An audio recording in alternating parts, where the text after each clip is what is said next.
Saran, can you invite the first speaker? Yes, Ramya. Yeah, Ullas, can you hear me? So absolutely great. Yeah. So I was not getting connection from my this thing, so I have taken someone else's mobile and I've connected from that. So I'm. No, sir, you are audible. Absolutely, background looks great. Your background, I think it is AI generated background. Saran, will you please call the first speaker? We welcome you all to the day 2 of the Online Electrophysiology Summit. The first speaker of the day will be Dr. Sundaram Chandrasekhar, Fellow of Cardiac Electrophysiology and Pacing, Holy Family Hospital in Mumbai. Am I audible? Yes. And please introduce the moderators of the session, please. The session will be moderated by Dr. Yash Lokanwala, Consultant Electrophysiologist of Holy Family Hospitals, Mumbai, Dr. K.K. Narayanan Nambudri, Professor and Head of Cardiac Electrophysiology, Sri Chitra Tirunal Medical Institute of Trivandrum, Dr. Ajit Tachal, Consultant Cardiac Electrophysiologist, Lisi Hospital, Kochi, Dr. Neeraj Yadav, Consultant Cardiologist and Electrophysiologist of Zydus Hospital, Ahmedabad, and Dr. Rajiv Pathak, Clinical and Academic and Lead of Cardiac Electrophysiology, Canberra Hospital. Thank you. Over to you, Dr. Sundaram. Yes, sir. A very good evening to one and all. So, it's possible to make Sundaram. Is it possible to make the slideshow in a better format? Only the first slide like that. First slide. No, it's possible to go to display settings. Go to display settings. Up there, up display settings. I don't see the display settings. No, you go. I mean, you want to hide the presenter views then? No. Wait. Let's see. Do that. Hide presenter view. Do that. What does it see? Okay. Sorry. Stop sharing. Sorry. I'll just share the screen again. No, I'll tell you how to. Yes, sir.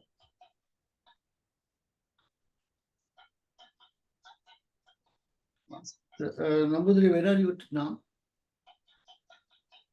Where are you? From where are you? Logging in? I'm at my home. You're at home. Yeah. So I'll share the screen again, sir. Oh, please.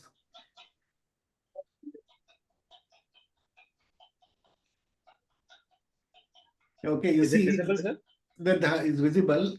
You see, there's a show task bar is there, and display setting is there. And go up. You can't see. You are sharing screen. I can see only you are sharing screen. 1 second. Okay. See on display. Display. Yeah, now I can see the display settings. Go to display settings. But there, nothing is highlighted there. No. Oh, okay. Yeah. Duplicate slideshow. Click on that. No. No, it is not highlighted, sir. Oh, I see.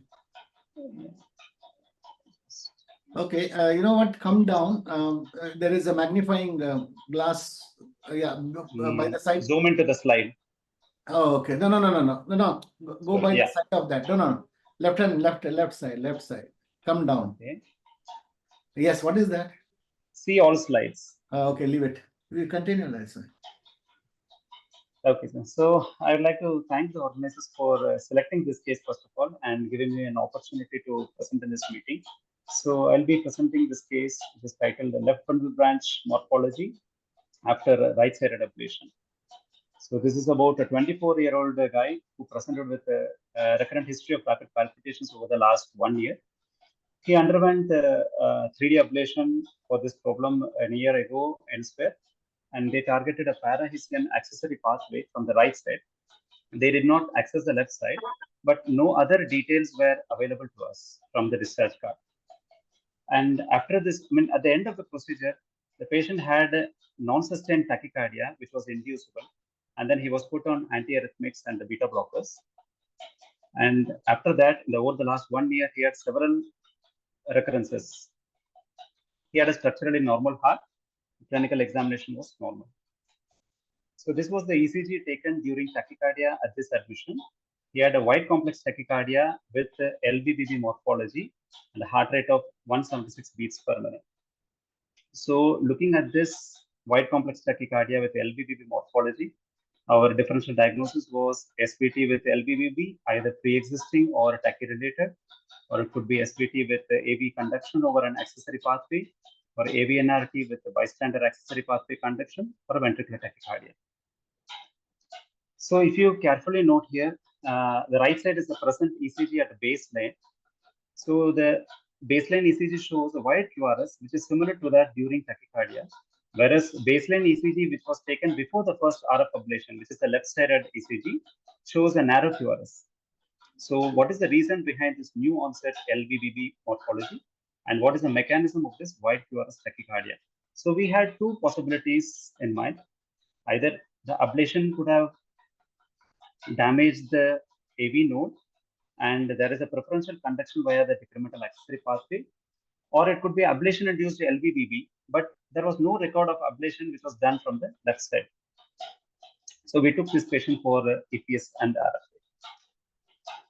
So with the atrial pacing at a cycle length of 40-30 milliseconds, the wavefront goes through the AV node, whereas with a cycle length of 420 milliseconds, it goes through the accessory pathway.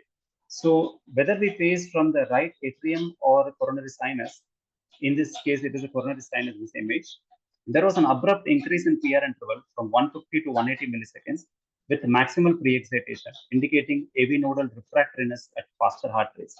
So the decremental atrial pacing shows an increase in AH and AV interval, and with a decreasing HV interval and appearance of LVBB morphology, which also suggests a decremental accessory pathway. And during tachycardia, we can note that I didn't mention the intervals there. The AV interval was 227 milliseconds, and the AV by tachycardia cycle length index was 0.75, which is more than 0.55, which again suggests it is a decremental accessory pathway. The continuous decremental high RA pacing, this again shows the same. The previous image was from pacing from the coronary sinus, and here we pace from the high right atrium. And again, there was a jump in the stem to QRS interval. So the tachy got initiated with the atrial extrastimulus with a negative HV interval, and with slides. Yeah. So with a negative HV and 1-to-1 VA conduction with a HA interval of less than 70 milliseconds. So the DD here was, it could be either an antidromic Mahem type atriofascicular tachycardia, or it could be a pre-excited AVNRT or a ventricular tachycardia. But the pacing morphology and the tachycardia QRS morphology were the same, so which rules out the ventricular tachycardia. So we are left with the two options, either a pre-excited AVNRT or antidromic Mahem tachycardia. See, we proceeded with the further maneuvers. So then we did.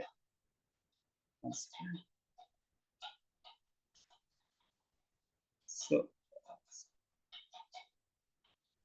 excuse me. Yeah. So we gave a septal refractory PAC, which terminated the tachycardia immediately, which rules out the AVNRT. So we are left with the last option, which is atriofascicular tachycardia. So after termination, we can see here there is one sinus beat, and then there is a normal HV interval here, 48 milliseconds. And then the immediate next bit shows a pre-excitation as indicated by the white QRS. And you can see the hiss, which is buried inside the QRS.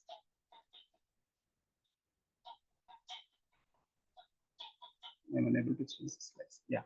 So the final diagnosis was atriofascicular Mahem type tachycardia. So we ablated the tachycardia at the 7 o'clock position of tricuspid annulus.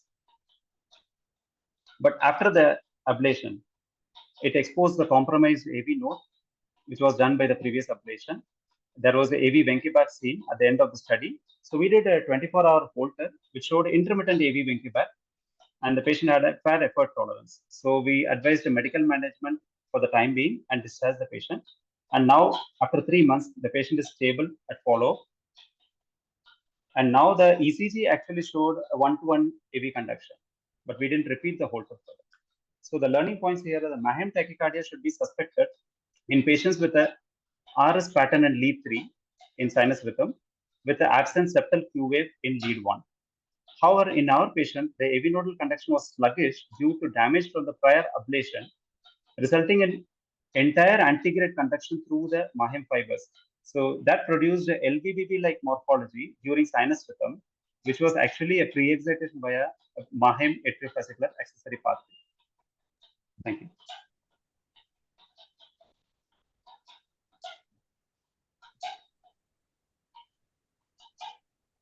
Well done, Dr. Sundaram. Dr. Namboothri, hello everyone. I'm sorry if I joined a little bit later.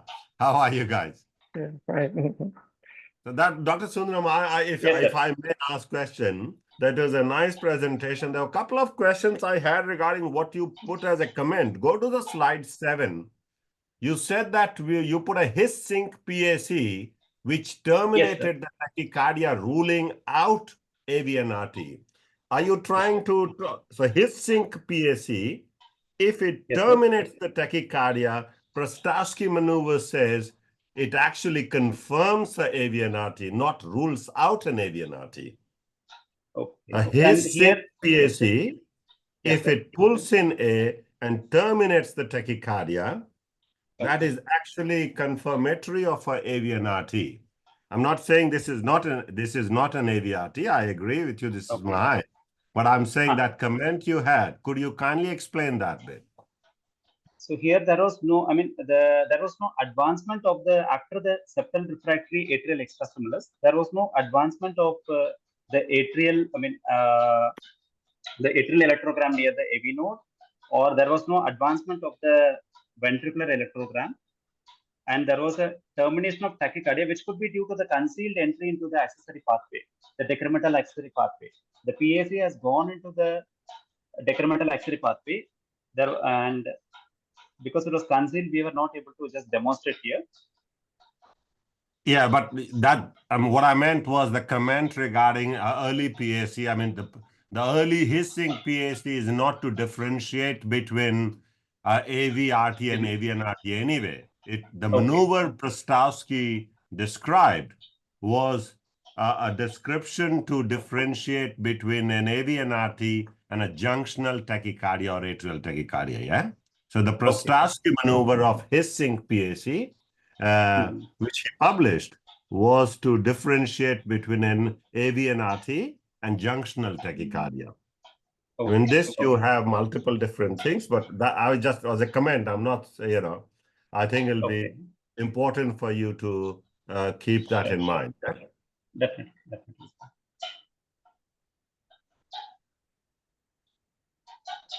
Anyone else has any question, Dr. Namboothri? It's an interesting case, Sundaram, well presented. In fact, the first case, they might have ablated thinking it is a concealed bypass or something. Why did they ablate near the his? I'm not sure that they have just mentioned it is a 3D ablation and a parahisin accessory pathway. Only these two words were mentioned. So we were clueless actually. Initially, when we saw there was a LVBB morphology at baseline and patient had a LVBB tachycardia. So we were not quite sure about the Mahem because the features of subtle pre-excitation baseline ECG were not available because it was a completely pre-excited ECG. So it was only during the EP study we just came to know about that.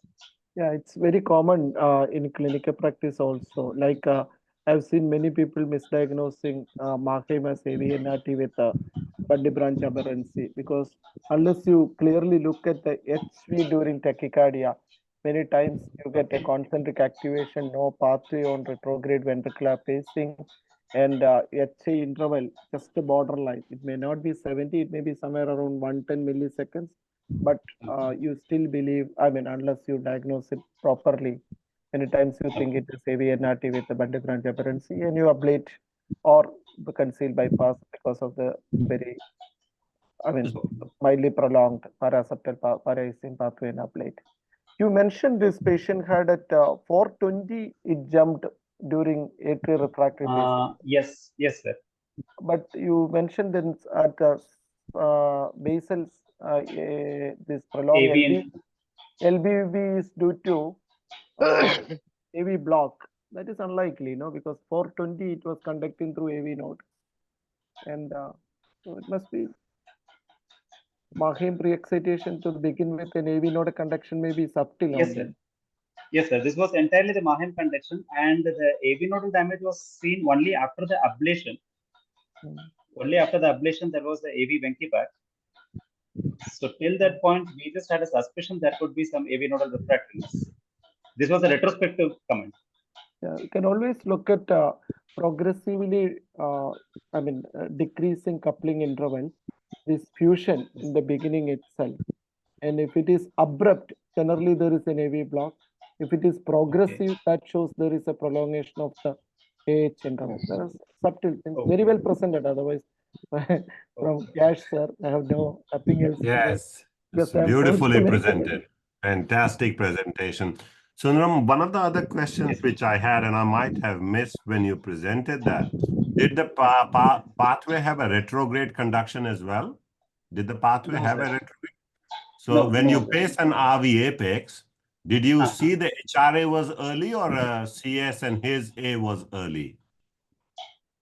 I don't remember that, sir. I'll have to just look into the electrograms again. Where do you expect Sundaram in this case? Sorry, if it is HRA early, what is the diagnosis? If it is not HRA concentric activation, what is the possibility? Because this patient had a previous procedure in the past. If HRA is early, there could have been some, somebody thought of Parisian pathway or an anteroseptal pathway at some point in time, or an anterior pathway. But otherwise, Mahem anyway will not conduct retrogradely, no? That is essentially what Dr. Pathak wanted you to answer. Okay. Well done. Very nice. Good job. Huh? Raju, he knew that you are going to be moderating, and that is why he prepared it so very well. He's done a fantastic job. I'm absolutely thrilled. How glad am I to have you to moderate. Thank you. This session. Thank you. Did you get a good potential? What time is it now at Australia? What time is it? It's about 9 o'clock at night. Okay. Not too late for you, or? No, not at all. Not at all. I joined about 10 minutes late. One of my best friend's 40th birthday. So I just had to be there for an hour before I could start. So my apologies. No, perfect. And then I wish you please be around as long as that is possible. Most certainly. I will love to be around. So did you get any Mahem potential or a Mahem automatic rhythm at the site of ablation? No, sir. We couldn't get that. So how did you, just abrupt abolition conduction? It was just, we couldn't get the Mahem pathway potential exactly. But then there was some automaticity which was likely Mahem automaticity. And later on, the tachycardia was not inducible again with only AV venky back. How will you test the success of this pathway after ablation? Am I audible, sir? How will you test the successful ablation, abolition of conduction through Mahem? Hello? I think you are not audible to him. Okay. All right, so Neeraj, welcome, and you have some comments to make? Neeraj? Yeah, sir. Sundaram presented a very nice case. Hello. Yes, please go ahead. Yeah, so it was very nice case, Sundaram. And yes, sir. Yeah. Hi, Sundaram. I'm Dr. Neeraj. It was a very nice case, and probably it emphasizes, the importance of having his bundle recording in SVT electrophysiology study. Yeah. I just want to understand, how did you map the pathway if you could not get the Mahem potential in this case? Sir, we were looking for the Mahem potential, like we started from around 9 o'clock position, and at around 7 o'clock position, like near the ventricular insertion, we got the Mahem potential. Okay, you got the Mahem potential there. Which was around the 7 o'clock position, I can say. The points we can see here marked. Okay. Is it at the ventricular insertion or at the annulus? Most likely it should be near the ventricular insertion.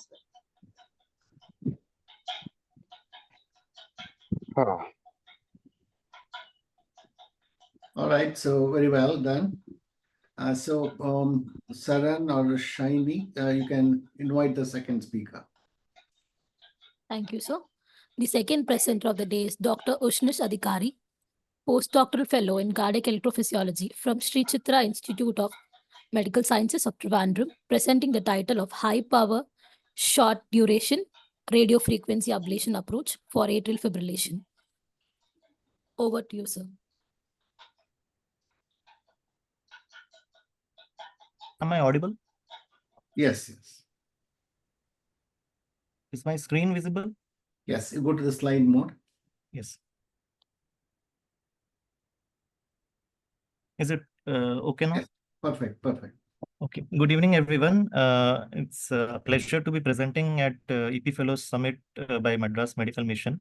I'm very thankful for the selectors for allowing me to present this case, which just demonstrates a technique called high power short duration radio frequency ablation as an approach for the treatment of atrial fibrillation.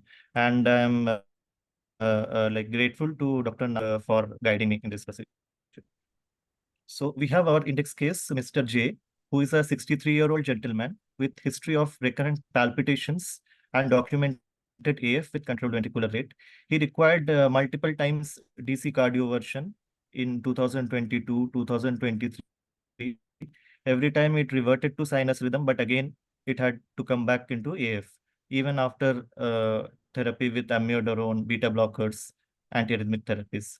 Otherwise, he had a structurally normal heart. He was a reformed alcoholic and had a history of CVA with seizures in past, around 10 years back. The CHATS score was around 1.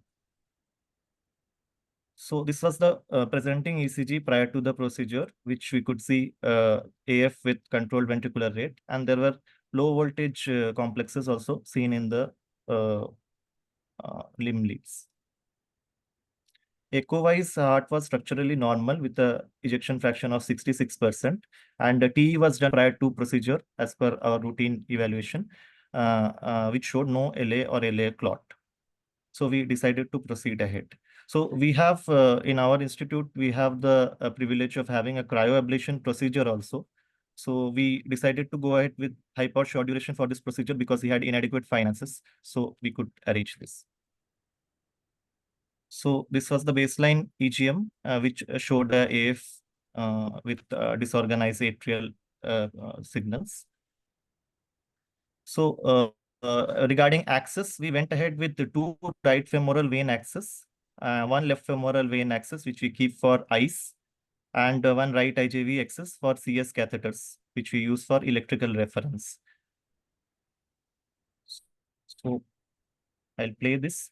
So with the right femoral vein, we went ahead with double septal puncture because we used hardwares like HD grid for mapping of the LA along with tacticath catheter for contact force mapping as well as ablation. So we can see here, this is the SLO sheath through which we have taken the HD grid mapping catheter, and this is the Agilis 8.5 sheet through which we use the tacticath catheter. Tacticath catheter for contact mapping as well as ablation. So we did a double septal puncture under ICE guidance. So I have marked this for clear demonstration. This is the CS catheter for electroanatomical reference. This is the ICE catheter, which have gone through the left femoral vein. And this is the esophageal temperature monitoring probe, which we routinely use for checking the temperature, especially in cryoablation patients. And this is the SLO sheath through which the HD grid mapping catheter is there. And this is the Agilis 8.5 French sheath through which the tacticath contact force ablation catheter has been used. So the protocol we used Insight 3DX mapping for mapping the left atrium. And the high power short duration, basically we used a power of 40 to 50 watts. That is a high power for a short duration, that is 10 to 12 seconds for each dot or each lesion that we use using our ablation catheter. So for adequacy of that, we use the tacticath catheter, which is a contact force sensing catheter, and adequate force of sensing is 10 to 15 grams, which will which will show that the catheter is adequately in contact with the area we want to ablate. And impedance drop of 10 to 15 ohms was suggestive of good ablation with continuous irrigation of 17 milliliter per minute was used for this. So we can see this was the panel before us, and this is the contact mapping catheter, where we can see if we are in the central zone, that means our contact catheter is very perpendicular, and if we are in the peripheral zone, it is slightly at the angulation. So we can use this as well as the contact force, that is the way grams that is depicted here, for adequacy of our short duration ablation. So this was the 3D voltage pre-map of the LA, which shows a very diseased left atrium. You can see interspersed area of healthy myocardium in the left atrium, which is purple in color, and the red ones are the border zones, and there is like a very diseased left atrium. So these were the pulmonary vein potentials in the HD grid catheters we can see during the AF. That was prior to ablation. This is from the left superior pulmonary vein. So we will be doing pulmonary vein isolation using that initially.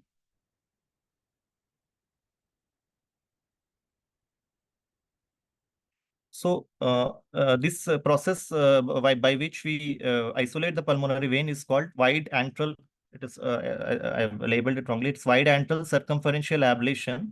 So the left-sided pulmonary veins you can see clearly. This is joining into a common vein, and we gave lesions. These red dots are the different lesions that we are giving with this contact force ablation catheter, along with mapping simultaneously with the HD grid to get the pulmonary vein signals. So you can see we are isolating the antrum, and thus the left-sided pulmonary veins are getting isolated here. So this is called wide antral circumferential ablation, and we could clearly see how much is the force of contact that is there. So these are the dots, these are the individual lesions that we are giving. So this is the basically real-time checking of the leak. So we are getting the signals here at the same time we are ablating. So we can see whenever we are getting to isolate the full system, the signals will stop to be, there will be lack of signals from the pulmonary veins. So we can see in the 2D also in there is after ablation and circumferential ablation of the PVI, there is stoppage of the pulmonary vein signals. It is silent. So same thing in the right-sided pulmonary veins also, it was there. And we went ahead with the Vaka of the right-sided pulmonary veins. And post ablation, we see there is a loss of signals. So even after pulmonary vein isolations, we found that there were multipolar high-frequency fragmented signals in the left atrial roof, posterior wall, and along the anterior surface of the anterior part of the left atrium as well. That was around the ligament of Marshall region. So for that, we went ahead with a left atrial roof line that is connecting this two right-sided and left-sided pulmonary vein walkers in between. We gave a roof line along with this same technique. And we isolated this posterior wall by giving a posterior line as well. So box isolation of the posterior wall of the left atrium was also done. Then, because we had signals from the left atrial anterior wall, we connected a line from the mitral annulus across to the gap between the left-sided pulmonary veins and the appendage in between, and extended it up to the LA roof line. So we had almost isolated the left atrial posterior wall, as well as we had given a line across this line extending from the mitral isthmus, annulus, and up till the LA roof, that LA roof line that we had given. So the total ablation time was around 600 seconds, and LA dwell time was 30 minutes. So after that, because patient had a left atrial anterior wall of signals also, we tried to check for ligament of Marshall. So we cannulated the CS, but it was very dilated. So we did not go ahead with ablation alcohol infusion of the Marshall of vein. So to complete the procedure, we also created a CTI line, and bidirectional block was also established after that. So patient was finally DC-verted. This is the final ECG after DC version. And he went home with amiodarone for 3 months. And after that, we had stopped. This was the ECG at 3 months follow-up. And again, he had come for a follow-up after 1 month. He's in sinus rhythm, and we have stopped all his medications apart from anticoagulation. He's doing very well.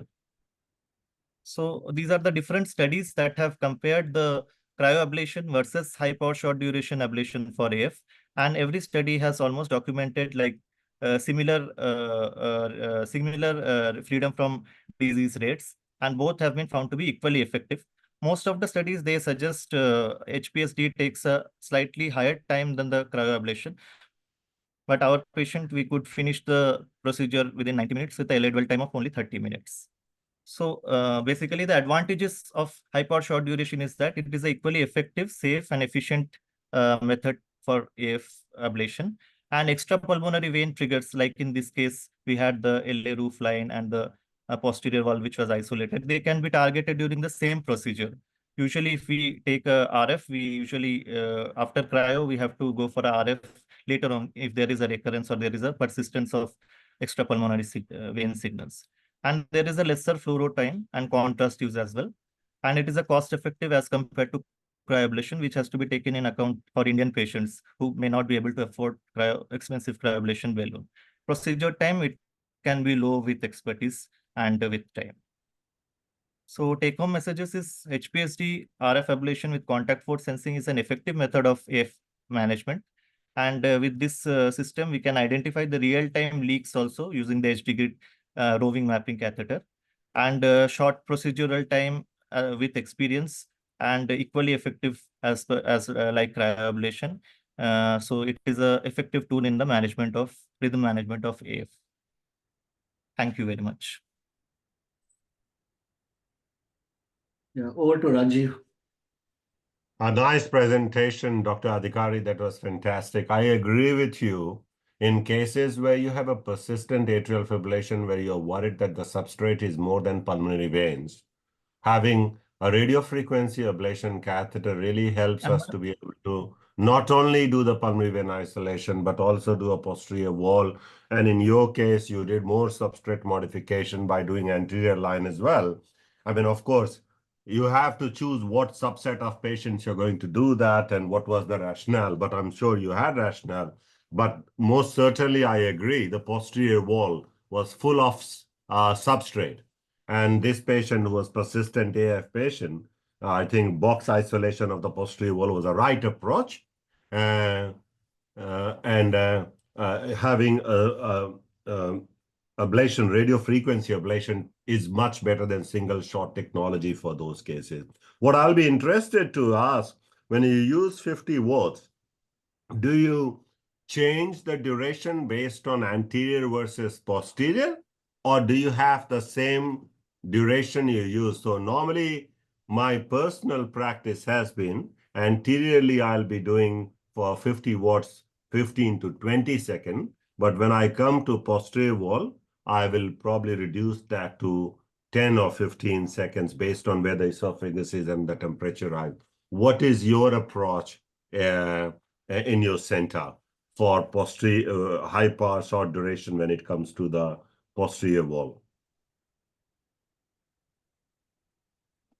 So in this patient, we use the same power and the time, that is 40 to 50 watts and 10 to 15 seconds for both the anterior wall as well as the posterior wall. And we have limited experience. We have started doing this procedure from this year. And we'll most likely, sir will, Dr. Nambudri sir, he's we have together only started this. We have just started doing. We have done on less than 5 cases with a high power short duration.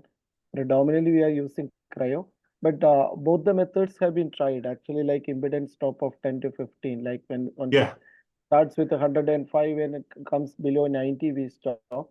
Or we just keep for 8 to 10 seconds only. We now do it only for 8 to 10 seconds. No, that's exactly what that's exactly what I do as well, Dr. Nambudri. So I will exactly 50 watts. When it is anterior ridge up to the inferior part of the left inferior vein, I will use 50-20 or 50-15. When it is tactiflex or tacticatheter, I use 15 seconds, not 20, because you can get a really big impedance drop, around 10-15% impedance drop very quickly. Whereas a Cato catheter, you can safely go for 50 watts, 20 seconds, no question. Whereas tachyflex, I normally go down to 15 seconds. When it comes to posterior wall, personally, I have always been doing 10 to 15 seconds with RF and 10 to 12 seconds when it comes to tachyflex. Especially, the posterior line and all those lines, when you're going around the esophagus, sometimes it can be, the temperature rise can be quite substantial with 50 watts. So that's what I've been personally doing. But I think 50 watts is much better because you're not going for 20, 30 seconds. So I think for especially these substrates, I agree with you, will be right approach. Raju, what is this increased risk of stroke with HPSD? Look, personally, I have not had any experience, any personal patient. I've done about 600 cases with high power short duration in last few years. And we personally have had one stroke, and that stroke was hypotension from anesthesia. And I was really surprised. I thought that we had a stroke. So we did a CT brain and a CT angio, and patient had middle carotid artery stenosis. Sorry, what's that called? Cerebral artery stenosis, intracranial cerebral artery stenosis. So hypotension during anesthesia resulted into some watershed ischemia, but personally have not had. I mean, there is a small risk of chaff formation, but all these irrigated catheters, if you have, I personally use the Q-dot catheter, which is temperature controlled catheter with a better irrigation and a flow irrigation which changes, the risk is lower in those subset of catheters. But if you adjust your irrigation, your sheath discipline is good. I personally have not had any. There are some studies which have shown that, though. It was a concern. But the practice here, of course, the AA population numbers in India in general is quite low because the recurrence rates are not acceptable. Insurance is not there. But I think the trend here in India now is going towards HPSD. Even though literature says that you need to have a little more caution, because theoretically, I think there is a little higher chance. But if your sheath, as you rightly said, if you maintain a good sheath discipline, that the sheaths are always in the in LA, flushing is good, lines are flushed, and your catheter contact, you have been careful about the contact and irrigation. I think you should be all right. Like I said, I've done about 600 cases in last few years. I personally has not had, but of course, it has been reported. Yes. Excellent. Neeraj, your last few comments. Neeraj around? Okay, final comments, Narayan, Nambudri? No, nothing. We are also using Q-dot catheter now. In fact, fantastic. That is available now in India. So, and that catheter with the temperature control, because that's the temperature control catheter, and it will adjust irrigation based on the temperature. I think that is a beautiful tool for a high power short duration. So I do 90 watts 4 seconds, a whole of posterior wall. Sure. So 90 watt 4 seconds without any problem.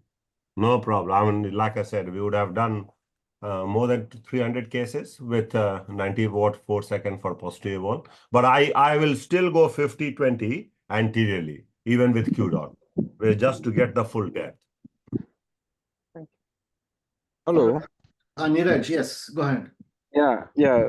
I just want to ask Nambudri sir. Sir, when you're doing HPSD, are these lesions entirely limited by the duration, or what other factors do you look at? Of course, we nearly track these things, but of course, it's always electrogram gated.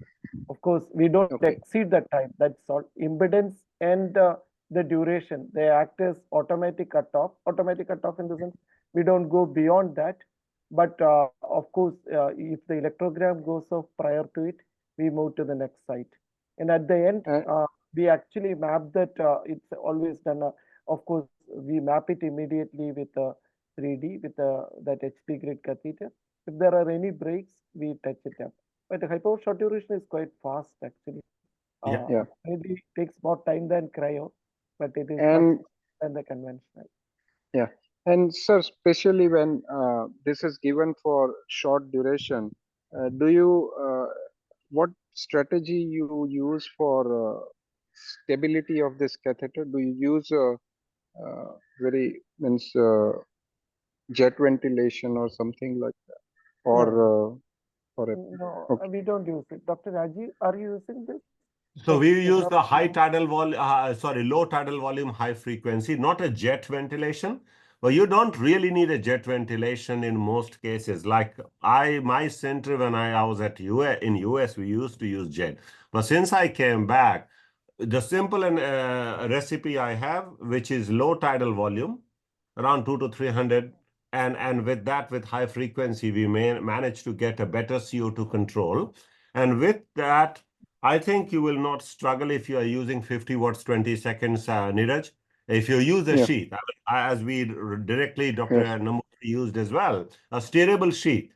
For 90 watts, 4 seconds, that was a problem, and there was a bug in the system where the Kato, because of the impedance and current drain, the catheter impedance and the force was increasing dramatically.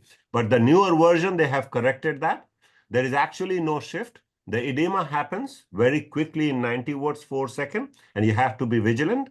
But 50 watts is as gentle as 40 watts. At least for the number of cases I have done, roof line, inferior line, any of the lines, it is as gentle, and the edema formation, you will not find an appreciable difference between 30 or 40 watts and 50 watts. Okay, thank you. Great comments, Rajiv. So may I ask the host to call upon this next speaker?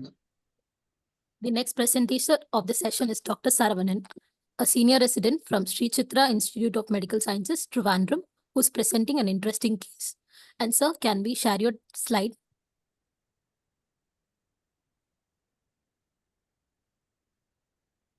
Dr. Saravanan, can we share your slide, sir?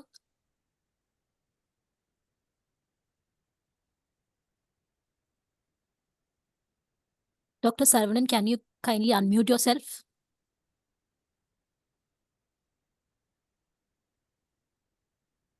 Okay, Shani, you send him a message and invite the next speaker, please. Yes, sir. The next presenter of the day is Dr. Jeevan Babu, Fellow in Cardiac Electrophysiology and Pacing from Dr. Narayana Hirudalaya Hospital in Bangalore, presenting the title, A Case of Perimitral Annular Flutter in Structurally Normal Heart with Recurrence.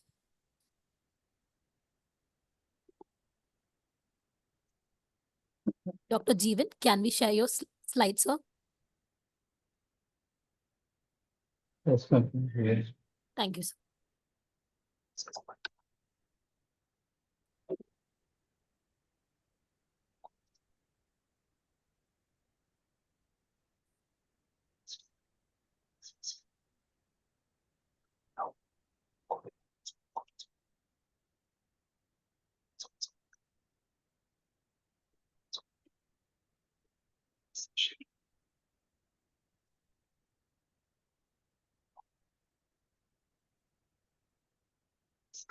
Dr. Jeevan, you can start your Yeah. Sure. Can you see my slides? Yes, we can see Jeevan. Good evening. Good evening. This is a case of a perimitral angular flutter in a structural normal heart with recurrence. This is done by Dr. Kapil Kumar. So, coming to the case history, he is a 43-year-old male patient presented to the with palpitations, chest pain on and off for 2 years, and his ECG showed atrial flutter with variable conduction. The origin of the flutter cannot be determined by the surface ECG. So we did a basic workup with the echo, showed a mild LV systolic dysfunction, a moderate functional MR, and LA diameter was increased. So LV systolic dysfunction may be due to the tachycardia myopathy, and the LA size also increased to 4.2 centimeters. So taking this into consideration, we have decided to study the flutter, and we have studied. First, we have done the mapping in the right atrium, and it revealed that the flutter is not originating from the right side. And eventually, we have gone in after transfer. We gone to the left side, and we studied the in the left atrial.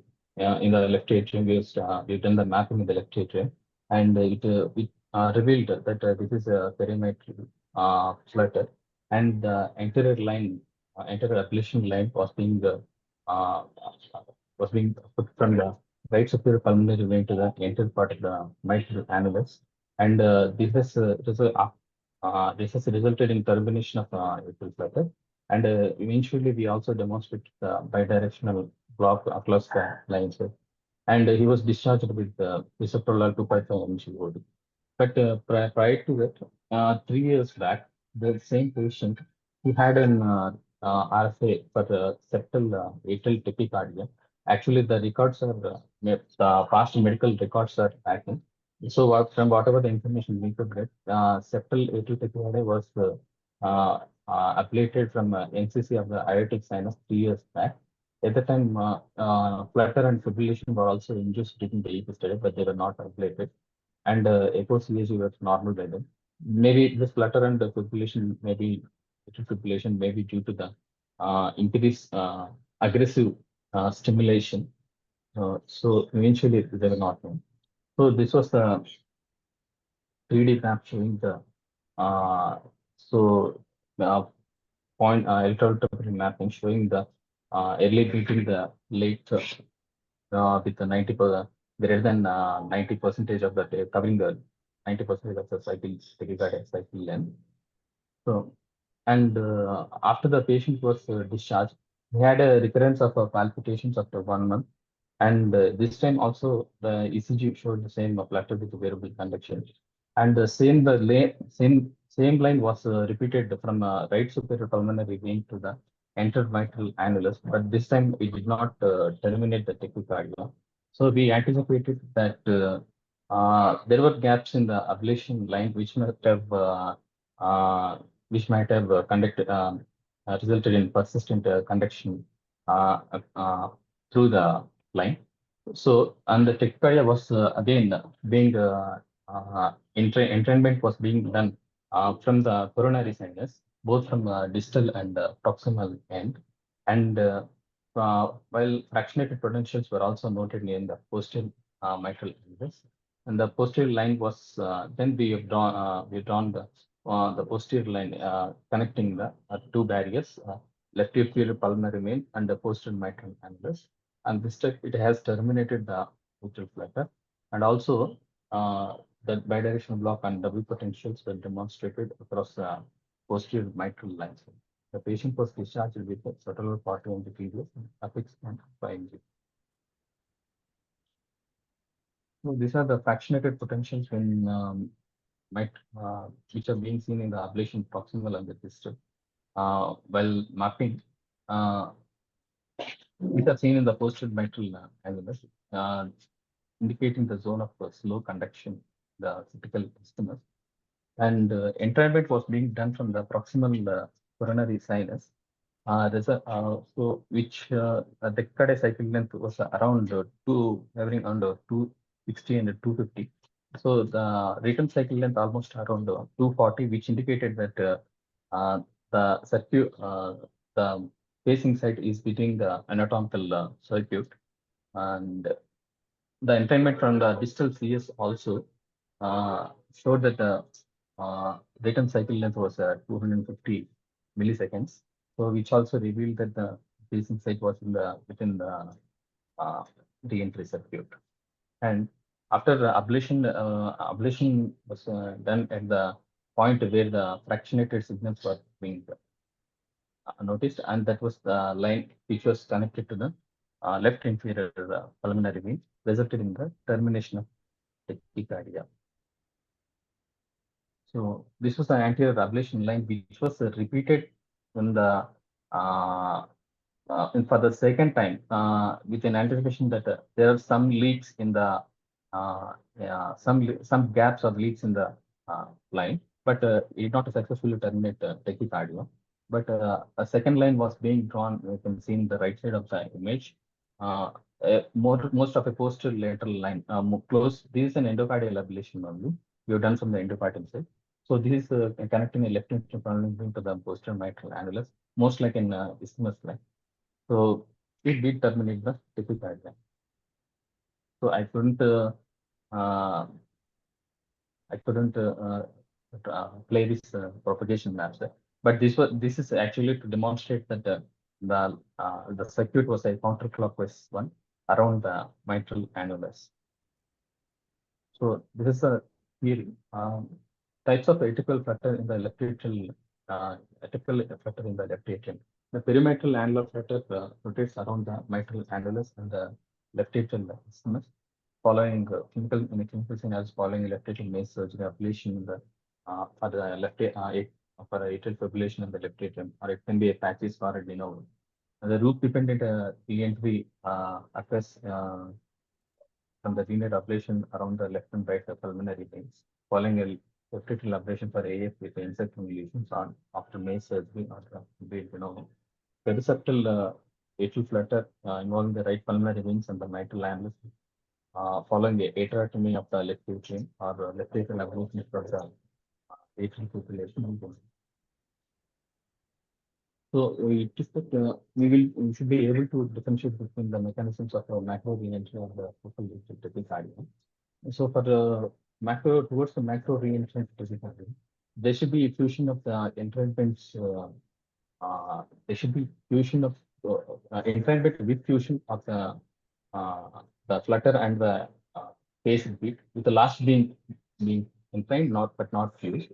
And the electron pumping mapping of greater than 90% cycle with adjacent early and late areas of activation, and the tachycardia must be insensitive to coming to the focal tachycardia, they usually have a shorter period of duration and longer surface also intervals. Duration of the tachycardia is more than 15%. But the isoelectric surface intervals are not specific to the atrial tachycardia. They can be present in microdrone.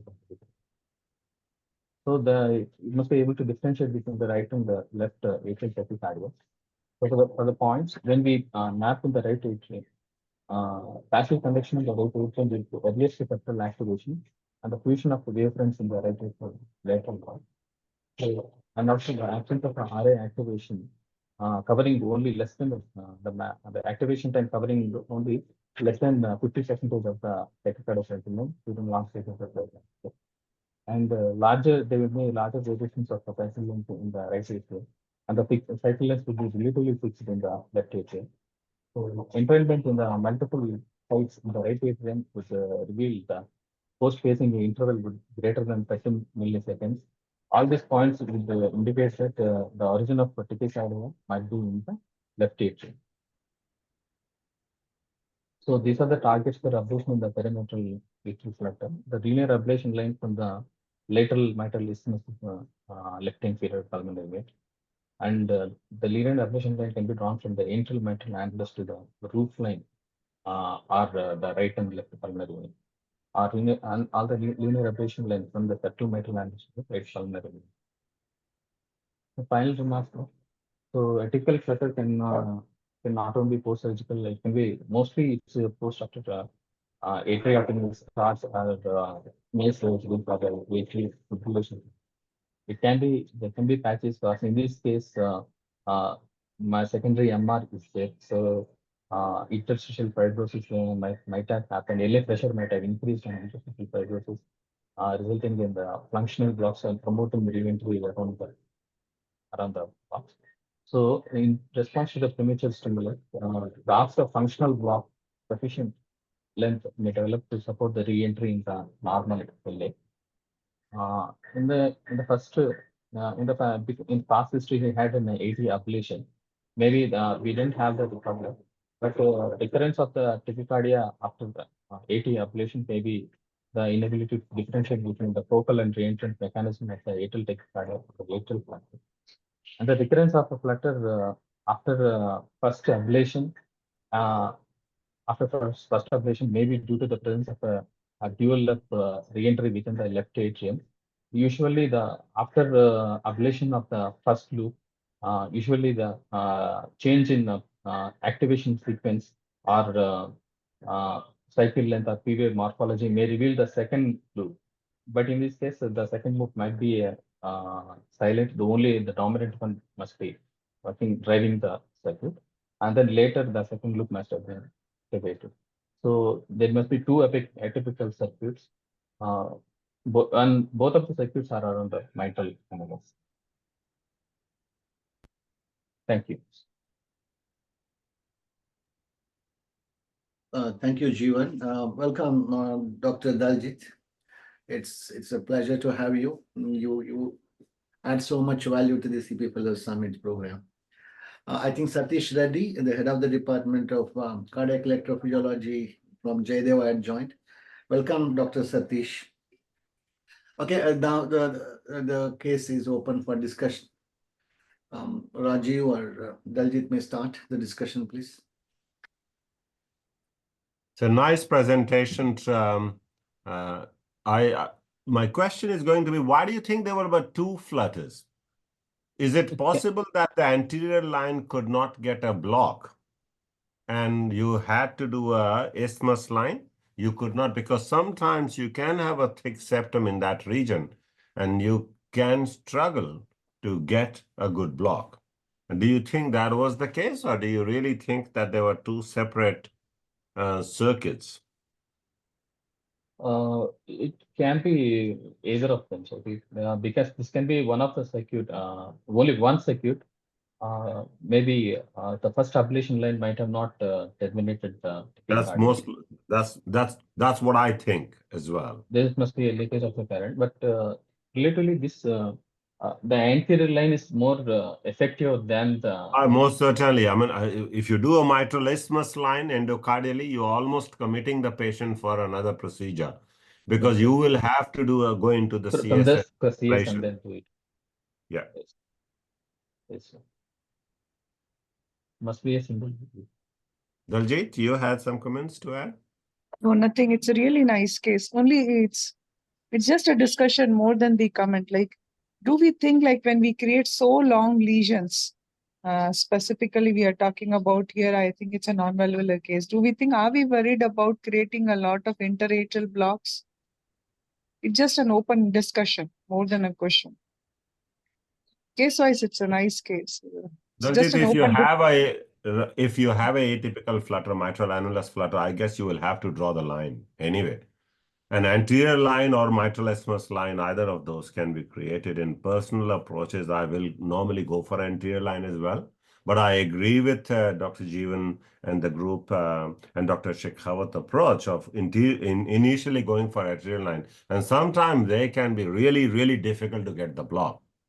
And in last few years, I've had 2 cases where I have had to then go and do a mitral isthmus line as well.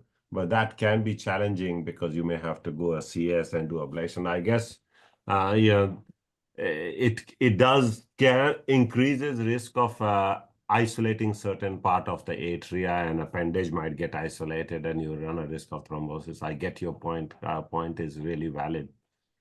I guess patient had an arrhythmia which needed to be terminated. That's the point. Rajiv, our country, as you know, this rheumatic heart disease.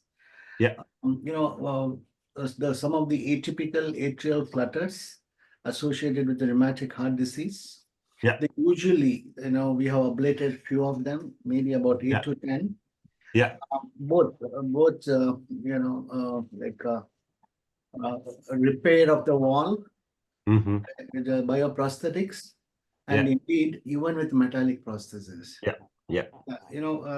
It's not that they remain symptom free for long, but I think some help would be provided by ablation.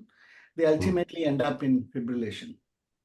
So this particular case is interesting because it's structurally normal heart, I believe. Normal heart, yeah, exactly. Very right. unusual, very unusual. So my question to you is, what is your, kind of advice to us with respect to these kind of prosthetic walls, rheumatic heart disease, mitral annular flutters? They are not uncommon. It is just that we don't do it often because the recurrence rate is absolutely high. Right. Okay. So I personally, the pace and ablate strategies, if what you're talking about.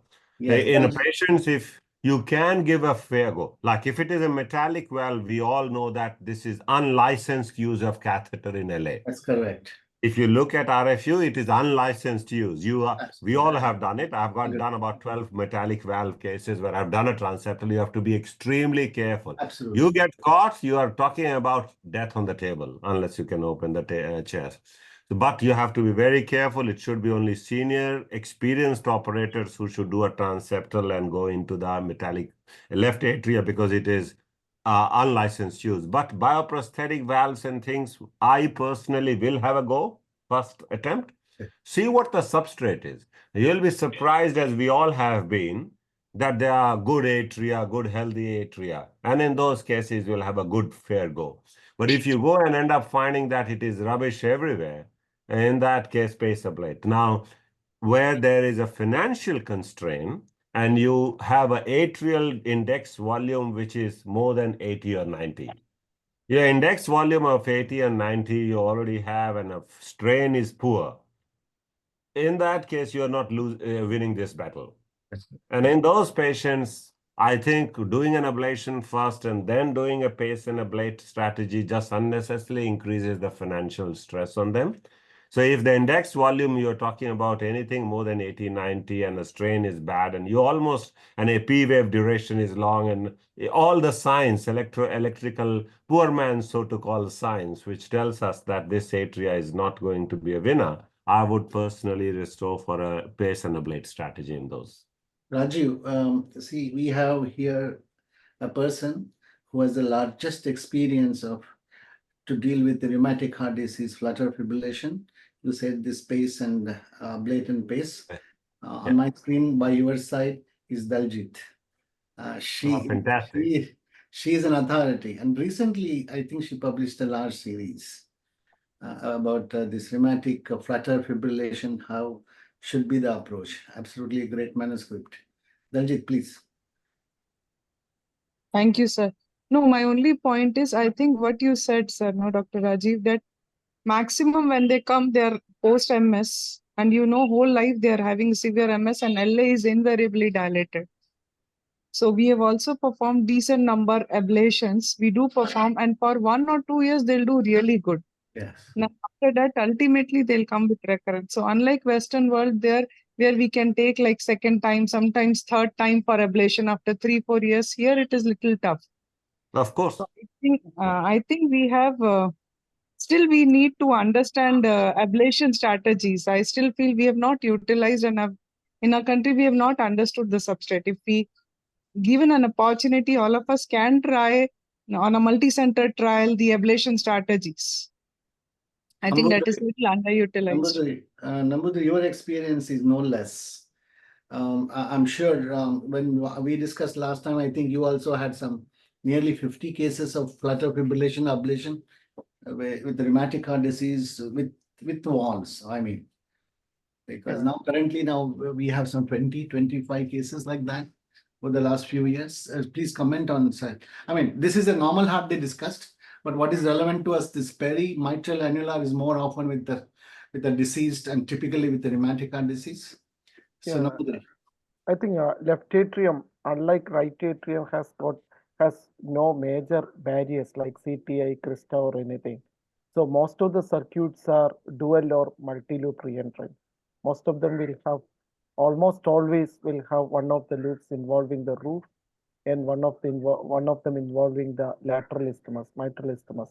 In this case, I'm not sure whether it's a typical case of perimeter flutter, because the CS activation was almost near simultaneous, and the CS activation, that is a posterior mitral annulus, accounted for almost 10% of the total cycle length. That's So all. that must have been a huge decrement. And also the entrainment from the medial CS had shorter than the basic cycle length post pacing interval. So we just need to see whether there was any complex circuit involved in addition, but it terminated in the lateral mitral annulus. That's exactly All these cases need a lot of analysis to delineate the complete circuit. It is not as easy as the right side of matters. All right, thank you, Nambudiri. Please hang around as long as possible. I wanted to ask my team whether Dr. Saravanan has joined and is going to be presenting. Sir, can you hear us? I'm here, sir.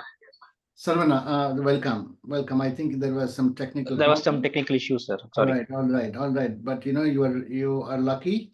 We have Raju Pathak still around, Neeraj Yadav, Narayan Nambudiri. Okay, and they will guide you through. So over to you, Sarvana. Thank you, sir. Can you share the presentation, please, organizer?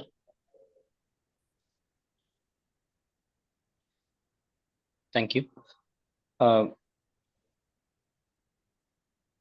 Slideshow. Good evening, one and all present here. It gives me immense pleasure to present an interesting case of a heart block in a kid with febrile episode, pacing, imaging, and beyond in the presence of such esteemed faculties. So my patient is next slide, please. Next. Can I have the next slide, please? So we'll be sharing your slide. Yeah, next.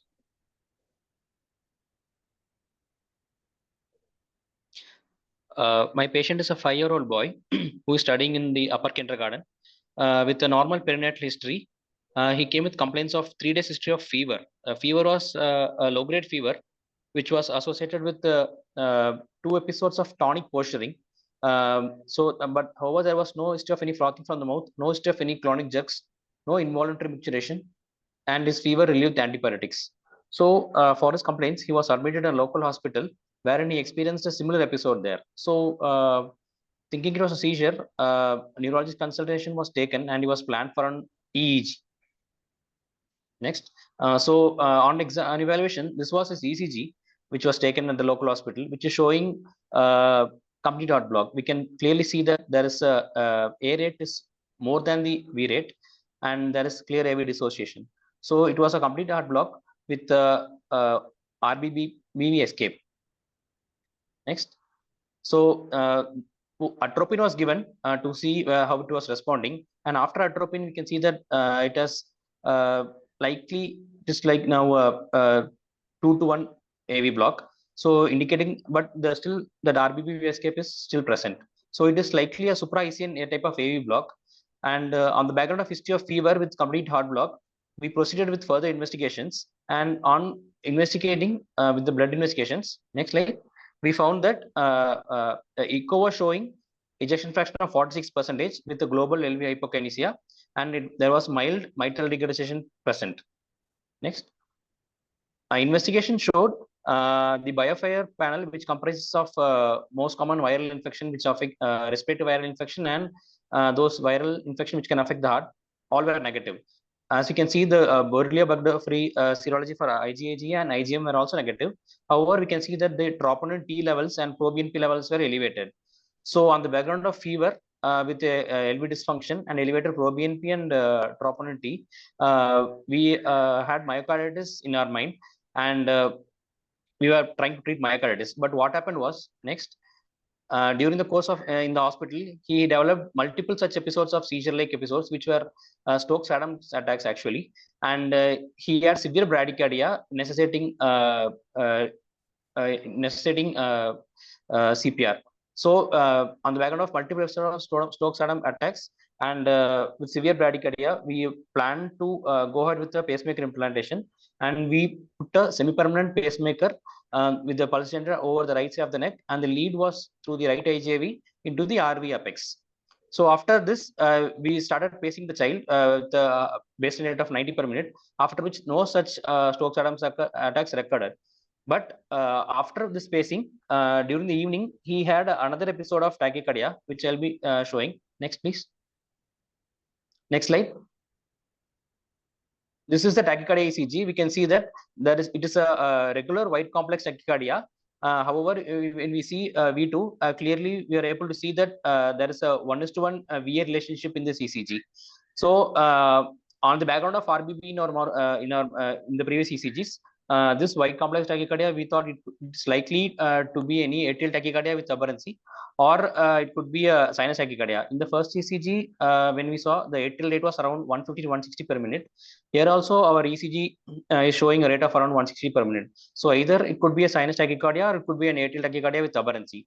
So in order to rule out other AV node dependent tachycardias, we gave adenosine to see the response. Next. On giving adenosine, we can see that the tachycardia terminated with by giving multiple P waves. So node dependent tachycardias were ruled out, and our first DD was an atrial tachycardia with aberrancy, or it could be other supraventricular tachycardias like sinus tachycardia. Next. So this after controlling his rhythm, we took him for a cardiac MRI in order to confirm our diagnosis of myocarditis. So the first image is the one which was taken after the pacemaker implantation. You can see the pulsator on the right side of the neck and the lead into the RV apex. So the other images shows the MRI images taken. We can see that the one which is marked with an asterisk is actually the lead artifact which was seen in the right ventricle.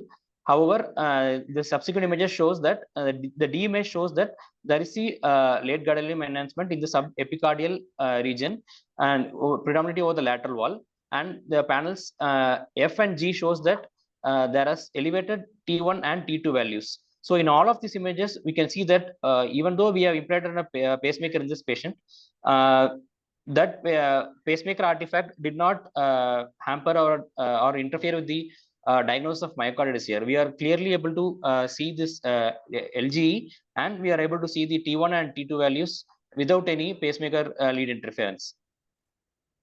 Next. So cardiac MRI findings were suggestive of myocarditis, and so we proceeded with giving IVIG for the patient. So we gave 2 grams per kg of IVIG over 2 days, and subsequently he had improvement in symptoms. Next. So this was our plan of action. Initially, when we suspected this child to have myocarditis with CSB with multiple episodes of Stokes-Adams attacks, we went ahead with the semi-permanent pacemaker via the right internal jugular route. And after that, we we went ahead with the MRI. We changed the pacemaker mode to the MRI mode, and then we took him for MRI.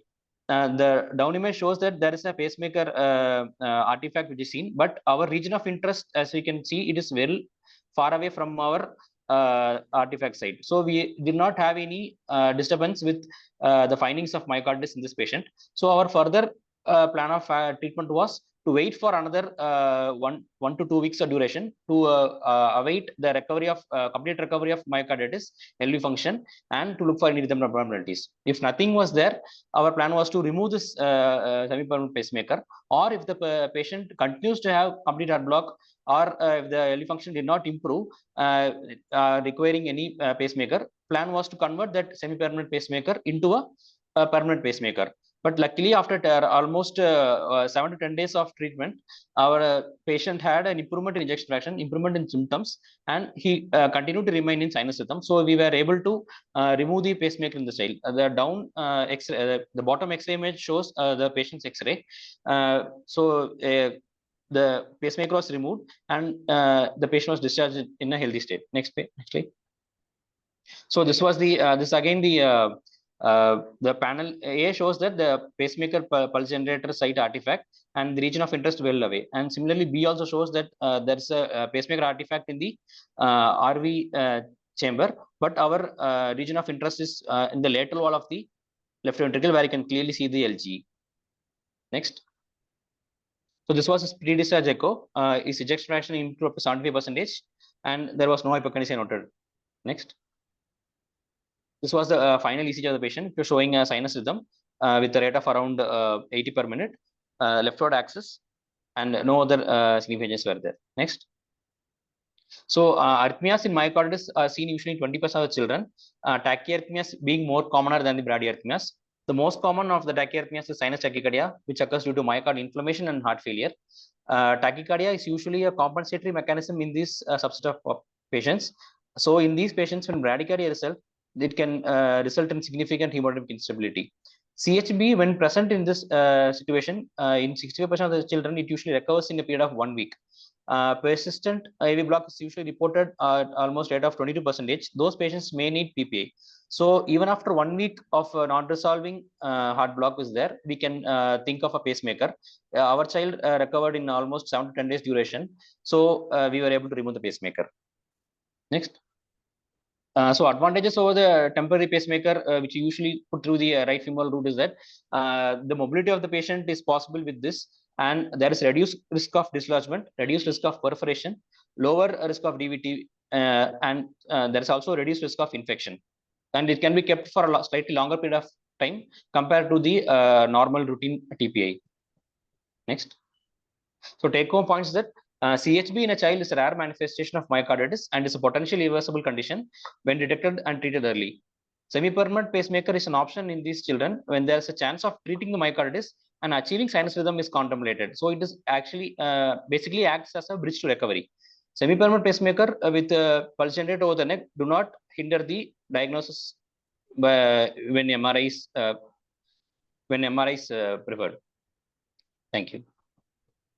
Thank you, Saran. Over to Rajiv, Daljit, Narayan, his mentor is around.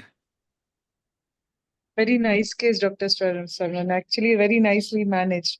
Only, I think I have 2 points. One is you remove the semi-permanent after how many days? 14 days, you said, no?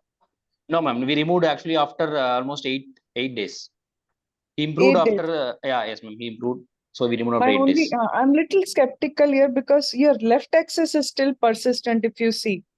And any patient who has some scar in the MRI, anyways, you had placed the semi-permanent.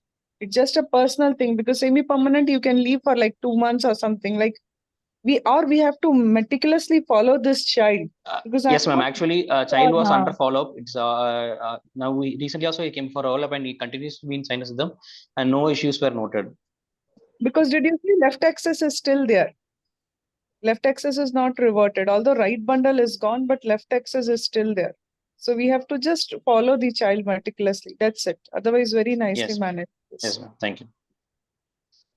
I agree with Daljit. That's exactly what I want to echo as well. I was going to say that we still have left axis deviation. Myocarditis causing this is rare.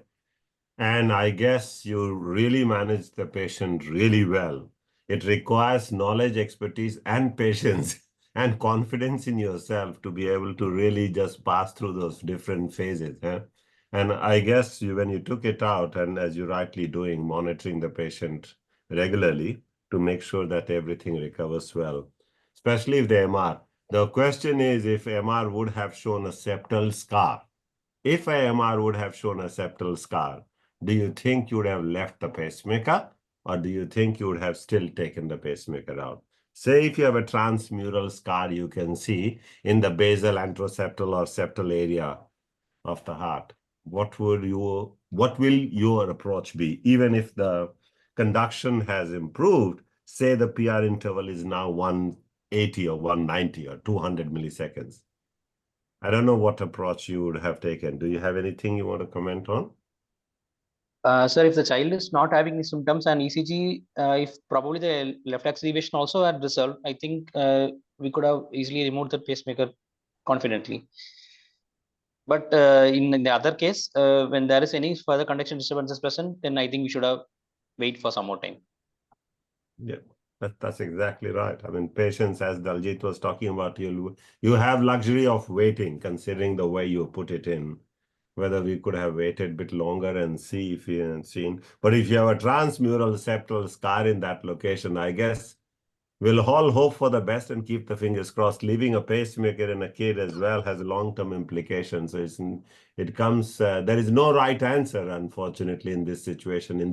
But what you did was absolutely right, of waiting and saying and carefully monitoring. So well done. Very good case. Yeah, Rajiv, we have Satish Reddy, the head of the Department of Cardiac Electrophysiology, from the prestigious Jayadeva Institute. Satish, welcome. You would like to have some comments? Yeah. I echo the same thing what Dr. Daljit has told. Yeah. I think because there was some left axis deviation, I think close follow-up is required in this case. And because MRI also showed some disease, it's better to closely follow up this child. And they've done the management of this case excellent by putting temporary permanent pacing, which most of the institutes don't do that. That's a good thing, sir. Sarvana, you can also explain, why you needed to do that atropine test and what was that response you got? So we wanted to look at the level of block, so whether if it was improving with atropine, supraisian or infraisian. Patient was having RBBB, so we wanted to know where the level of block was and whether it was improving with like atropine. So you excluded infraisian then? No, sir, but since he was having severe bradycardia and he had a slow attacks. No, I think it was just an academic interest there. It did not really matter. You needed to pace this baby, this small kid, right? Okay. In fact, if you are suspecting infraisian block, in fact, you should not give atropine. Exactly. And because it will make it worse. That's correct. And then moreover, that atropine response, if you looked at the sinus rate, it wasn't really accelerated actually. Doesn't matter, just an academic interest. And well done. We thought, we will miss your presentation because there was some technical glitch. I request all the moderators to stay back as long as possible. Shiny may call upon this next speaker, please. As we are proceeding into the second session of the evening, I welcome Dr. Yogesh Kulkarni, Fellow in Cardiac Electrophysiology and Pacing from CMC Vellore, to present Simple is Not Always Easy. Good evening, all. Can you hear me? Yes, we can hear you. We can see the slide. Yeah. Go to the slide more. Yeah. Good evening, all. Thank you to organizers to give me this opportunity. Today, I am presenting one case. Simple is not always easy. So this is a case of a 38-year-old lady, which presented to us with a recurrent episodes of palpitations since last 4 years. The palpitations were sudden onset and offset, and for that she required multiple hospital visits. She has a structurally normal heart. So this is one of the ECG which is taken during the episode of palpitations. The ECG was showing a broad complex tachycardia, which is irregular, and the QRS morphology was changing. From that, we came to a probable diagnosis of an pre-excited atrial fibrillation. After conversion to sinus rhythm, her ECG showed a short PR interval with a positive delta in 1 AVL and a negative delta in 2-3 AVF as well as V1. In the chest leads, we can see there is a R wave is there in the V2. Again, the height of the R wave is reduced in V3, and again it started increasing. So that double transition pattern is seen here. Then, as there is a negative delta in the inferior leads, so we suspected CS pathway, and we have done at the initial part of the study a CS venogram. CS venogram showed there is a fusiform dilatation in the mid part of the CS. Then there was a posterior vein, and that posterior vein was also showing a fusiform dilatation. So we started an EP study. At the initial part of the EP study, when we were starting, we programmed V stimulus. So there was an eccentric CS activation. And when we started program A pacing, AF was induced. We waited for some time to AF revert spontaneously, but it didn't revert. So we have to give cardioversion for that to revert to sinus rhythm. As program A pacing causing a induction of AF, so we didn't go ahead with an aggressive pacing protocol as patient has manifested pre-excitation. So we started to map the pathway during the sinus rhythm. So as there is a, we have suspected more the CS pathway. So we initially go inside the CS and started mapping. We got a good signal at CS56 region, which was around 11 millisecond earlier. But the unipolar signal was not that good. But this is the better signal what we got here. And we given here ablation lesion, but it was not successful and pathway conduction still present. So that we planned further thing is suspected of some left-sided pathway. So we have taken a septal puncture. We went to the left side and again we started mapping. We got a better signal in the mid posterior mitral annulus, again around the same region around CS56. And here also we got a earlier signal around 10 millisecond earlier than the delta. And the unipolar signal was almost same, a small R wave was there. And here also, when we ablated, the ablation was not successful. Then we thought we should map the CS more thoroughly. And again, we went into the CS. Then, and we are trying to go more towards that posterior vein. As we are going more towards the posterior vein, the signals are getting better. And then we tried to reach near the ostium or go inside the posterior vein, but the 7F ablation catheter was not reaching there. So we tried with the 5F ablation catheter. We passed right to the 7F JR with the help of Agilis. But here also we maximum went up to the ostium, and with that our ablation lesion was given. Power delivery was not good. Around 10 watt only power was delivered, and then also ablation was not successful, and the pathway conduction was present. Then what is the next thing? So we thought that there are some studies which are showing that if we go through another approach like jugular approach, then the reach and the contact will be better in the CS. So we tried through our internal jugular approach, and we tried to go into that same region, but still the energy delivery and the reach was not good, and that was also not successful. So all the attempts from the right side, left side, changing the approach, it was all attempts were unsuccessful. So what is the next? So then we thought we should go epicardially, and we went ahead with epicardial approach. We used a Sosa's technique with some modification. We used a micropuncture needle. We went through the left border of the xiphoid process and the left lower border of the left lower rib. And then we started passing the needle, and when we were near the pericardium, then we just injected a small amount of contrast. Then we can see the contrast in the first image. Then as we see the contrast in the, then we again push the needle forward. As we push the needle forward, we can see a tenting of the pericardium, and suddenly the needle went into the space, and we have a tactile sensation of a give or a sudden release of resistance. And when we injected the dye, we can see the contrast is filling into the pericardial space. And then we passed a guide wire through it. Guide wire was hugging the cardiac hood, and it is crossing the midline in LAO40 view. And that's how we confirm that we are in the pericardial space. And then we have passed our Agilis sheath over that, and we bent the sheath to come towards the posterior side of the heart and near the CS56 region.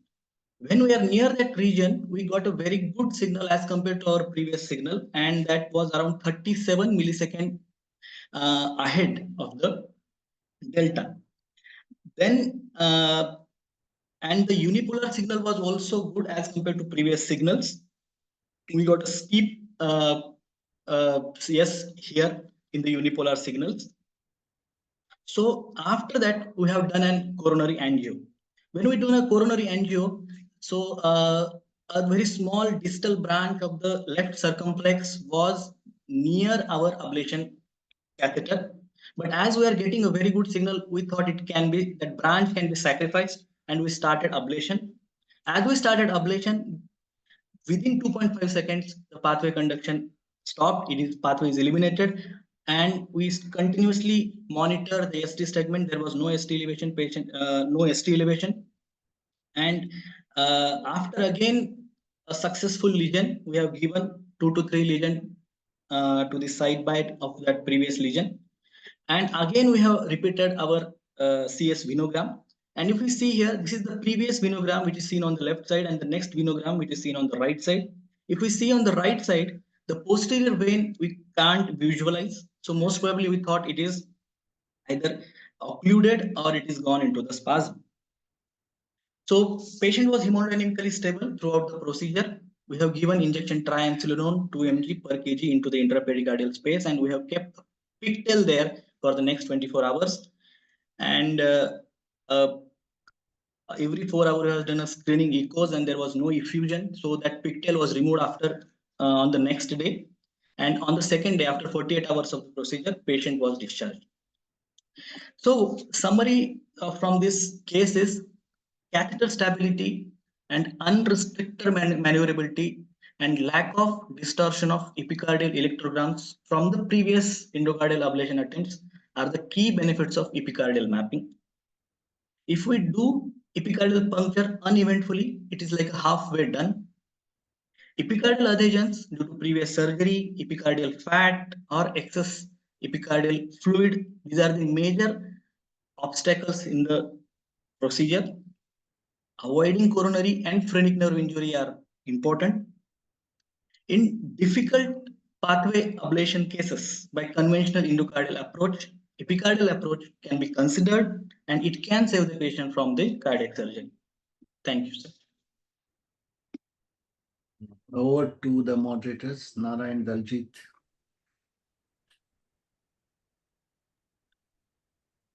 I think I've seen this case in IHRS group. Very nice case, Dr. Yogesh.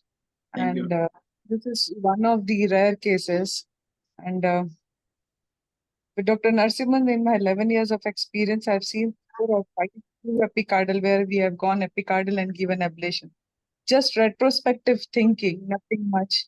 Like if for the fellows, if we are having such kind of case, we can tell whenever they have like 2, 3 QS in lead 2, we have a terminal R in V5, V6, we are suspecting epicardial pathway. It's better if it is available to keep 2-2 spacing decapolar in the CS, which helps us to map and localize where it is. That is one. Secondly, I was just thinking because I noticed you used a very small decapolar. I think it was 2 French decapolar, mother and child small decapolar, which is from Japan Lifetech. It is a map it catheter. That catheter, if we had taken in because it was a nice catheter, if you had taken in your branch into the PLV branch, like we do for VT, it's just a retrospective thinking. Like with the balloon, we could have occluded. We have done that before. For VT, we do that, right? Like we occlude with the small balloon and see path is terminated, giving cold saline, and then later we can think to put an alcohol. Just one of the thinking if you're not going epicardial.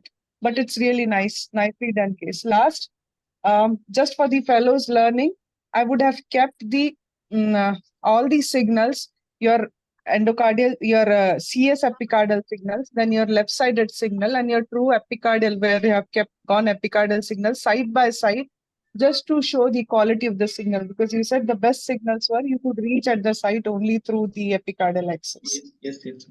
Nice case. Narayan, do you have some comments here? Nothing specific. Excellent case. Very well done. And generally, we would staged it out rather than going in the same setting. And of course, I should appreciate that they had the courage to go in the same setting and take an epicardial route. Very well done. See, Nambudiri, Daljit just now told, even centers like Narasimhan's, over so many years, you had some 2 or 3 epicardial approach for accessory pathway ablation, Daljit. So what does that simply mean?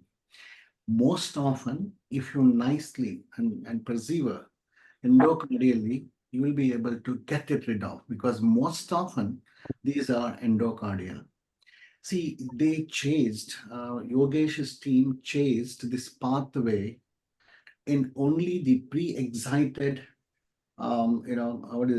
pre-excited pattern. They did not look at the VA conduction. There was a fear of the atrial fibrillation induction requiring a DC version. The mapping could have been also done during the ventricular pacing and the eccentric activation.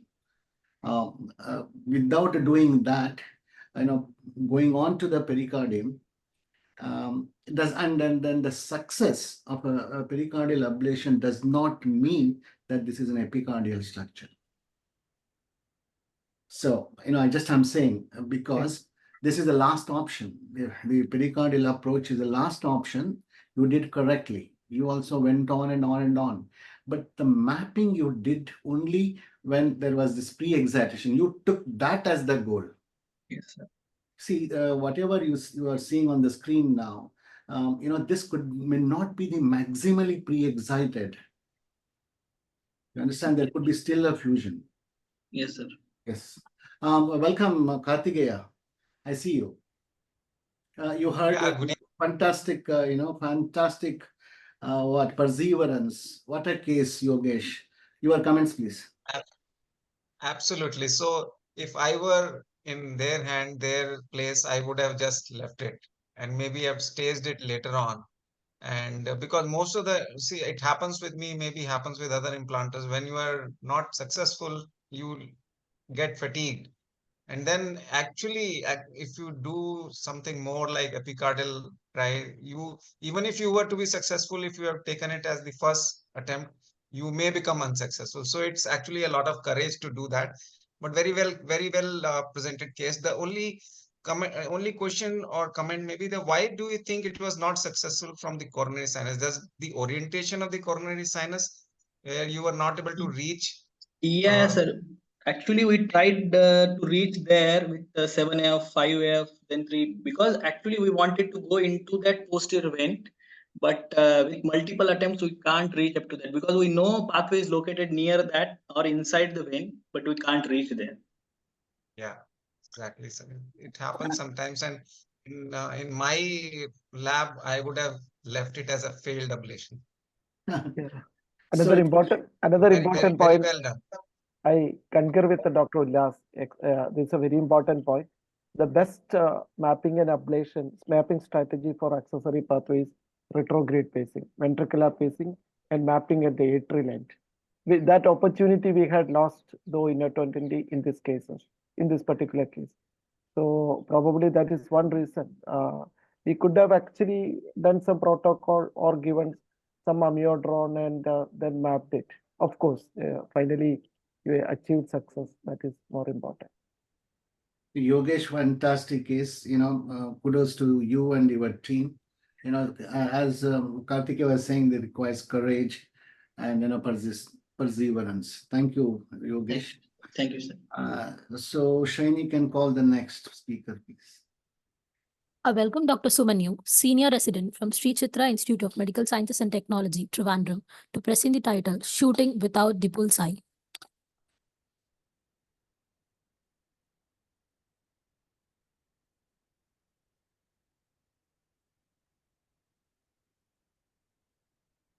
Dr. Sumanyu, kindly share your screen, sir.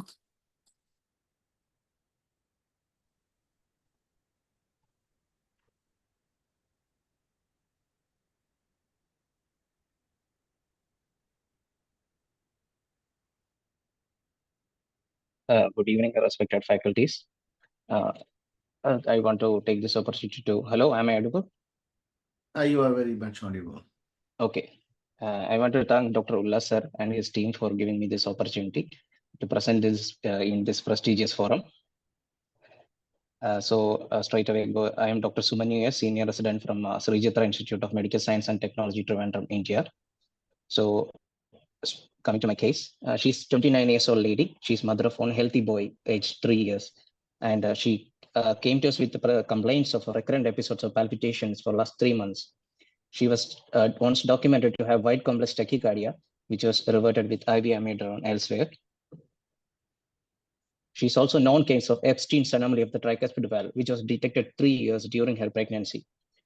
Echo suggested a moderate low pressure tricuspid regurgitation, intact intra-atrial septum, good size functioning right ventricle, and good ventricular function. And she's functional class 2 with stable symptoms. Saturation was 98% in room air because there is no ASD.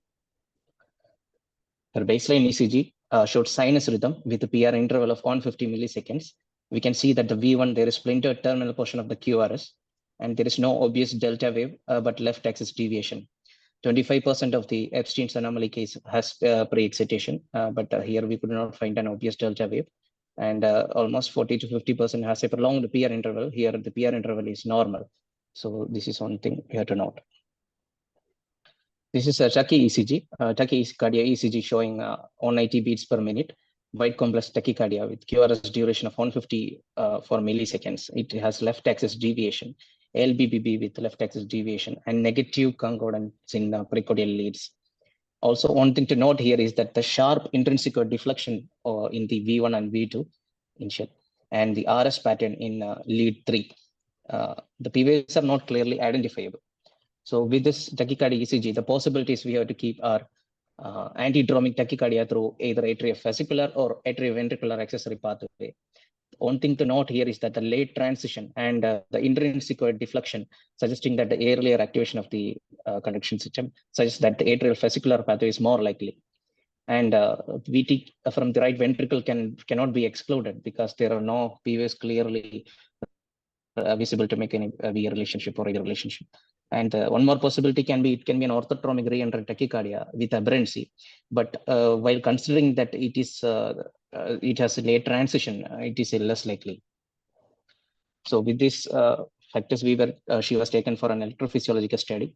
The baseline electrophysiological study suggests that it is sinus length of 754 minutes, age 6 milliseconds, and a short HV of plus 10 milliseconds. So with the ventricular burst pacing protocol, we could see there is a concentric VA activation showing that the CS9 were earlier than the 1-2 at 350 milliseconds. And on incremental pacing, it showed a 2:1 VA conduction at 340 milliseconds.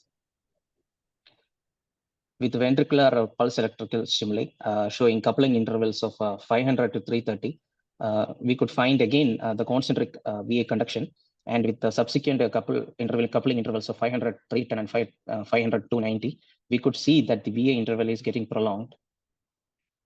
And so to summarize, it is a concentric and decremental VA conduction, so it cannot be a retrogradely conducting accessory pathway.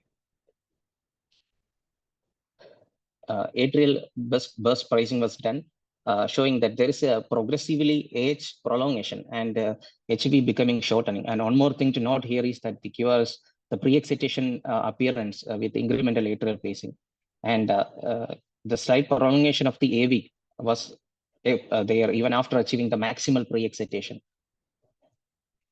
So at this point, we have 29-year-old lady with Epstein anomaly with the left bundle branch block, LAD tachycardia. She did not have any definitive evidence of pre-excitation at baseline ECG. The HV interval in electrophysiological study varied between plus 10 and plus 40. Retrograde concentric and decremental conduction, retrograde concentric and decremental activation was noted in the ventricular burst and programmed electrical stimuli. And andrograde study suggested it is decrementally conducting accessory pathway with the left bundle branch morphology. So it is likely an atriovesicular pathway, but possibly there is no additional conventional accessory pathway. Tachycardia was induced on catheter manipulation. The tachycardia characteristics, it is 190 beats per minute, wide complex tachycardia. And here the axis appears normal. There is precordial transition at V5, V6. And here also we can see that in V1, V2, there is that sharp intrinsic deflection, which is noted. The P waves are not clearly seen here. The intracardiac electrograph features of the tachycardia. The tachycardia has an 1-to-1 AV relationship. The HV interval was negative, minus 38. Septal VA interval was 144. The ventricular activation was earliest at the apical RV. So you can, with the red line, you can see that the apical RV, there was a earlier activation as compared to the basal RV. This comes later, and this is the his bundle. So mapping was attempted at the tricuspid annulus. The fluoroscopic images shows that the images from RI of 30 and LA of 40 view with an SRO sheath, but we could not get any good M potential in this mapping of the tricuspid annulus. So what are the next options? So one thing is we can base at RA and map based on the STIM QRS interval, or empirical short pulses of pulses at tricuspid annulus can be given, and we can look for Mahem atomicity. So, but it is not widely accepted. And one more option is we can map the RV cavity for ventricular insertion. So what we did was with the support of right atrial pacing, we mapped the RV. So in this image, we can see that in the ablation catheter, there is a sharp potential. Labeled with the red arrow, there is a sharp right bundle potential, and this was coming before the edge, suggesting airway activation. And we did the near to this area, we did the RV mapping, so which showed that there is a definite potential which is coming just prior to the right bundle potential. So it is consistent, it's seen consistently. So this could be that insertion potential seen just before the right bundle potential. So this was our fluoroscopic image showing the catheter position. So we ablated here. The first RF pulse was given. So in this, we observed various rhythms. The first was a complete LBBB. Second was pre-excitation, and third was pre-excitation. And one more complete LBBB with just 10 seconds of ablation. This complete LBBB can be suggestive of Mahem rhythm also. 10 seconds of RF ablation, you can see that the wide narrow QRS has become QRS become narrow, and there is loss of pre-excitation. So this is the post RFA showing sinus cycle length of 602 milliseconds and AH interval of 102, and HV here is 46. So there is a loss of pre-excitation, and surface ECGs, you can see V1 to V6. It is RBB, right bundle branch morphology. AV Venki backing point was at 280 milliseconds. Here also we can notice the right bundle branch pattern, and it suggests that there is no right-sided manifest pre-excitation. This is the post RFE ECG showing right bundle branch block, and she is doing well on follow-up, no further recurrence of any arrhythmias.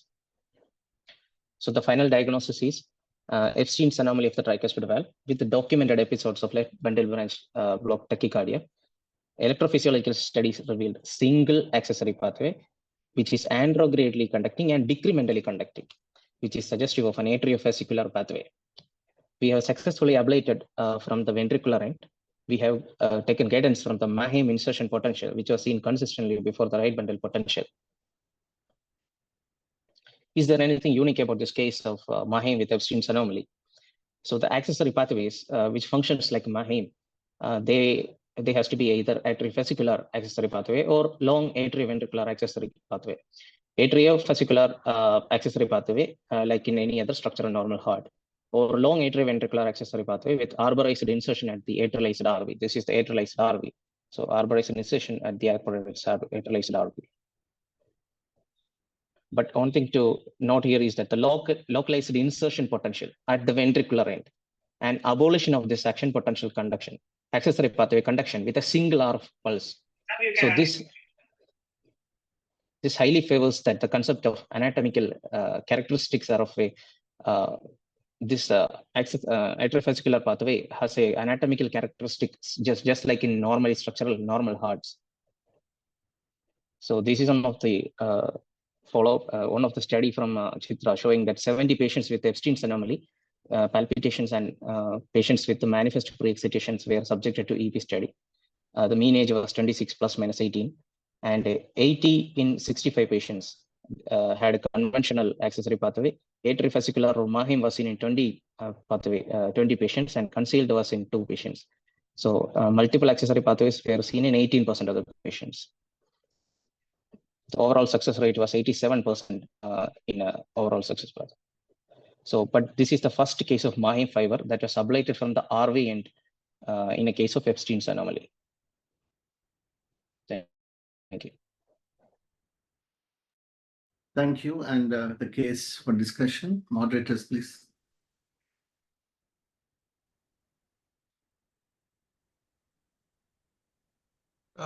Nice case, Sumanyu. So couple of comments. One is that you said that if you have a decrementally conducting retrograde conduction with the rules rules out an accessory pathway. So this statement is not correct. I know you know it, but it should not be made because it could be a pathway also.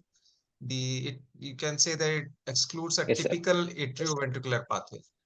The other thing is when you had the tachycardia, did you perform any? I don't know whether I saw any atrial pacing maneuvers. Did you show that whether there is what is the mechanism of tachycardia? It's an antidromic tachycardia or it's an AVNRT with a bystander accessory pathway. So that can also yes, sir. This tachycardia was ill sustained, sir. Yes, sir. Okay. We could not do the overdrive pacing. Other thing is when you did the ablation, your V1 shows right bundle branch block pattern, which is quite expected in Epstein's anomaly, but your post-ablation 12-lead ECG, I think doesn't show a good right bundle branch block. Yes, sir. So Incomplete was it a right bundle mild branch. Epstein's? It had right bundle branch? It is incomplete RBBP. That RSR pattern was. It is not that like broad QRS. Right. So what the unique feature is that your ablation site is at the ventricular insertion site, right? Yes, sir.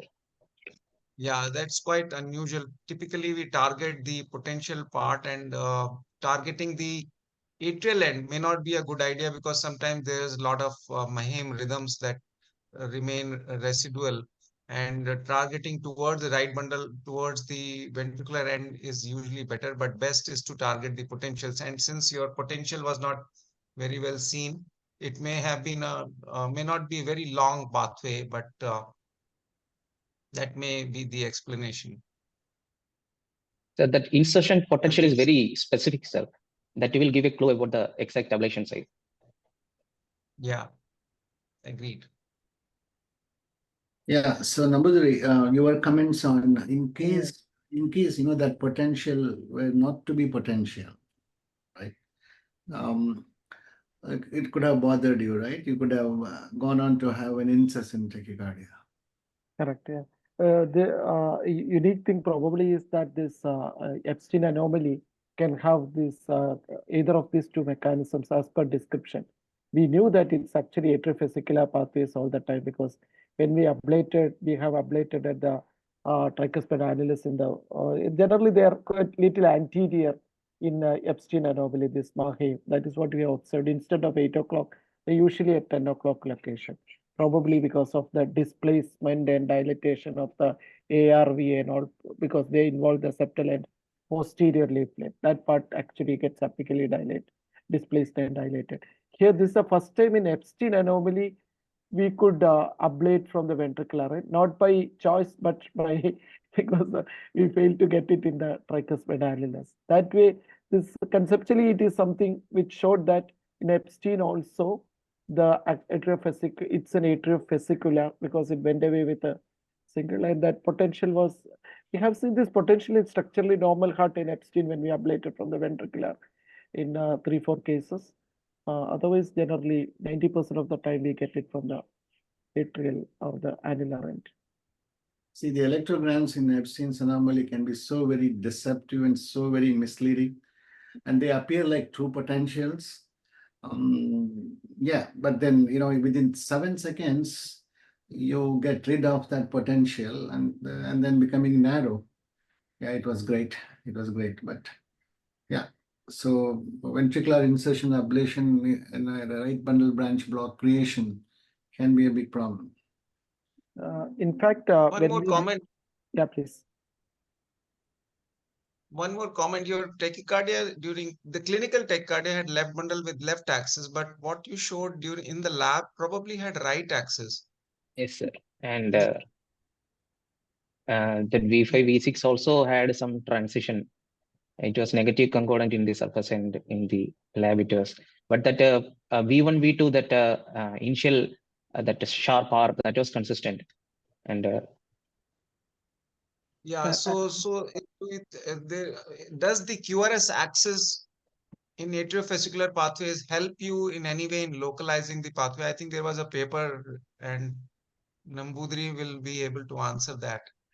Now, when actually the insertion is more proximal, in fact, the QRS will be narrow and there will be less left axis deviation, and that is axis will be more or less.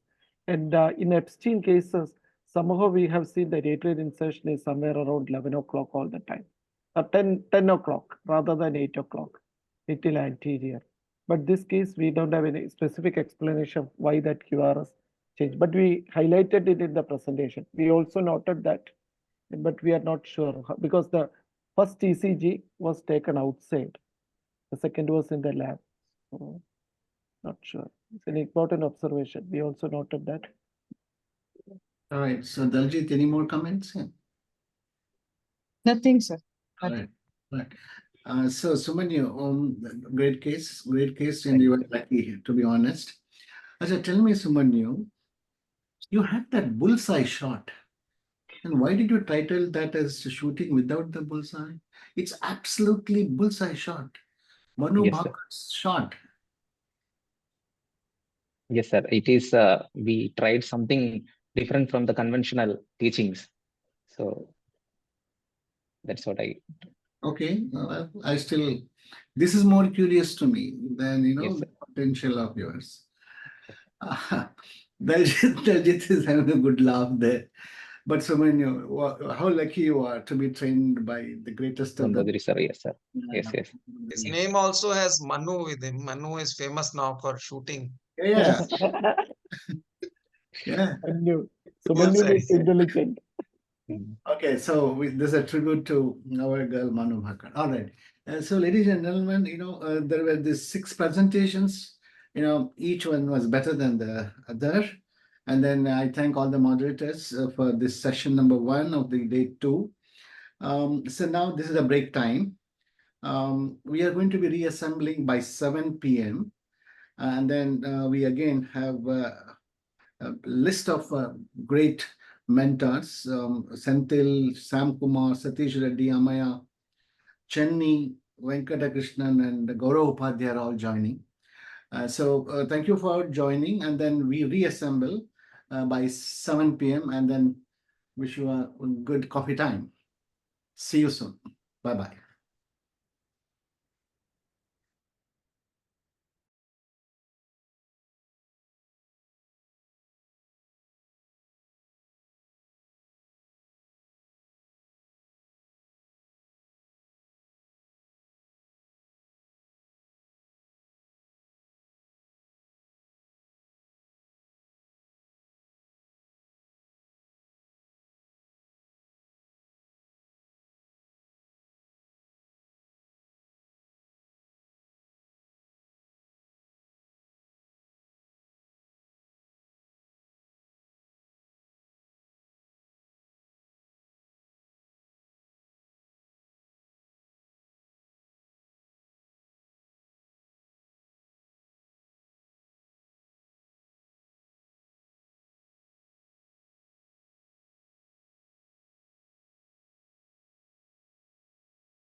Senthil,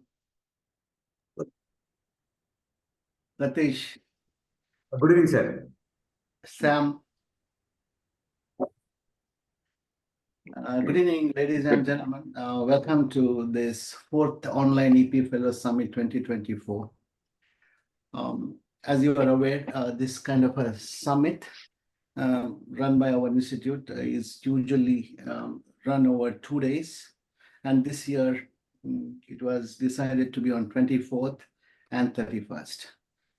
I would like to thank my colleagues, Anindya and Mulla Saryajit, who have helped me to bring up this program successively on the last 4 years, and each time they have helped me to make this program bigger.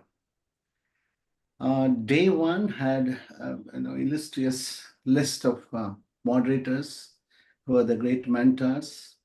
You can see those moderators on the screen. On the day one, that was on 24th August. Another big list of the moderators. They all are the patrons of this particular program, and we have had 13 great presentations on day one on 24th August, and these are the presenters from day one, the rising stars in the field of electrophysiology. Now, day two, in the an hour back, we have had 6 great presentations moderated by another list of great mentors known for their training program and the publications in the field of cardiac electrophysiology who advanced the science. These are the presenters who will be introduced soon. And today, the second session will be moderated by these are the faculty who moderated the earlier session: Yash, Narayan Nambudri, Ajit Tachil, Neeraj, Kapil, Kartikeya, and Daljit. And we were honored to have the presence of Rajiv Pathak from Canberra Hospital, Australia. And this particular session is going to be moderated by my friends from overseas. Senthil, thank you so very much. I mean, your presence adds so much value to this program, and you always bring, your candidates, your fellows to present, and they make wonderful presentations. And we are going to be listening to those presentations. Sam Kumar, you are known for your teaching, and we are honored to have you. Gaurav Upadhyay, I think, is going to join soon. Chennai is already logged in, I think. Chennai is the great pediatric cardiac electrophysiologist. He is from Children's Hospital, Michigan, and Detroit. Gaurav Upadhyay, who doesn't know him, who had advanced the science of electrophysiology so very much, is known for his clinical research, basic sciences in electrophysiology. He's from University of Chicago. Great patron of our EP program at MMM. Venkatakrishna is a friend of India. He's going to be joining soon. So with this, I welcome you all to the second session of the second day of the 4th EP Fellows Summit. Thank you everyone who have joined, and over to the host to introduce the speaker and the moderators, please. Welcome back to the 4th Online EP Fellow Summit.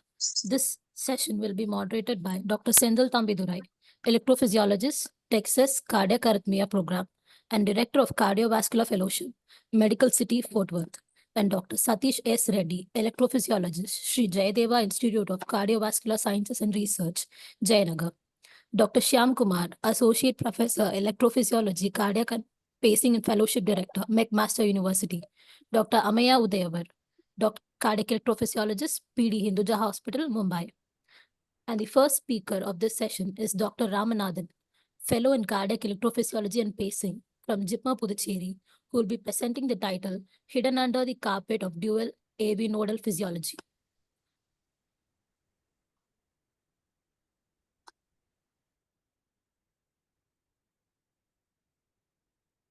A very good evening, everyone, my teachers, my respected teachers and colleagues. Today, I'll be presenting on hidden under the carpet of dual AV nodal physiology about a 53-year-old female who presented to us with recurrent episodes of palpitation for the past 5 years. These episodes were associated with pre-syncopal symptoms, and these episodes were she required hospitalization for each of these episodes, and they terminated with IV adenosine. She had a structurally normal heart. Her sinus ECG showed a sinus rate at 65 beats per minute. PR interval was normal, and there was no pre-excitation in the sinus ECG. This is the tachycardia ECG, and we had only one documented tachycardia ECG, which showed a regular narrow QRS tachycardia with a short RP interval of around 60 milliseconds. And if we see the zoomed inset of lead 3, we can see that the P waves are inverted in the inferior leads, and the RP interval is short, around 60 to 70 milliseconds. So with this background, we started our EP study. And on EP study, if we see the ventricular burst and ventricular extra-stimulus protocol, there was a retrograde atrial conduction, 1:1 conduction, and it was central. And the earliest A was seen at the level of the His, and it was a decremental conduction. And on atrial burst pacing, there was no pre-excitation, and on atrial extra-stimulus also, there was no pre-excitation. There was a 1:1 AV conduction. And on atrial extra-stimulus protocol, at decrement of 10 milliseconds, there was a AH jump, and there was a echo, which can be seen at 600, 340. So, but with double atrial extras, we were not able to induce the tachycardia. So we started isoprenaline infusion. On isoprenaline infusion, also tachycardia was not inducible, but then there was PR more than RR. So as of now, we have a 55 years female who have had recurrent episodes of short RP tachycardia necessitating hospitalization, who is having evidence of dual AV nodal physiology in the form of PR more than RR and a AH jump, and there was no inducible tachycardia even on isoprenaline. So how to proceed further, whether to ablate or not? It's always a controversy whether to ablate if there is no documented tachycardia in the EP lab.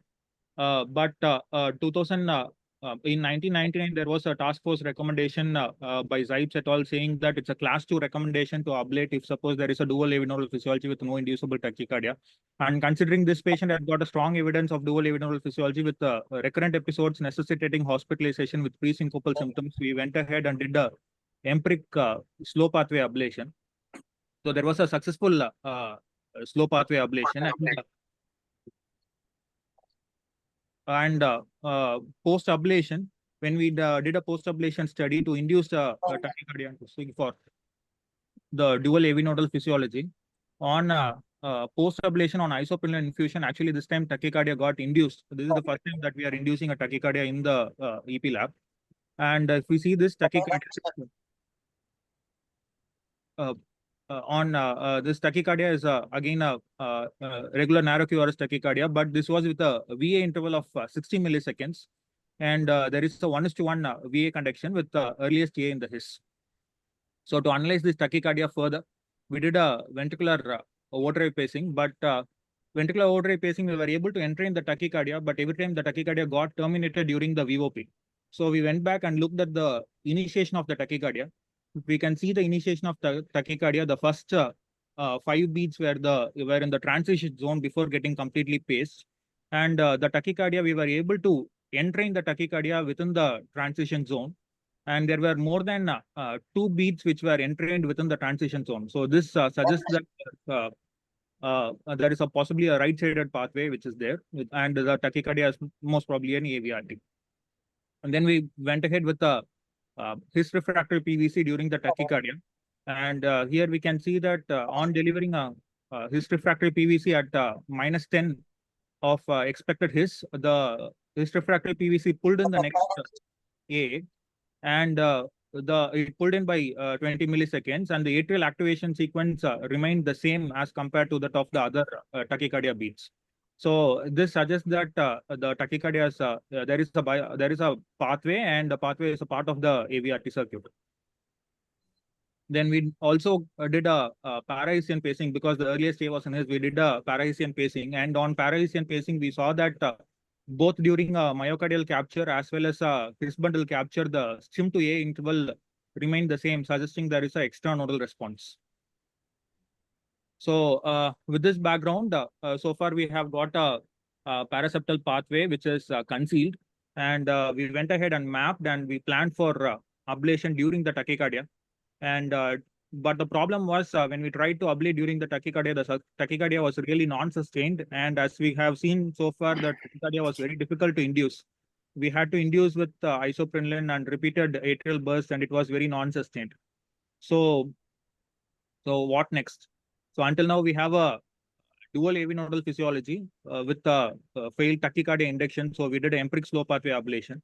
Following that, the actual tachycardia got induced on isoprenaline, the post-ablation of the slow pathway.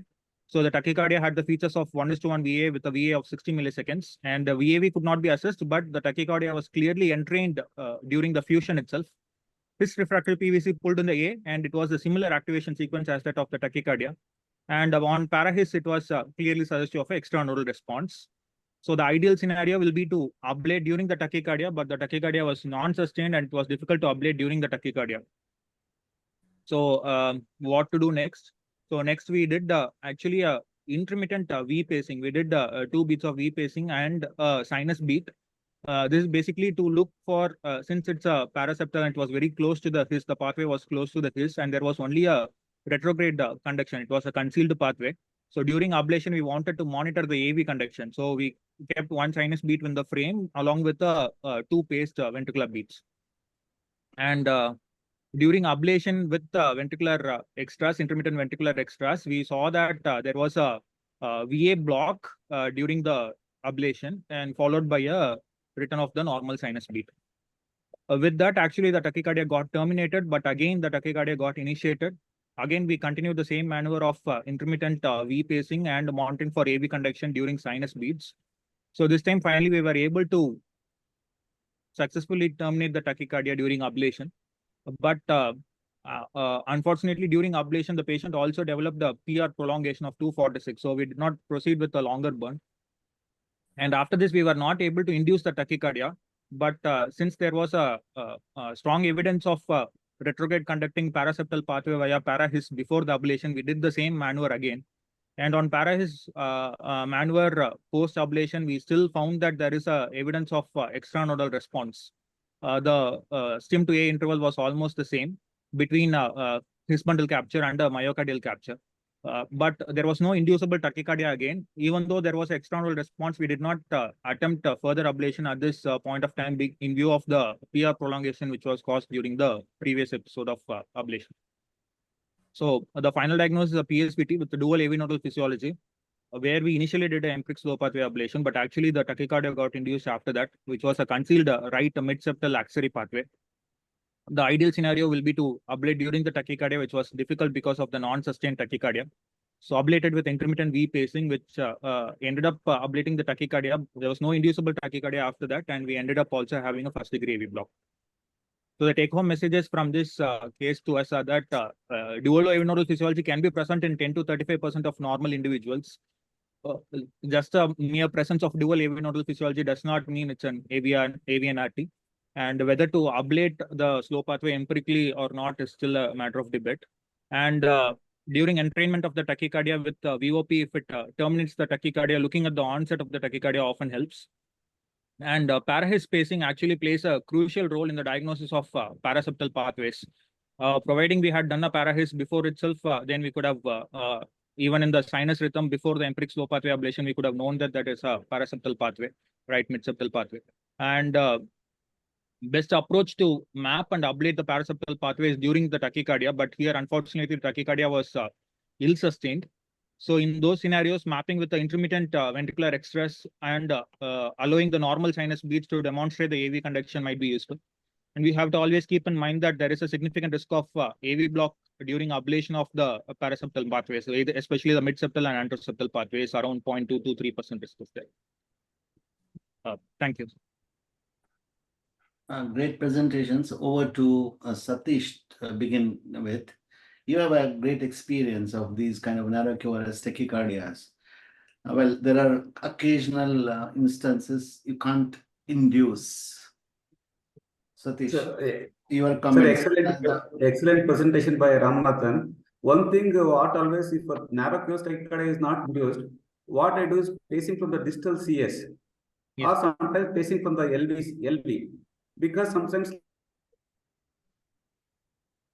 pacing from the right side. A few cases I have done where only pacing from distal CS or the LV side was able to induce the tachycardia. It was able to show left side pathway. That maneuver should have been that's useful in narrow case tachycardia when tachycardia is not induced. Otherwise, Satish, absolutely a great point. Senthil, Sam. Nice presentation, Senthil, and well discussed. Would you mind showing that slide where you pace the atrium and the PR interval longer than the RR interval? A couple of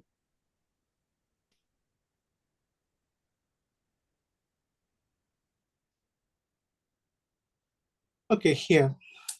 So one reservation and one disagreement I have here is, if you look into the coronary sinus A and V or septal A and V, you're not actually crossing over.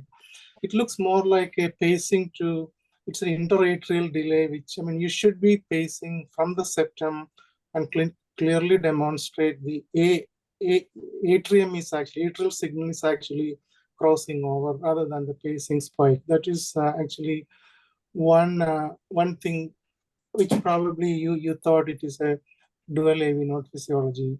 Here it's actually going with the long PR. I don't think it is truly crossing over. The second thing is, there was a nice paper from William Saul about sequential atrioventricular stimulation. You actually do simultaneously pace A and V and then put a atrial as well as a ventricular extra stimulus. The idea is to block the AV node with the atrial extra stimulus, and then the ventricular extra stimulus will go only through the pathway.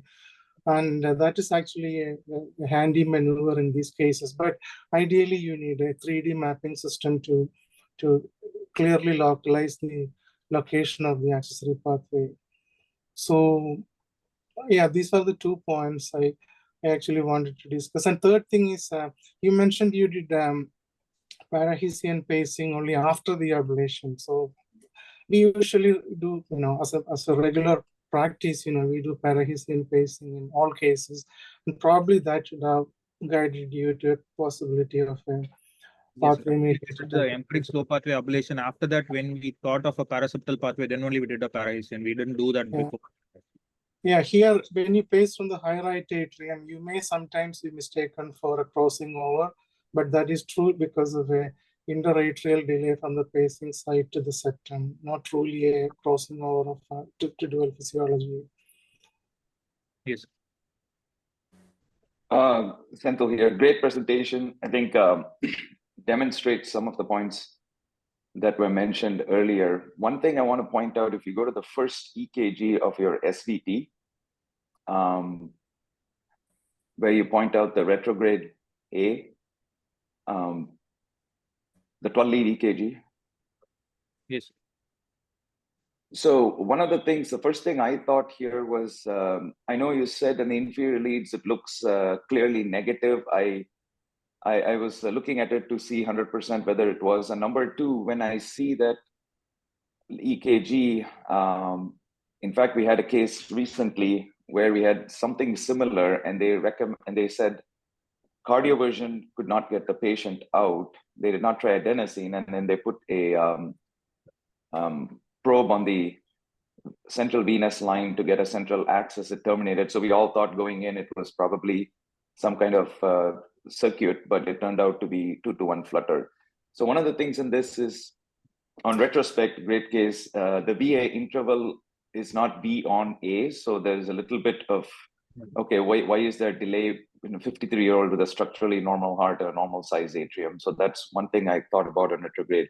And if you go forward, these cases where you have no clear induction of pathway, no clear induction of tachycardia, yes, there is a indication to consider empiric slow pathway ablation. We do tend to use a lot of 3D mapping And I think when you do 3D mapping in sinus rhythm with both A and B and B to A, you might have sometimes seen that there is multiple pathways going retrograde, especially when you got the earlier signal in the His area. So that's another point specifically why sometimes in these SVPs also 3D mapping, especially if you don't have, if you're going to ablate empirically. The third point also on your, when eventually you found that there's a possibility of a pathway and you were ablating, it's another case where 3D mapping will help, especially in tagging all the His, because you may have a His signal that on the catheter, but it can be still somewhat lower. So I think it's a case to consider, especially on these retrograde mid-septal pathways, which are the highest risk. In your final slide, I think I might have missed it. You said there was fatigue AV block. How was the AHHV intervals on the final Actually, it required number? Yeah, it recovered by the time we did the final maneuver actually. So there was a AH prolongation, but it recovered, sir. It recovered within few minutes. Okay. Sir. Yeah, absolutely. Okay. No, I mean, those were my main points. I think this brings up a point of, we do consider, I think many people use the class 2 guidelines to do empiric slow pathway because most of the time we get away with it. But still important to, I think, consider 3D mapping, especially if you are pacing in the retrograde and you don't know the AV conduction happening while you're ablating. Yeah. Yes. Senthil, we have Suchit making a comment here and Shomu Bora.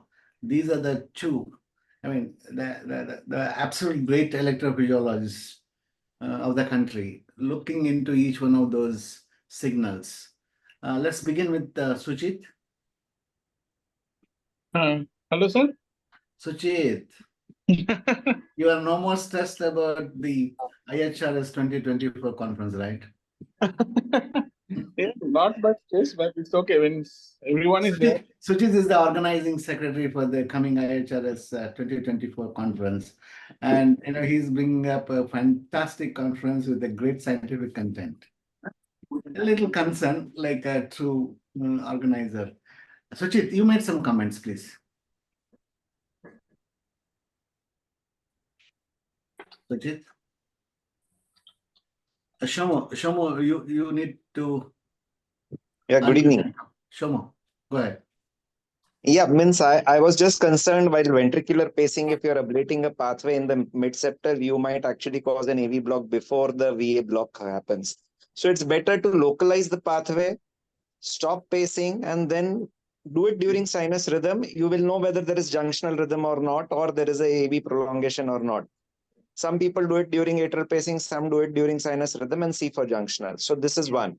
And many a times that is much better than doing in ventricular pacing when you are in that area. Also, initially, especially in the septal region, if you don't have an induction of tachycardia, waiting for some time is important because these pathways can be bumped also and they recover after some time. So even if you don't have an inducible tachycardia, you wait for some time and then try to see if you have a documented tachycardia. Yes. Great point, Shomo. Electrophysiology is a test of your patience. Yes, Just calm down. Just calm down, right? Just one Sam, please. Oh, sure. Yeah. Go ahead, Sam. Oh, sorry. Just one question. Have you attempted pacing at the same rate from the atrium? Because that is actually something we do in desperation when we cannot induce a tachycardia. I mean, to see the one-to-one conduction at the rate of the tachycardia. If it is there, we conclude it is less likely AVNRT because they link you back at that point. Have you tried that before ablation? No, sir. At that rate, we did not try atrial pacing before ablation. It is something we can try, if you cannot induce and if you are sure there is no pathway. May I make one comment? Yeah, Maya, please. Yeah, hi, sir. Every one of us have gone through several times, like typical, juicy narrow QRS tachycardia, short RP or little long, and then You are not inducing. That the first ECG, I was not very convinced that it fits into AVN-RT because I felt the RP was a little longish. That is what I felt. Yes. Would you please put up that slide? Yes. The whole discussion, lies on that. Yeah. See, the first ECG, especially if you see lead V2, you see a lead V3, lead 2 and lead 3. If you see the downslope of the T wave, downslope of the T wave, you see a nice hump in some of these waves. Yes. Like a sharp deflection on the T. Normally the T wave should be shallow, right? So when it down, the downslope should be like a shallow, gradual. But here you see a clear cut, like sharp, like a hump like thing, negative hump. So I feel the RP was a little longish than 70. So I feel the first ECG itself probably suggested to me, at least, that it would be AVRT. Before going for ablation, at least I would do a para-Hessian study first, just to rule out the slow pathway. That is number one. And number two is that when I saw the trend which you showed for ablation, I didn't see the His catheter signals. So me as an operator, I always want my His catheter signals to be seen when I'm ablating because I know exactly where my catheter is. Because I think probably you must have withdrawn the His and put the ablation. That is what I guess. But I would not rather keep a His signal, His catheter with the ablation catheter. So I exactly know where is the position of the ablation catheter vis-a-vis His catheter. And as they say, normally you should go both ventricular to ablate the pathways so that you don't injure the AV node. So a very small A and a very large V. So again, in the ablation signal, I don't think you have shown that, you have shown a very small A or a big V or catheter means position wise. And the last point is like, normally there are other ways by which they suggest that you can either do a jugular approach where you can reach the Hessian location much better, or from the non-coronary cusp, from the aortic cusp location, where the chance of AV nodal injury is slightly less. This I think Dr. Yash also said. He has presented in some of his cases where he has gone from aorta into the non-coronary cusp and ablated the pathways there without injuring the. So I think these two approaches, means Dr. Yash suggested the aortic approach, and of course the jugular approach is very well known for anterior superior paraseptal pathways. Amaya, so thank you so much. So the final words from the master, Chennai. I'm not the master of anything, but you know what? We'll have to. I think we'll have to move forward. You know what? Give me your strategy of a narrow-QRS tachycardia in young, structurally normal heart, appearing to be AVNRT, but like what Amaya told, may not be. When we are not sure, what should be your approach? Final comments before we go to the next presenter. Final comments is my strategy is that if it's an adult-like patient, a big-size patient, you can consider ablating it. There are penalties to be paid in a smaller patient. So what I would do in those scenarios is I have to be absolutely sure that there is not an accessory pathway or something like that, because under the age of 8 years, you are statistically more likely to have an accessory pathway. After the age of 8, it could be AVNRT accessory pathway. So, that doesn't magically change. I've had cases where there are 6-year-olds with AVNRT. So you have to be absolutely sure that you're not missing a pathway. Do all your maneuvers ahead of time, para-Hessian and all that. And then make sure that there is no retrograde conducting pathway that is concealed. And then if you do isopril, do multiple maneuvers, make sure. And then if you don't have anything, then you can go for an AVNRT. I mean, I think basically there's a lot more penalty to be paid in a smaller kid. Of course, I'm more of a RF guy, but there are instances where I would use cryo, and mid-septal is probably one of those instances where I would prefer cryo, especially in a smaller patient than radio frequency. And but having said that, there are pediatric EPs that will do cryo for all sort of septal pathways. I don't do that. My preference is for this is I use cryo whenever it's truly mid-septal. Not getting a His signal where you're ablating doesn't mean that you're going to be safe, because AV node, at best you may get a far field His signal, but not getting a His signal does not mean that the AV node where you are really is not pick up. There's nothing in the world of signal processing that can pick up any AV node signals. So the far field His signal, if you see it, it's not good. But even if you don't see a His signal, it doesn't mean that you're safe, because at the exact location where the AV node is, you may not get a His signal. Yeah. Thank you, Chenny, for the final comments. So Ramanathan, wonderful presentation. Thank you. Hidden under the carpet are not only the pathways, there can be diamonds too. That's beautiful. Very, very nice. So we will call upon the next presenter. I will ask the host to call upon. I think the presenter is Dr. Nethuja. I mean, every single year, I think she presented and she inspired a whole lot of the junior EP community in my country from USA. You are the fellow of Senthil, right? Yes, Dr. Conrad. Yes. We are privileged to have you again. Thank you so much, sir. I invite you to present your case, please. Thank you. Bye. Let me share my screen here.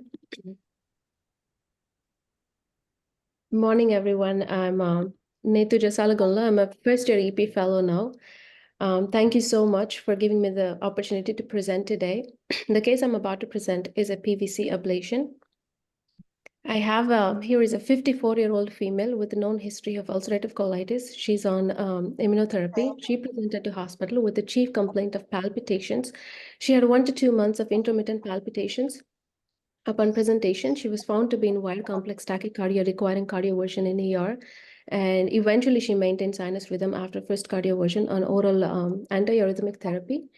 In the same hospitalization, she also was diagnosed with non-ischemic cardiomyopathy with patent coronaries, and EF was found to be less than 35%.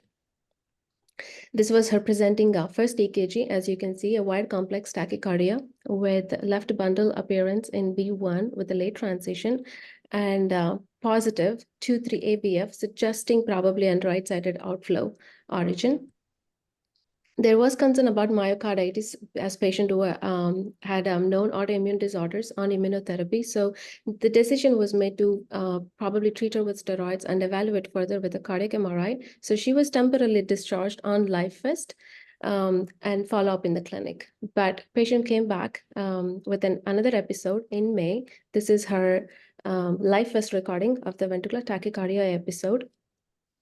In this hospitalization, she did receive a dual chamber ICD. The cardiac MRI results by then came back showing LV had moderate sized abnormal enhancement in multiple areas, epicardial, mid-myocardial, and transmural enhancement, suggesting a non-vascular distribution of fibrosis. In basilar to mid anterowall anteroseptum, RV also had moderate to large sized enhancements in subendocardial and transmural involving basilar to mid septum and inferior wall. RV function was normal. Patient did well after these 2 episodes. She was followed up in clinic with primary cardiology. She then came back this June with an ICD shock. This was her recording of the ICD, where you can see the tachycardia was induced. This is the A channel, V channel induced by a PVC, which was eventually terminated with a shock to sinus rhythm. At this time, she was added an oral mexiletine and was followed up in the clinic. Throughout this journey, she did have multiple PVCs. Even in the clinic, she had multiple PVCs. So it was decided to go after with an EP study for PVC ablation. So PVC ablation, on the day of presentation, she had multiple frequent high burdenous PVCs, but 3 of them were found to be clinically significant. As you can see, this was her presenting EKG on the day. There's one of them here, V1 with a positive, and 2-3 AVF also being positive, suggesting an outflow.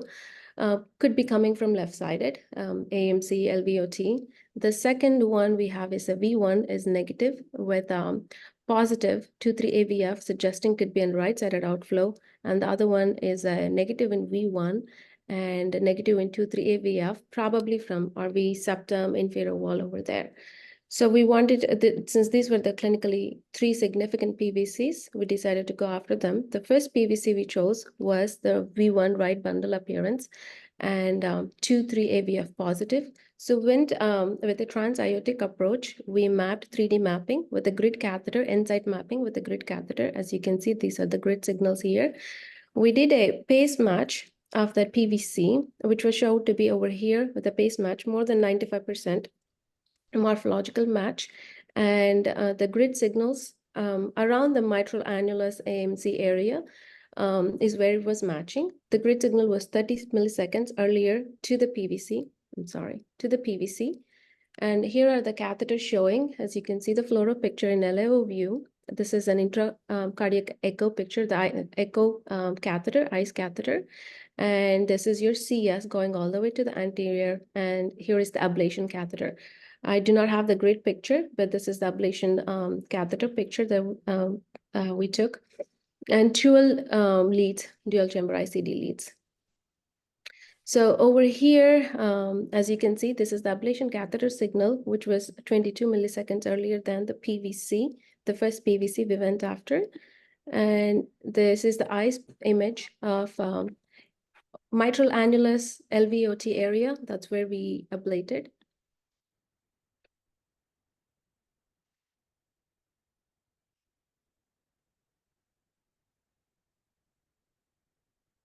Okay.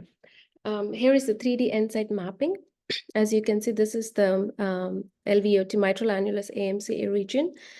The time mapping showed the morphological match of the PVC was 91, and the unipolar signal, if you all can make it, is a QS, good QS.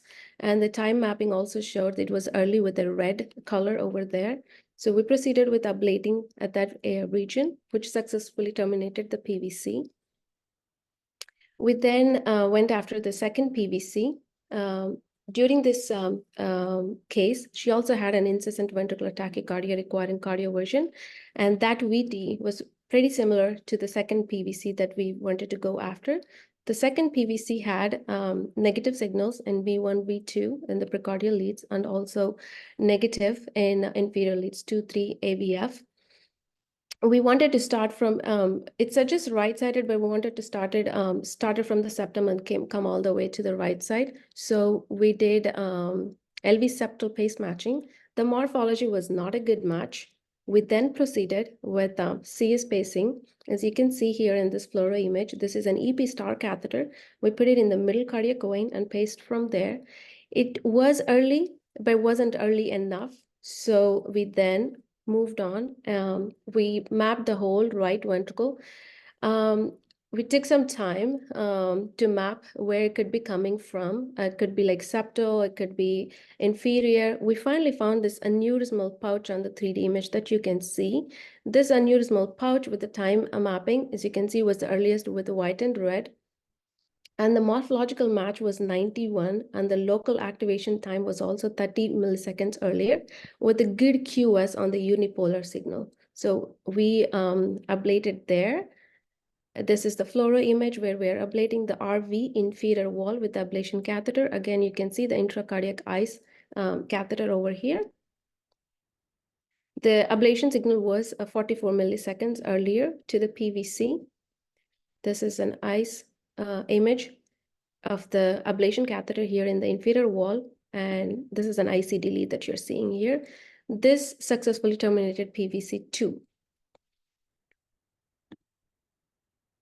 And we then went after a third PVC, which was clinically significant.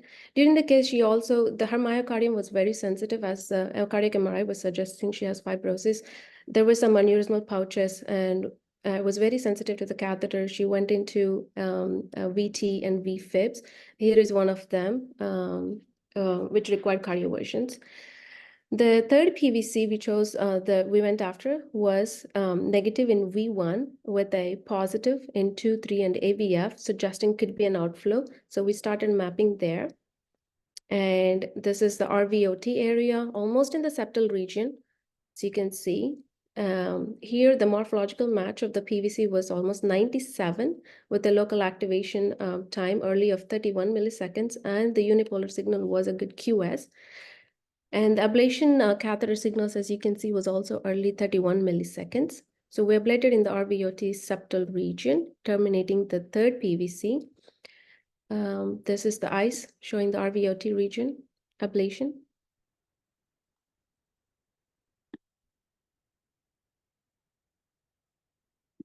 At the end of the case, we did give isoprolol, and we were not able to induce any of the PVCs, and this is the last EKG at the end of the case.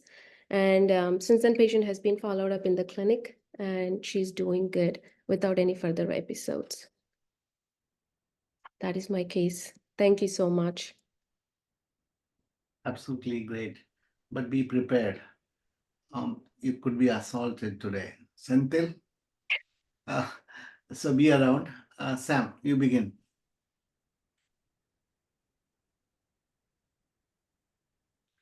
Sam, I can't hear you. Unmute. Sam, unmute. Excellent case, very well done and very challenging. And sometimes these cases can be very, very frustrating. So the presenting VT was kind of a RV outflow free wall location. No, if you show the ECG and the sustained VT you showed, if you can go back to that tracing, it looks like it is changing morphology from left bundle to right bundle. So in these cases, I'm not sure whether a substrate-based approach, like, do you use any imaging like, ADAS or in-heart to localize the channels and target them rather than going after individual PVCs? Because these may not be the idiopathic ones. They are more likely substrate related, and you may have to hit them hard with whatever you have, sequential unipolar or bipolar kind of things. Again, it's very challenging. Well done. Thank you.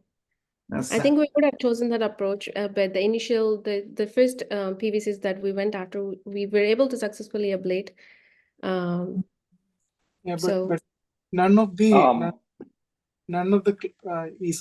PVCs in that was actually mimicking exactly the 12-lead ECG. So it may be the same substrate, but it may be exiting at different areas. Yeah. Sam, you know what? She presented very well. Okay. Yeah. Senthil. Yeah. Let's learn from you. Let's learn from you. No, I think this patient has had defibrillator support. Yes, absolutely. So first of all, this Netu patient did has well. defibrillator support, and now you have like whatever right sided, left sided, whatever. Was there a need for an ablation here? First of all. So can you guys hear me? Can you guys hear me, or what was the need for an ablation here? First of all, to begin with. So symptomatic, some palpitations, etc. Right? Can you guys hear me, or I'm not sure? We all hear you very clear. Okay. You Oh, look sorry. handsome. Yeah, no, I mean, thank you. You're way too kind. The first of all, Netu, I think did a great presentation. This was chasing is what we are meant for. You chase. There's a genetic defect among the electrophysiologists. You chase. Now, how to chase? That's the thing. Oh, go ahead. So let me give you an overall. This patient last year, when she first presented, said, "Hey, I have an outflow tract VT.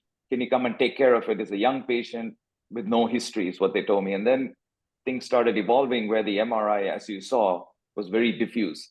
And I would say, at least in here, if not for the MRI finding, she would have gone for an ablation, most likely the first time itself, for an idiopathic outflow tract looking VT that is sustained. Now, the MRI put a pause, I would say, for all our aggressive VT ablation strategies initially. So then it was like, okay, there's a global thing going on. So she was on steroids, IVIG, as more like there is no great data behind each of these, but to help a 50-year-old female who otherwise, other than ulcerative colitis, never thought she had a heart problem. So initially was on amiodarone, then multiple EFs slowly tracking to be higher. And in fact, I would say the guidelines would say you have to put a defibrillator on someone who has sustained VT and you don't think there's a true reversible cause. Initially, because of myocarditis being in the picture and potentially, this was a time last year where there was still virus effects going on from the post-pandemic. It was thought, okay, maybe this could be something that is completely reversible and may not happen again. We had postponed it and put a life vest initially. That's an approach we use here for people who are on waiting phase. And eventually on amiodarone with steroid IVIG and beta blocker ACE, when she had her second, what was a life vest shock, it was decided that defibrillator is necessary because this is a very high risk situation.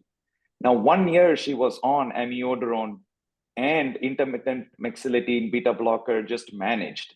This year, when she presented with a full ICD shock, I think at that point we had decided, okay, we have to do something more invasive than just keep her on amiodarone, mexiletine, and hope for improvement, because I think the myocarditis from the acute phase has now reached a more fibrotic, even from the first MRI. So I think that would necessitate that ablation was probably, we have done for probably much earlier in many situations, but myocarditis is not something we deal frequently. So I think ablation was decided as strategy. So that's definitely one. Number two, I think if you look at the VT morphologies and even on the tracings, you could almost say, yes, it's fast VT, almost bordering on ventricular flutter, because if you look at the ICD tracing, even on the far field EGM, it's not one of those classic single exit morphology like pointed out, or a single circuit. This looks like it is all over the place. And we thought, okay, having multiple PVCs, known trigger for these, maybe if we try to reduce the PVC burden, which is there despite being on 2 different antiarrhythmics, it's a strategy. So initially we did try to induce, but all the induction were fast ventricular flutter. There is no way you can chase it. Not a patient we were going to put Impella, LVADs, or try to go down that path. So based on the tracings, we decided that triggering PVC might be something we can do. And from the original presenting EKG, there was a big bias towards the outflow tract being a source of these circuits. In the LV-RV, the scar in the MRI was so diffuse, so patchy, it would have been hard to do a substrate-based approach for non-ischemic patients with epicardial transmural. So the approach was, yes, we may have to go epicardial, we may have to go bipolar. The LVOT, RVOT, if you look at where we had ablated, a case could have made. I think she showed you, we mapped even the distal CS, and sometimes we have done that sandwich approach with the bipolar, but we were getting good termination. With some of the catheters we use, like the Tactiflex, we seem to be getting less impedance issues and able to get more deeper burns and not necessitating epicardial or a bipolar. The inferior wall, even though the transition from V1 to V6 changes from the PVC to the ventricular, I would call it ventricular flutter, but a fast VT that was induced, the axis of the exit seemed to be similar. So that's why we were mapping, and on intracardiac echo, we sometimes look for spots like aneurysms or pouches that may sometimes harbor some of these, those are areas which have extra fibrosis and developed mild aneurysmal pouches. So the approach was, since we were not going to, being the first ablation, not to put her in Impella, epicardial and all that, we thought, let's chase what we can chase and try to reduce the burden of PVCs and see if we can take away some of these triggering factors. And so that was my overall approach to this. And Netuja did a great job presenting what we did, because just as a plug to her, I would say this is our first 2 weeks. July is when the fellowship starts, and this was in her first 2 weeks. So she was drinking from a fire hose in terms of learning the nuances of a more complex VT. Senthil, you are so very lucky, and Netuja is so very privileged to be trained under you. Now, Netuja, you are so very lucky. Now, before I hand it over to Amaya, Sam, and Satish, imagine you are in India. Can you imagine, Netuja, that you are in Yes. India? And then Yes, you're handling the EP lab here. PVC2 of yours, what is the location on the basis of the ECG? That is, let me go back. So it would be somewhere in, I couldn't quite say where it would be coming from. Could be like a septal, could be like inferior wall. Let me go back, but I couldn't say exactly where it could be coming from. No problem. No problem. You'll have to come to India to get the best of the practicalities, to do the best of the practices under Senthil. Senthil, you'll have to do something. Yeah. You always have told there has to be some collaboration with us. Senthil, you forgot. Great. So Sam and Sam, please take over. Sam, Sam, you unmute, please. Sorry, yeah. Yeah, so yeah. Another 2 minutes over this presentation. I thought it's a moderator brand. Amaya, you agree with me? The second PVC? Yeah, look like that. Yeah. But then actually they're well documented. It's an excellent case, very well documentation of the signals and Absolutely, the temperature. Senthil. It is just I just had a query. Means normally in our, at least what I would do is also do a substrate map along with that, just to see whether you have any late potentials or lava or something of that sort. Because you said that she was again and again going into VT and VF, right, which was unstable. So would you not proceed with the substrate modification as well, because there's a chance that you may come back, with the recurrent VTs. No, I think substrate map general approach definitely for ischemic it makes sense because you may be able to but I think for a non-ischemic, I think when we were doing, I would say some of these VTs were induced by moving the catheters nowhere close to where any of those PVCs appear to be coming from. In fact, if you look at we were inducing it when the catheter was moving. In the PVC that was induced, we actually thought it was going to be more apical. Actually, if the PVC2, if you look at it, it was more negative, I believe, throughout V1 to V6. And where we got it was very surprising. So I only attributed it to where her, her substrate or her dilation of the RV and changes, it probably caused that. Another thing, if I looked at the X-ray now 1 year from now, I don't put that RV ICD lead that high and septal. So my suspicion is from the time I put the ICD lead to 1 year from now, her heart has remodeled in such a way that she has developed a large RV kind of base aneurysm, because even on the intracardiac echo, I was able to appreciate on the X-ray, it looks like it may be slightly higher than where we would put it in the apical septum, but on the intracardiac echo, it was clear that it was probably in the mid-septal by the time it was done. So I think remodeling has been adverse. And that gives rise to the V1, V6 morphology. What we traditionally think of, this should be more apical on a V1 to V6 may not be accurate. And a 3D mapping is kind of the best way. If you get a proper QS signal, which is pre-QRS, you have to trust that, because I would have thought this is more apical than what I would usually, where it was mapped. If you look at the intracardiac, it looked more basal than where we got it. So it was very surprising. You know what, before we move on to Netuja, wonderful. But you know what? No, put that last slide. Okay. Can I make one comment? Sorry about that. Sorry to interrupt. Put it in slide mode.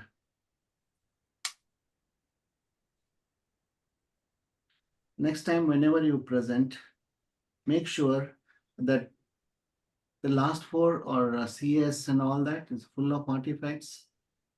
Don't distract you, because electrophysiologist would like to figure it out. Is there something going on there too? Yeah. Yes, it was middle of the None transition. of your presentations should show artifacts.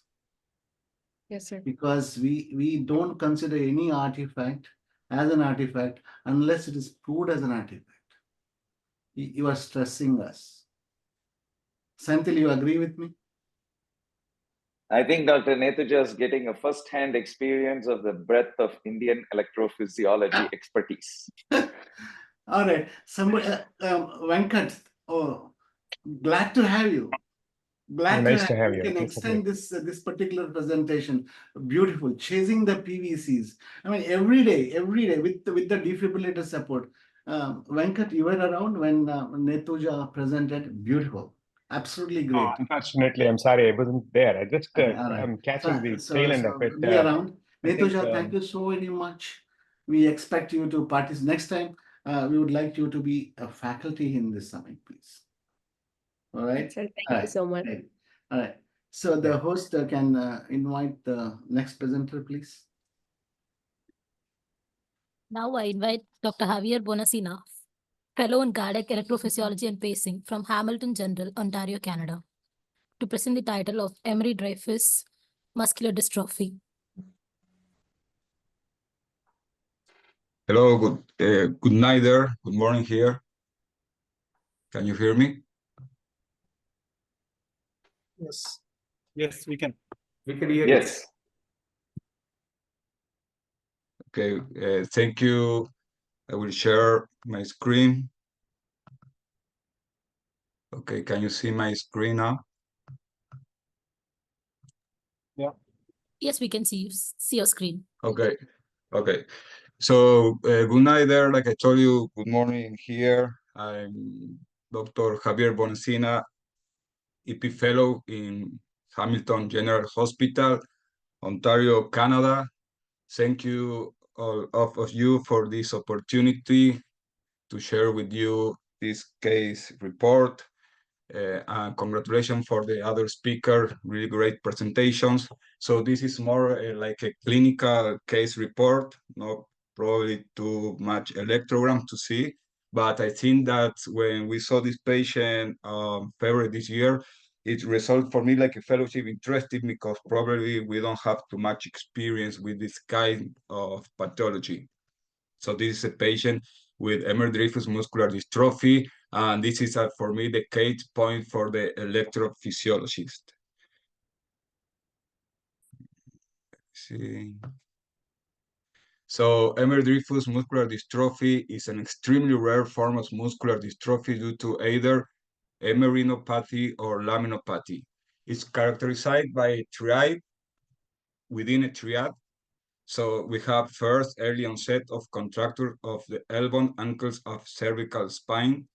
Second, humeroperoneal muscle wasting and weakness. And third, this is important for us, the cardiac involvement from a very early age. That we have is a triad within a triad because in the cardiac involvement, we have atrial arrhythmias, sinus node dysfunction, atrial standstill, and atrioventricular conduction defects, and ventricular arrhythmia and dilated cardiomyopathy. So, like I told you, that is the triad relevant for the electrophysiologist, and the case presentation that was early this year, a 28 years old male at consultation time with a history in 2009 at the age of 13 years old. He was diagnosed of Emery-Dreifuss muscular dystrophy with Emery gene mutation. Family history, mother with diagnosis with muscular dystrophy, and he had a sister with muscular dystrophy too. So the cardiac involvement, one, atrial arrhythmias are a significant problem requiring management for Emery-Dreifuss myopathy dystrophy patients. So these patients in 2011, at the age of 15 years old, had an onset of atrial flutter episodes requiring electrical cardioversions. At the end, he finished with a CTI ablation, so that means ablation a typical atrial flutter. But this arrhythmia recurred.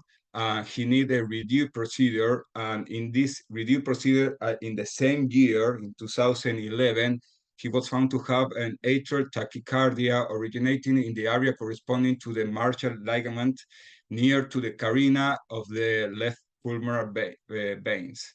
Unfortunately, the arrhythmias recur, both of them, the atrial tachycardia and the atrial flutter. So for that reason, we can see the cardiac involvement too, sinus node dysfunction, atrial standstill, atrioventricular conduction defects. So like I told you, after the ablation at the age of 15 years old for this arrhythmia, atrial arrhythmia that usually we expect in elderly people. So the patient have the recurrence of the flutter, so he underwent under electrical cardioversion, which was successfully, but when he didn't convert to sinus rhythm, he converted to a jejunal rhythm. So at this point, the patient, he was on sotalol. Sotalol was discontinued, but after 3 months of follow-up, the patient remained bradycardic, on jejunal rhythm, and he was symptomatic. All this information we have, they have more than 10 years, so all this information are for the notes, the old notes, and in 2011, probably there wasn't too much information about how to manage this patient with all these electrical issues and this at young age. So in the notes, I wrote that in discussion with the family, they took the decision to insert, like we can see in the X-ray, a dual chamber pacemaker. All the notes in the follow-up note from the device clinic, the patient was basically pacing 100% in both chambers, atrium and ventricle.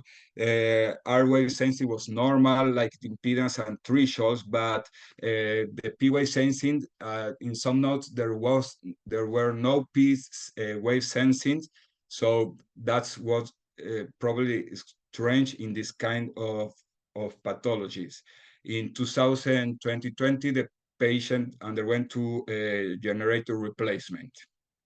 So, like I told you, in the triad, we saw the arrhythmia, the atrial arrhythmias, the sinus node, atrial static, and AV node conduction defects. And here we have the report for the 2022 and 23 that we can see the sensing amplitude.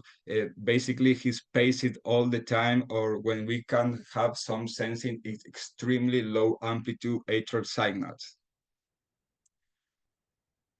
This is the electrocardiogram in the follow-up where the patient have the pacemaker that we can see that it's pacing in the atrium and in the ventricle, but it's really, really hard to see a P-wave or any kind of atrial despolarization. So, and the last cardiac involvement is number 3 for the triad is ventricular arrhythmia and dilated cardiomyopathy.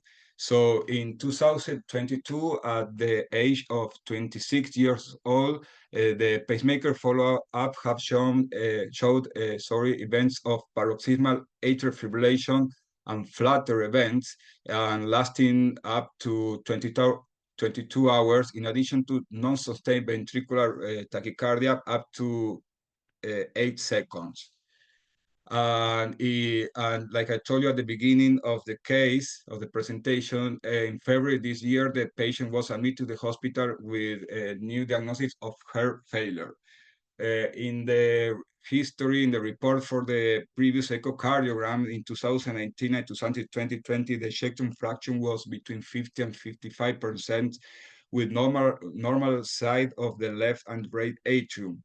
But in the admission of February for cardiac heart failure, the echocardiogram showed an ejection fraction of 17% with the left and right severe delayed atriums, and the right was dilated too.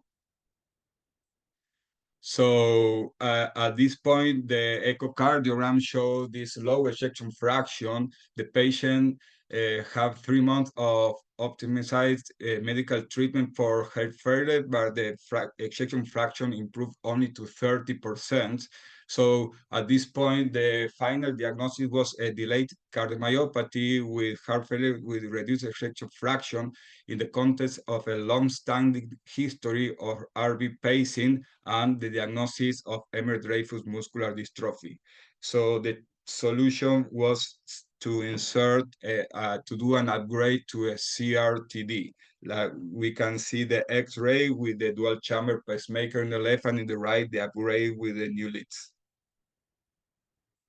This is the electrocardiogram, post-CRTD insertion. Basically, it's not probably the best QRS for resynchronization, but again, it's hard to see atrium despolarization after the spike in the A. That was always what the atrial stimulation shows.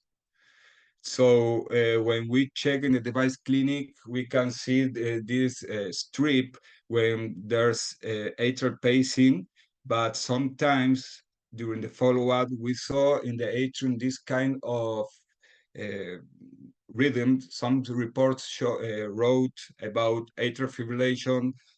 Another report they wrote about possibly like artifact. But what was interesting for us was when the patient, when we did the device interrogation, we saw this in the screen of the programmer. So we did a diagnosis that the patient, for sure, he was on atrial flutter.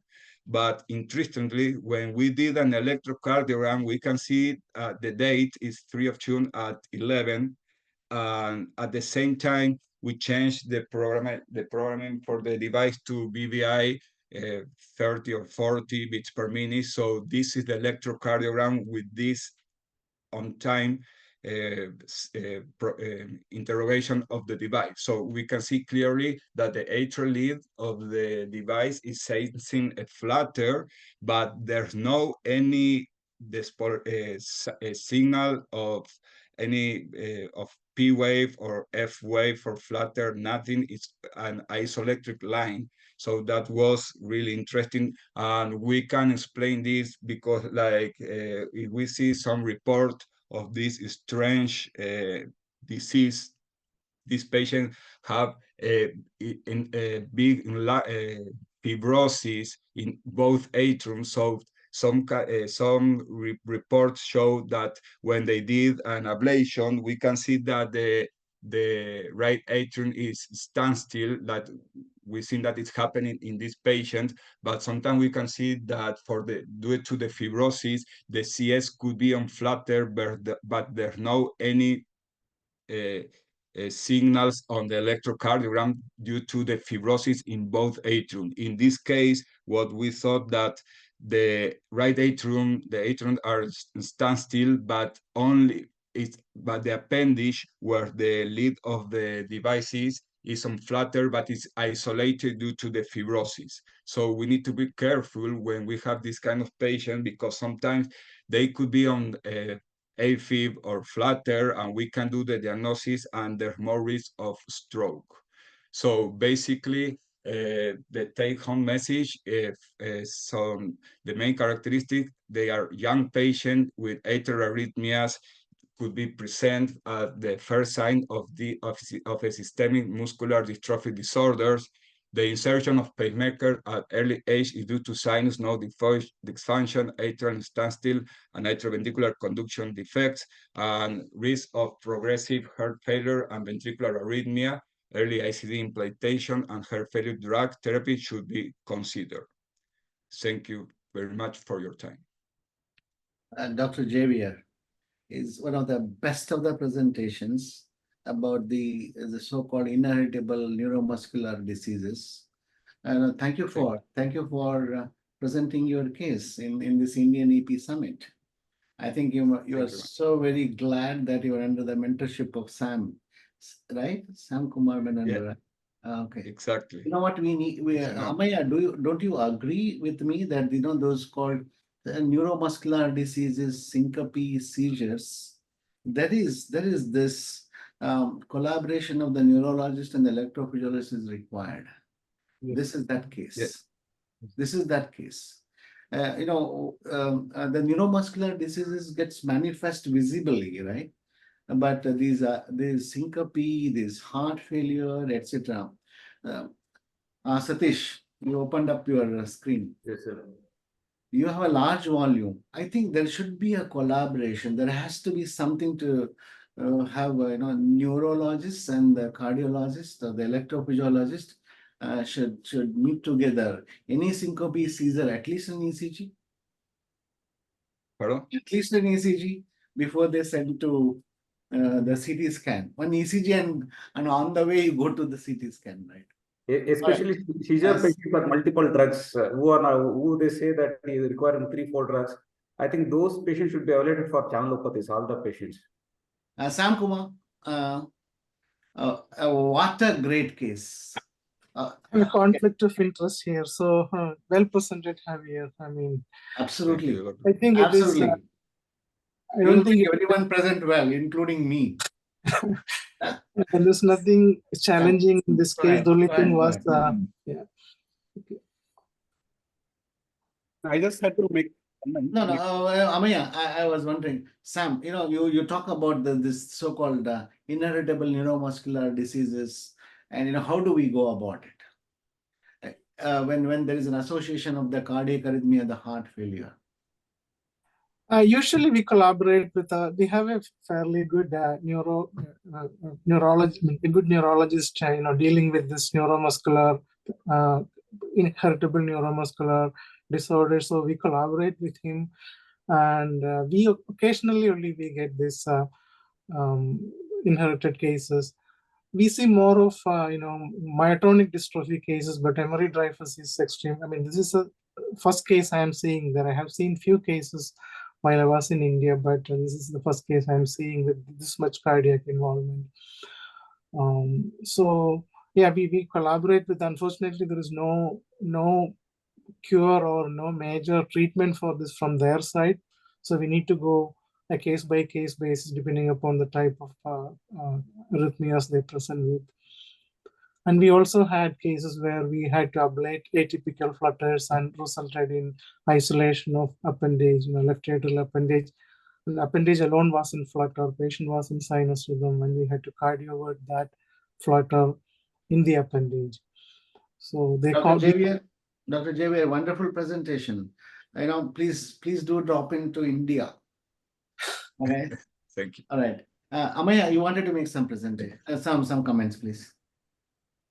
To know when they implemented the device, when you tested the atrial threshold, were you able to capture the atrium at high voltage, like 7 or 10 volts? Because if you're not able to capture, that would fit more into atrial standstill. So I just wanted to know that. The problem was. Yes. Go ahead, Javier.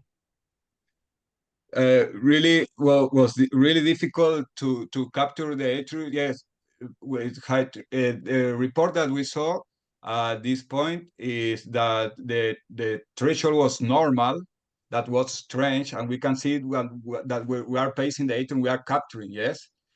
But yes, this patient we could capture the atrium with the normal threshold. That we can expect for sure that we need a high threshold for the big amount of fibrosis in the atrium. But yes, in this case, we couldn't capture it. One quick question, if time may permit, I wanted to ask from go the ahead. experienced people. I don't know the guidelines, but I was asking about when we decide to do a pace or a device, is there consideration to just put a defibrillator directly in some of these patients? Or, like for some of these cases, we consider what is the consensus? And I'm actually talking out of having no knowledge. I'm not suggesting anything. So if anybody, because we don't see a large population. Venkat, please. Yeah, good morning. Sorry, I think I jumped in a little late. As far as when I used to be at the university, the threshold is a little low. I think the ejection fraction, everything is a little different. If you are thinking in terms of a pacer and the ejection fraction is at the higher limit, and I don't think there is a very good consensus. This is much more of a consensus more than any scientific statement. The other thing about pacing issue is the question comes, and nowadays we are using a lot of conduction system pacing. Can this be a type of a patient who can have it? Probably not, mainly because of the fact that they have extensive, distal disease in the conduction system itself. So I think those are the things I think we need to keep in mind. These are the kind of patients very unusual where the progression of the conduction system disease is pretty extensive, and it actually takes over very early in the course. And there is, I believe there is one in Indiana who has actually specifically, has a special clinic who runs with this muscular dystrophy clinic. And so that is, the threshold for defibrillator is very early. That's a very good question.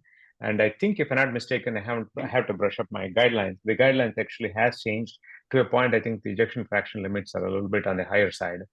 And I think, as you suggested rightly, if they have a ventricular arrhythmia concern very early in the course, instead of pacing defibrillator, could we consider defibrillator as the first line therapy? That's a very good question.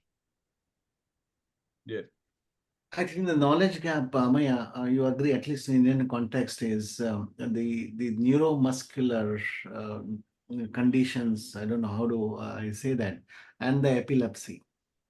There has to be at least some ECG, and then some family history. I think that's important. I think, Amaya, you should take over this project. Neuromuscular conditions and arrhythmias. Okay. Just hopping in. I'm Gaurav, Hi. Gaurav, you brought Gaurav to this whole summit. Well, I think I'm in the so next privileged. I section. mean, the EP Fellows Summit is so very privileged to have you on the screen. Oh, you're very kind. How This much is you an are excellent. privileged. Yeah, go This is ahead. an excellent discussion. I'm just joining in on the end of, but I just wanted to add on to the comments that were just made about Emery-Dreifuss muscular dystrophy. So I just looked at the guidelines myself because this has come up recently for some of our own patients. And the AHA guidelines suggest that high-risk features that can be considered, so beyond the usual format, which is obviously anyone less than 35%, but in EF up to 45%, if they have high-risk features, which are pretty broad, but that include non-sustained ventricular tachycardia, male sex may be associated with slightly higher risk, and the presence of other disease-causing mutations that are associated with arrhythmia. So I think you have to have some documentation of ventricular arrhythmia, in those patients if you're going to be doing it in a higher ejection fraction, but up to 45, it looks like. Wonderful. Amaya, you heard him? I think the guidelines are Amaya, like you take this project, please, from Indian Heart Rhythm Society behalf. We got to collaborate with the neurologists and things like that. Oh, Gaurav, how nice. How nice. Thank you so very much. You joined earlier. Okay, thank you. So we proceed to the next presentation, please. Thank you. The next session will be moderated by Dr. Chenny Sriram, consultant pediatric cardiac electrophysiologist from Children's Hospital of Michigan, Detroit Medical Care Center, Dr. Gaurav Upadhyay, cardiac electrophysiologist, University of Chicago, USA, and Dr. Venkatakrishna N. Tolakanalli, Director of Advanced Interventional Cardiac Electrophysiology and LA Appendage Closure Program from University of Minnesota, Minneapolis, USA. And the first presenter of the session is Dr. Mohit Khare, resident of DM Cardiology from UN Mehta Institute of Cardiology, Ahmedabad, presenting on the title Duodeception.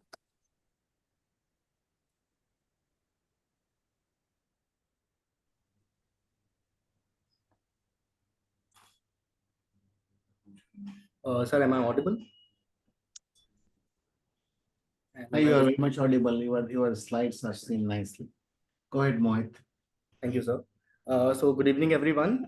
My name is Dr. Mohit Khare. I am a third-year DM cardiology resident at UN Mehta Institute of Cardiology and Research Center at Ahmedabad.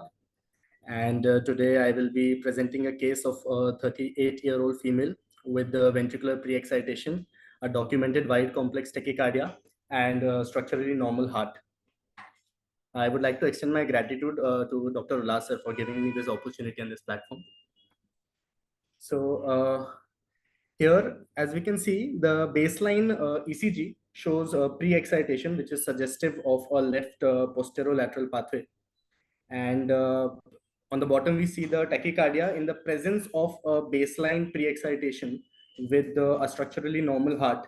The wide complex tachycardia is likely to be an antidromic tachycardia versus duodromic tachycardia versus a pre-excited SVT rather than SVT with aberrancy or VT. So in this patient, RV pacing showed a left-sided eccentric conduction with slight changing QRS morphology in the inferior leads. Ventricle extras, as we can see towards the right side, they demonstrated only left eccentric conduction. So differences in the retrograde conduction over the accessory pathway and the AV node could not be unmasked with the decremental right ventricular and extrastimulus spacing here. So upon atrial pacing, as the pre-excitation increases, wide complex tachycardia is initiated, which shows a slight change in the pre-excitation in the inferior leads here. This point towards the possibility of multiple accessory pathways. So because the patient was symptomatic, we have paced here to terminate the tachycardia. The AVA post-pacing response rules out VT as the tachycardia mechanism, and the advancement in the timing of subsequent atrial activation suggests participation of an antigradely conducting accessory pathway. And so there was a spontaneous and early PAC which showed 3 different patterns of pre-excitation, as can be observed here on the surface ECG. So although PACs are more important to elucidate the mechanism of an antidromic tachycardia, we were unable to deliver PACs. Here, PVCs at variable cycle lengths were given. PVCs number 7 modestly advanced the next atrial and ventricular EGM, with the activation pattern remaining the same, as we can see in the last image, right corner. So we faced some challenges to diagnose the mechanism of the wide complex tachycardia. Firstly, the patient was symptomatic during the tachycardia. Some EP maneuvers would have been useful, like single PACs, we were not able to deliver, but a spontaneous PAC showed different patterns of pre-excitation here. Few PVCs were seen to advance the next atrial and ventricular EGM. The H signal was difficult to obtain during the entire wide complex tachycardia, and adenosine could not be given in view of multiple accessory pathways. So what we have now, by the totality of our subtle but important findings taken together, these support the diagnosis of a duodromic tachycardia with left and right pathways as antegrade and retrograde limbs respectively. So we decided to go ahead and map the earliest A, which would also represent the retrograde limb of the duodromic tachycardia, as located by the earliest atrial signals. So atrial signals at his catheter were late, as we can see here. Initiation of ablation served 2 purposes. First, it successfully terminated the tachycardia. And secondly, as an EP maneuver, it confirmed our findings of a duodromic tachycardia and also helped rule out a pre-excited SVT. So ablation successfully terminated the tachycardia with a VA block. These were followed by pre-excited sinus beats. His signals were clearly seen, and junctional beats finally initiated an ORT using a left lateral pathway.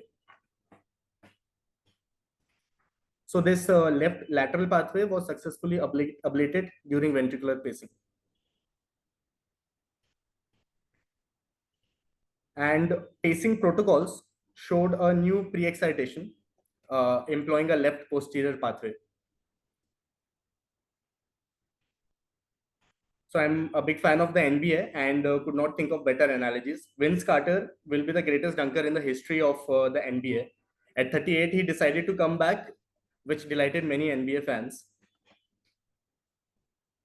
So it turns out that our 38-year-old patient also had one more to offer. While we were mapping the posterior mitral annulus, an ORT was seen using another left pathway. We mapped it at an anterior position and successfully ablated the tachycardia in 3 seconds. The left posterior pathway was then mapped and also successfully ablated during the ventricular pacing. So Greg Popovich is regarded as the best coach and savage in interviews.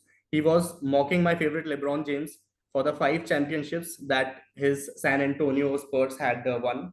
Now we had ablated 4 accessory pathways: right posteroseptal, left lateral, left anterolateral, left posterior pathways, and we also had a 5th. So our 5th ablation was a slow pathway modification for a typical slow fast AVNRT. And after all the multiple ablations, pacing protocols showed no pathway mediated conduction, and adenosine demonstrated bidirectional block at the AV node. These are the pre and the post ablation ECGs. The post ablation ECG shows no residual pre-excitation. And on the right side, we have the fluoroscopic sites of the successful ablation for all the 5 tachycardias.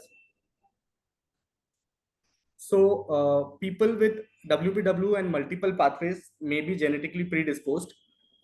Developmental anomalies in the fibrous annulus can lead to multiple pathways. Now, localization algorithms that we follow are designed for single pathways. So these patients pose a challenge during EP study and RFA. So it is important that prior to proceeding with ablation, we should elucidate the antegrade and retrograde properties of the respective accessory pathways as well as the AV node. It becomes more challenging when the tachycardia is incessant, ill-sustained or changing, as in our case. Very few case reports are available. Multiple pathways have been reported in structurally abnormal hearts, but our patient had a structurally normal heart. And we have a few cases of our own, and we will be publishing our case series on multiple pathways subsequently. Thank you, sir. Mohit, great presentation, but I think Gaurav is going to be around. He's also in NBFN, I think. He will tell you, on the left side, if you discover another pathway, it is you who made it one. There is something called block, etc. Gaurav, over to you. He discovered another pathway, surprisingly, on the left side. Yeah. So first of all, excellent case presentation. Excellent. Really terrific job going through a number of different slides. Probably first, when it comes to accessory pathways, it's worthwhile just in your own mind thinking about what the circuit could be. And so you use the term duodromic. So that's a pathway-to-pathway tachycardia. Right. And a pathway-to-pathway tachycardia, they have been reported, they are less common. All pathways in general are thought to be due to a failure of regression during embryonic development. So there are multiple connections between the atrium and the ventricle during embryonic development, and there's involution of these muscular connections, and it's failure of that involution which leads to the presence of a pathway. That pathophysiology can be helpful sometimes in explaining the presence of multiple pathways. What Dr. Ulhas is referring to is that when you have a left-sided pathway with possible multiple frond-like connections, it may be a clustering of multiple ends of one pathway. And sometimes it can be quite hard to parse that out using electrograms by itself. And I really applaud you and your center for doing this case entirely with fluoro. Did you have mapping available or mapping was unavailable? Sir, we just had a decapolar catheter, and we had a quadrupolar his polar catheter. Catheter which we used to map the. Yeah, Mohit, let's. No 3D. We did not use a 3D mapping. Mohit, let's invite Shomu. Yeah, I think Dr. Samir, who was there in the case, he should be able to give you more insights. So Dr. Samir is there with Dr. Mohit itself. No, Shomu, we lock horns when we talk about the 3D mapping even for AV and RD, right? This is a great opportunity in front of Gaurav.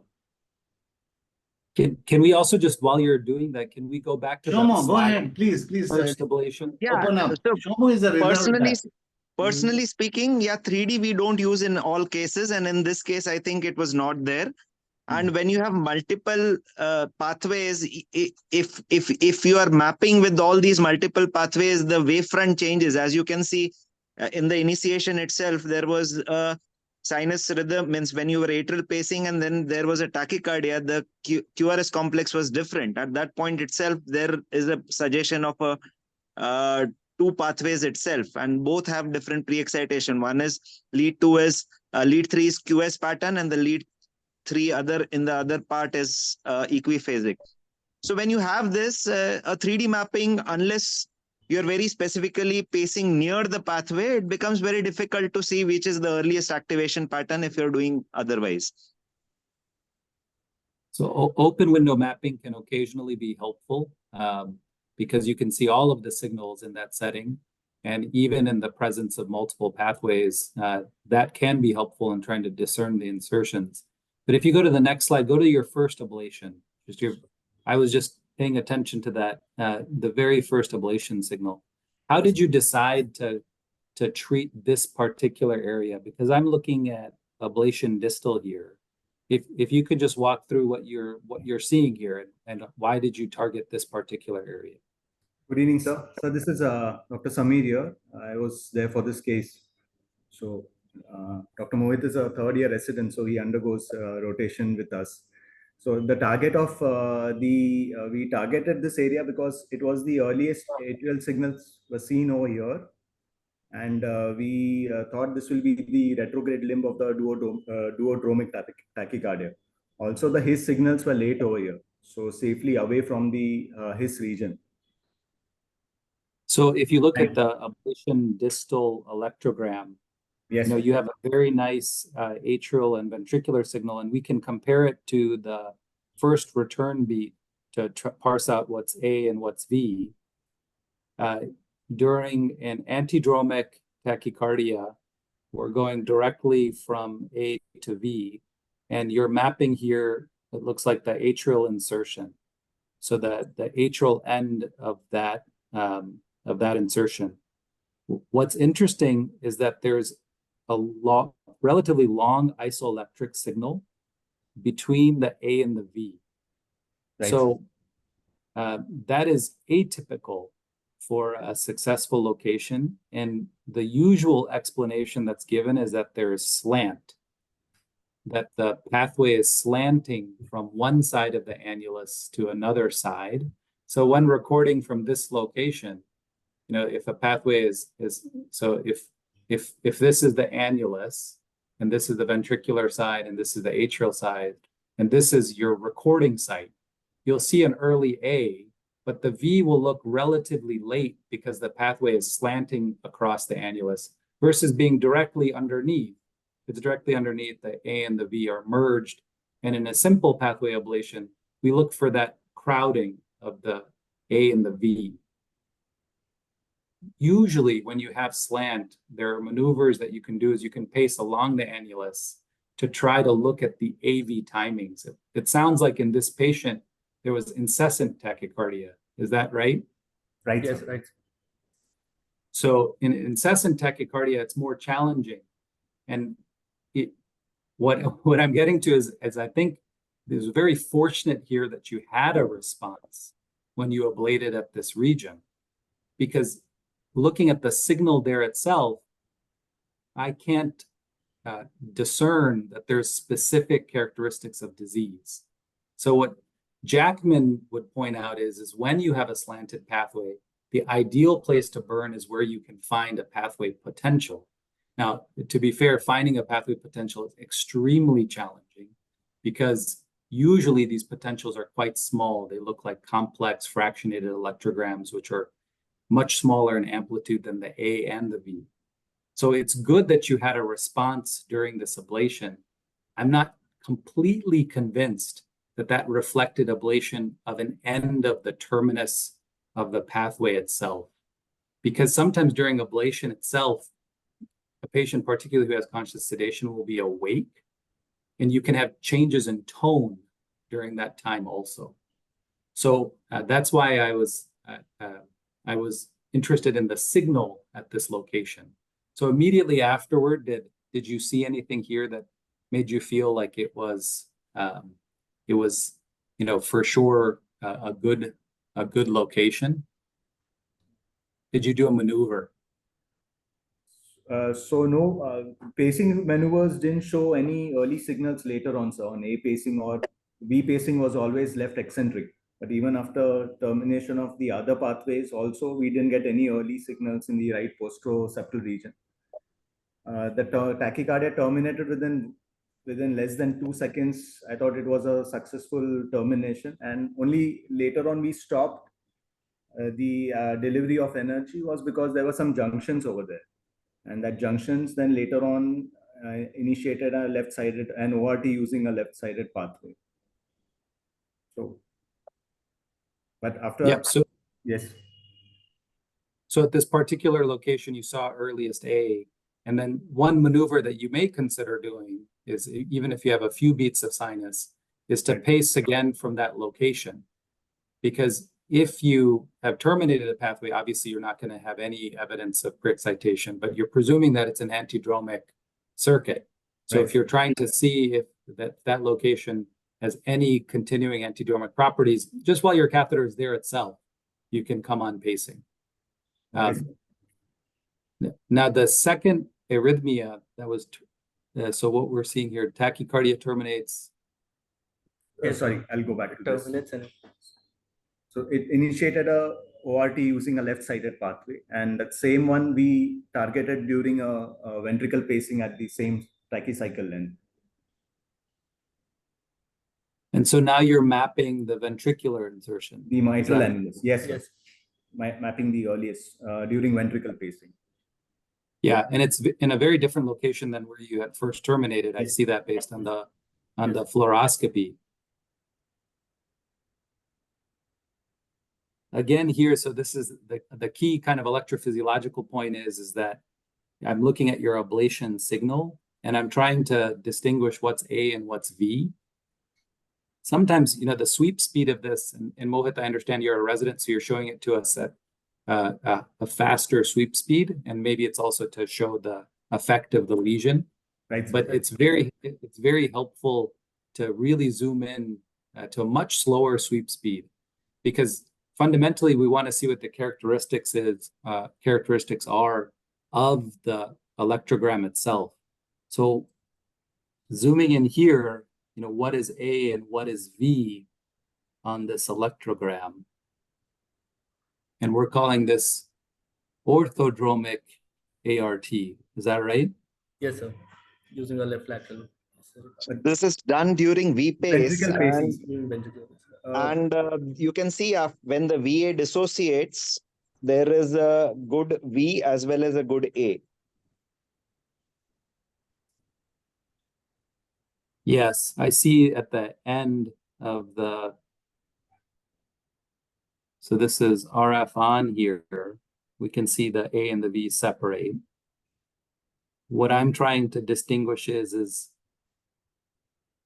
at the very start of your ablation, okay, so this signal here, it could be that the V and A are stacked on top of each other, which is a much more typical signal that we look for a pathway that's relatively short and bridging the annulus.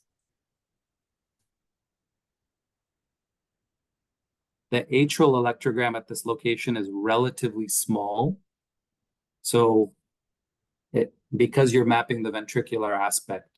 So this is a situation where certainly zooming in and really making certain that you don't simply have a fractionated V.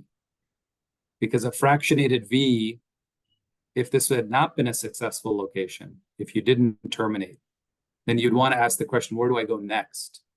So this is all during V pacing. And you chose to do V pacing because the tachycardia beforehand, were you able to, could you just show me how to?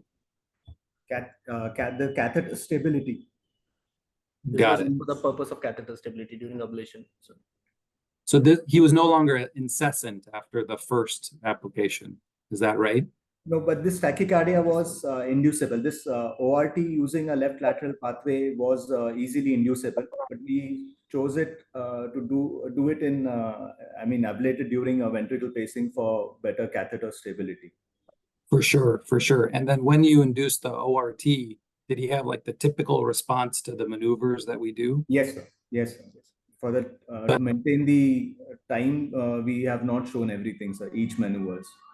So subsequent ORTs also we had performed maneuvers and to demonstrate that it was a left-sided. And also there were changing tachycardia cycle lengths. The argument was for a very broad pathway, but fluoroscopically they were very away from each other, the successful sites of ablation. And the other thing was also the tachycardia cycle lengths were also different. Okay, so this is the second one. So this Yes, is sir. Yes, sir. This it looks like it's left lateral based on your LAO image. And Yes, you sir. had a successful response during V pacing. Can we go to the third? So just to review, the first tachycardia, I think the AV signal on the ablation is atypical. It's a location that I know you mapped the earliest A, but Yes, sir. I think it's fortunate that we were successful. The second location looks more typical of a location that we see for a left lateral accessory pathway because it looks like the A and V are right on top of one another. Again, when you're Mohit, if you show these in the future, it's very, very helpful to really go very slow so we can parse out the electrograms that are there. So this is the third tachycardia. Is that right? Yes, sir. Yes, sir. So this has so this is during tachycardia that we're showing the signal here? Right, sir. Yeah. So during tachycardia, and now you're mapping with your ablation distal catheter.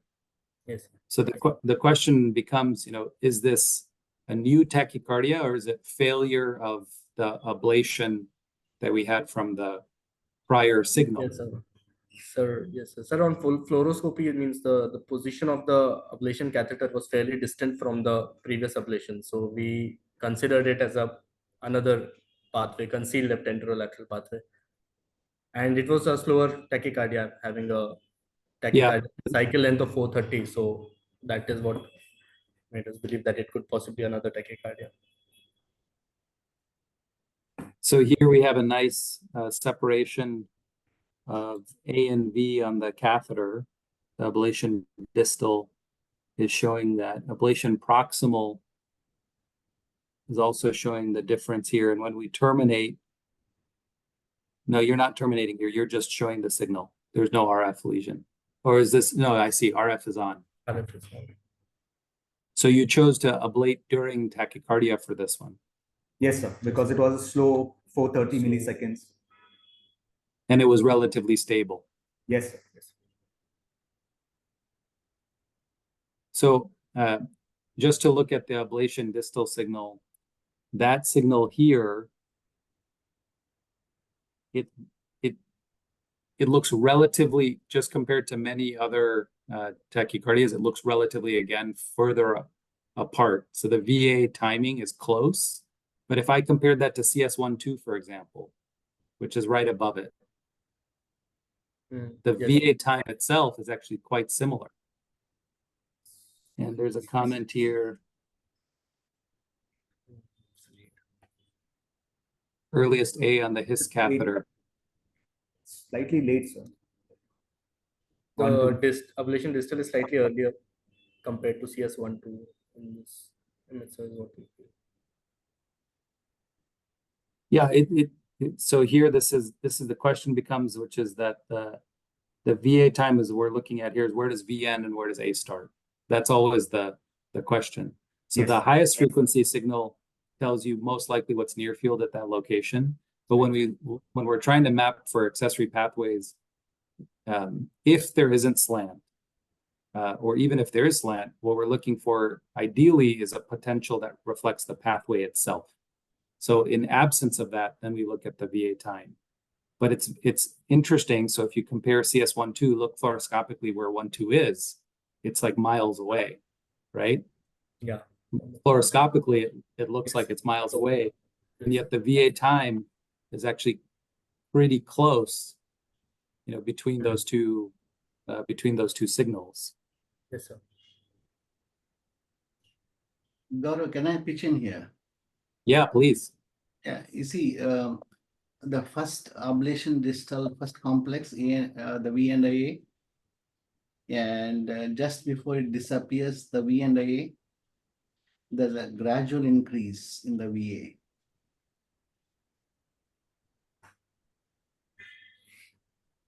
The first VA and the last VA before it disappears. You agree with me? Yeah, I see what you're saying. I think that there's a slight increase between the two. Yeah, maybe. I think they're creating a block. Yeah. They're actually creating a block. This is my feeling. Well, we can't argue with the fact that the tachycardia terminated. So there's certainly delay. The question is that they're like slowly, yeah. slowly, the same pathway, they are beating it up. Can I make a comment? Okay, sorry. Yeah, sorry to interrupt. Yeah, first of all, excellent presentation, very good case. Thank you for And I completely agree with Dr. Upadhyay. I think there are a few things I think years ago. Can you hear me? Years ago, Yes. I was presenting at HRS, and George Klein gave me one very good feedback. That is, the feedback is always show the electrograms with a white background. That's one comment I always like to make for my fellows. The reason is electrograms are better seen with the black lines rather than the white lines and the black background. Yes. That is one thing. The colors look nice, but at the same time, it is very distracting. And the speed is very important. I think I completely agree. The speed makes, I know that you're trying to show the progression of how the tachycardia is terminating. The reason why it is important to know all these minute details is, are we dealing with the multiple pathways? Often we get fooled, multiple pathways as a reason for this tachycardia with multiple branching of these accessory pathways. I think it'll be a lot better. Yeah, absolutely, I agree. Sometimes 3D mapping, even the sinus system, we can actually with the like a multipolar catheter, like a grid or something, we can sometimes see these pathways with multiple branching much more easier. I know that not always it's possible, but the other thing is plant needs to be really determined. That gives a much more better idea. That means we need to do differential pacing, and pacing where you pace is also equally important. RVOT. Sometimes you have to go to the LV, CS branches to figure out this minute details. And I think it's like, you need to really pace more, find out more before we burn, not by learning by burning. So those are the few points I would like to make. And I compliment Dr. Upadhyay's comment about the local electrogram concept. And first of all, excellent presentation. That's not a problem at all, but I just wanted to make this additional so it improves our learning process. Yes. Thank you so much. Mohit, you are lucky. You know what? Your case was discussed by none other than the masters today. Right. Gaurav, absolutely great. You know what? Mohit will not present any cases with this black background. Okay, black electrograms, white background, and 200 speed.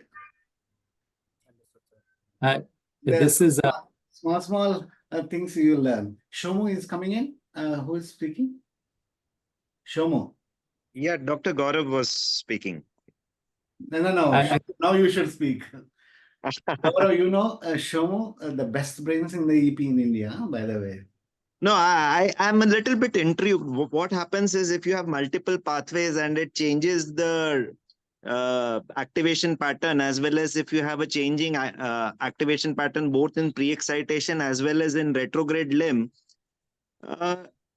you have no other choice. Means we have had now 4 cases where we have 4+ pathways. The reason is they either go into fibrillation if you do maneuvers, or they change into another pathway. So what we have figured out, the best way is to ablate during an ongoing tachycardia, where the earliest signals where we get. And secondly, either pace near the pathway and get the maximum pre-excitation and see in a 2D system. In 3D, we have very less exposure for doing it for pathways. Anybody? For sure, these are the hardest patients, and I really love the comments that Dr. Venkateshwar Krishna made. I just wanted to point out, even on this slide that you have in front of you, if you look at CF7-8, and if you look at the center there, it looks like there's a high frequency signal. And and so this comes up often, is how do you distinguish between a fractionated A and an accessory pathway potential? And that's why you have to be very, very careful about learning by burning. I love that expression. We should be really cautious about that. But I agree, Dr. Shomu, that when you have multiple accessory pathways, our usual maneuvers fall apart. And the reason they fall apart is that our usual maneuvers presume a varying conduction in the AV node generally, which is one limb of the pathway, and the pathway. And you can no longer make that assumption when you have a duodromic pathway or a pathway-to-pathway tachycardia. And in this case, you have multiple left-sided pathways. I'm not convinced that it's hard to tell based on these electrograms alone that there were multiple left-sided accessory pathways. That's what we're getting at. It may have been that there was more than one, but it could have been that there was a clustering of projections or insertions of a left-sided pathway. Now, we haven't gotten to your right-sided pathway yet, but that would be the usual concept of a duodromic pathway is one right and one left. Obviously, that's an oversimplification. But yeah, the first ablation, I think, was on the right side, the CS-OS region. Yes, sir. That is the duodromic one. I see. So your ablation's on the right side here, and you're right at the CS-OS. Yes. And Gaurav, how do you like if I say most of the accessory pathways are endocardial? They are single, either on the right or on the left. They're usually not multiple on one side. And then if you did not get rid of the pathway within 10 seconds of the ablation, just stop and rethink. Yeah, I totally agree with your comment that if you don't have success within seconds, that you're probably not in the right location. The presence of the pathways, at least historically, were thought to be epicardial because the surgeons would go to the OR and find these epicardial connections and cut them. And sometimes you do need to ablate at a distance. So the insertion sites for the pathways will typically involve the muscular, the muscular portion of the CS more commonly than the more distal portion, because you can have muscular connections from the atrium to the CS and the CS to the V. So those are the locations that pathways have often been found on histology, which is that they're epicardial. And you can certainly have endocardial connections also. Now, Gaurav, my question to you is, most of the accessory pathways are endocardial or epicardial? Just because of this historical background of surgeons doing it first, does it make the accessory pathways more often epicardial? But I guess that's a good question. That's based on the historical experience, but the fact that we ablate them in 1 second suggests that we're really close by. But there's got to be. I think almost all of the accessory pathways are endocardial. More and more when I see. Well, the occasionally some very, very odd, but 99% of the accessory pathways are single. And this particular case where they ablated on the left side at 2 places, maybe it's actually there was one accessory pathway. Yeah, I think if you add mapping, what's helpful about mapping is just very quickly is that you can map in the endocardium versus the CS even. And you can see differences in timing, and that itself can be quite helpful. Just very quickly looking at a particular location. Open window mapping, if you have multiple accessory pathways, has been a huge change. So before maneuvers, you did this in the classical way, the way before mapping, that we do multiple maneuvers, and I think that's excellent. But I would say that more commonly, when we have situations like this now, we take advantage of open window mapping because we're trying to find where the A and the V are intersecting. And you can do that even in the presence of a duodromic pathway. Now, if the duodromic pathway is oscillating, that's when open window mapping can't be used because the wavefront changes and the cycle length changes. So if you have a stable arrhythmia, open window mapping would have been helpful here. Mohit, how blessed you feel. You're working with Shomo and the contemporary masters in electrophysiology, Gaurav and Venkat, discussed your case. In fact, Dr. Samir had done this case totally. Okay, Samir also. Shomo, please don't be so humble. No, I think they are young electrophysiologists and they should be given credit for what they've done with the limited resources that we have. But Shoma, I needed to credit you too, man. You are around. Your very presence in this summit gives so much value. Mohit. Yes, sir. Wonderful. And Thank you so much, sir. It was worth, you stayed back till 9 o'clock, and then, you know what, Masters, Gaurav and Venkat, listen to your case presentation. Thank you so much, sir. Absolutely great. Thank you. Shoma, thank you again. And Samir, thank Thank you. you, sir. Thank you. So please invite the next speaker. Gaurav, please hang around. I don't know how busy you are. Venkat, stay back for some more time. Certainly. So call upon the next speaker, please. I would like to welcome Dr. Sukriti Raina, Fellow in Cardiac Electrophysiology and Pacing from Fortis Escort Heart Institute of Delhi, to present on the topic AV-NRT ablation in an adult CHD with previous Fontan surgery.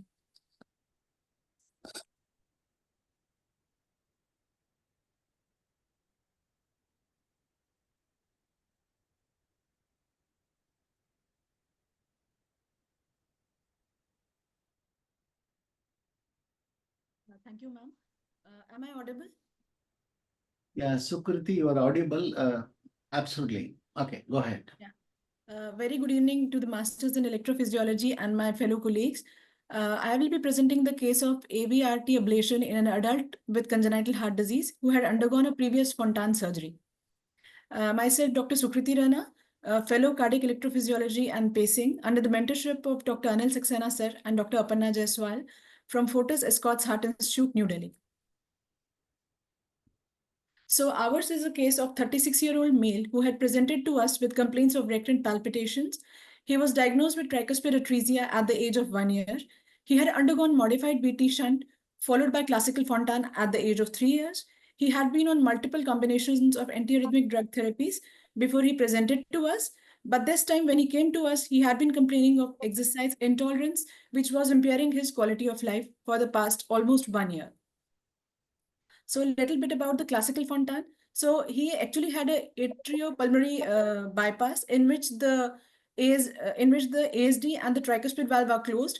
The right atrial auricle is connected to the pulmonary artery. So as a result of which this systemic venous drainage goes directly into the pulmonary artery, bypassing the right ventricle. So here are his ECGs at the baseline as well as during tachycardia. As we can see on the first ECG shows his baseline ECG, which appears to be grossly normal with no features of pre-excitation on the surface ECG. The second ECG shows a narrow complex short RP tachycardia with 1:1 VA relationship. So before we could take this patient up for the electrophysiology study, we needed a basic workup, which included a 2D echo. So his 2D echo showed a normal functioning Fontan circuit with a normal LV function, as we can see here. He underwent a CT chest followed by CT coronary angiogram. The CT chest revealed a patent intracardiac shunt, a hypoplastic RV with no intracardiac clots. His CT coronary angiogram revealed normal coronary arteries. In view of his history of recurrent symptomatic palpitations and complex congenital heart disease, the patient was planned for right heart catheterization, followed by an EP study with 3D mapping, so as to delineate his mechanism of tachyarrhythmia. So here on the first image shows his right heart catheterization with study, which shows a patent cardiac Fontan circuit with a normal flow in the SVC and IVC. The right atrium appears to be dilated, and we can see the flow of blood into his hypoplastic RV as well. So before the patient could be taken up for EP, we wanted to be sure about his coronary sinus anatomy. So a levo phase coronary angiogram was performed to delineate the coronary sinus anatomy, and his coronary sinus was found to be dilated and tortuous.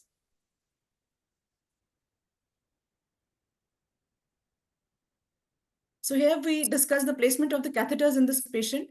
Since the most common mechanism of tachyarrhythmia in a patient with Fontan is atrial tachycardias, so we preferred to use a halo catheter, which was placed in his right atrium through the IVC.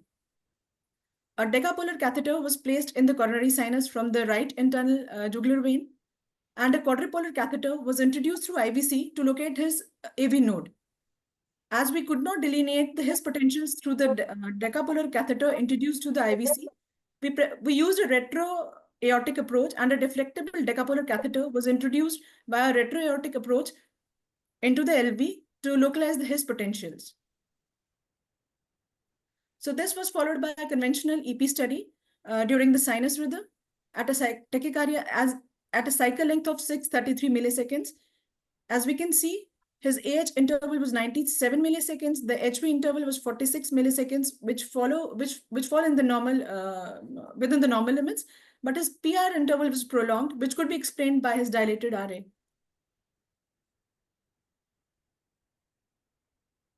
Now, the programmed atrial stimulation from the coronary sinus were given, which did not reveal any pre-excitation. Similarly, programmed stimulus from the halo catheter at a cycle length of 200 milliseconds also did not produce any pre-excitation. And the QRS, if we compare in both the programmed stimulus as well as following the termination of pacing, they are of equal milliseconds. So it was followed by decremental. We proved that there was a decremental AV node conduction with Venki backing. In the upper slide, we can see the atrial extra stimulus being given through the halo catheter, which resulted in the Venki backing. Similarly, the atrial extra stimulus were given through the coronary sinus C5, C6, which resulted in an AV block.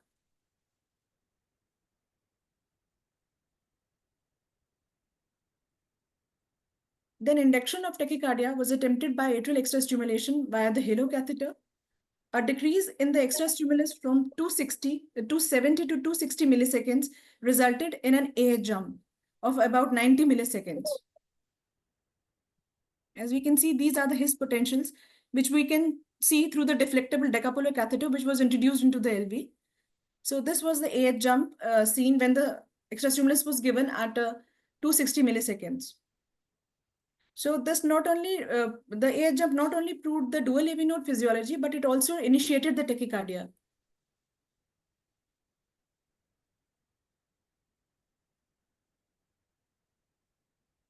So here, actually in this slide, the CS is actually the CS catheter is actually the decapolar flexible catheter, which was introduced into the LV. Now, because of the limitation of the junction box, we could not use the CS and the LV catheters simultaneously.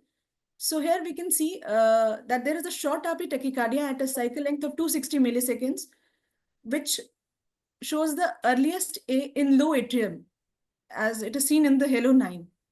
So the earliest atrial activation was seen in halo 9, which is the lower atrial septal site.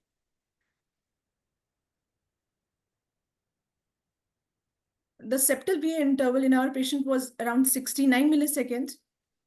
And we also did I'm sorry, I don't have the slide, but we did a his synchronous VPC, which was delivered from the decapolar catheter in the LV, which did not reset our atrial EGMs.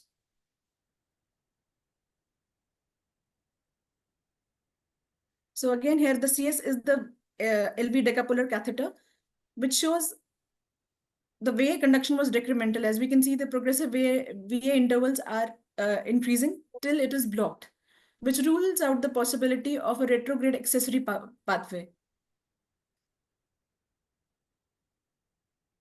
So our tachycardia terminated spontaneously with a P wave, which ruled out the atrial tachycardia.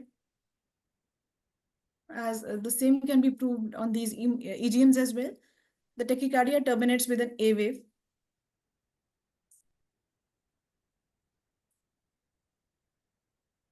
So the electroanatomic mapping of the RA and the tricuspid annulus were done in the sinus rhythm using the CARTO system. The anatomic shell of RA was created. The mapping catheter was introduced through IVC.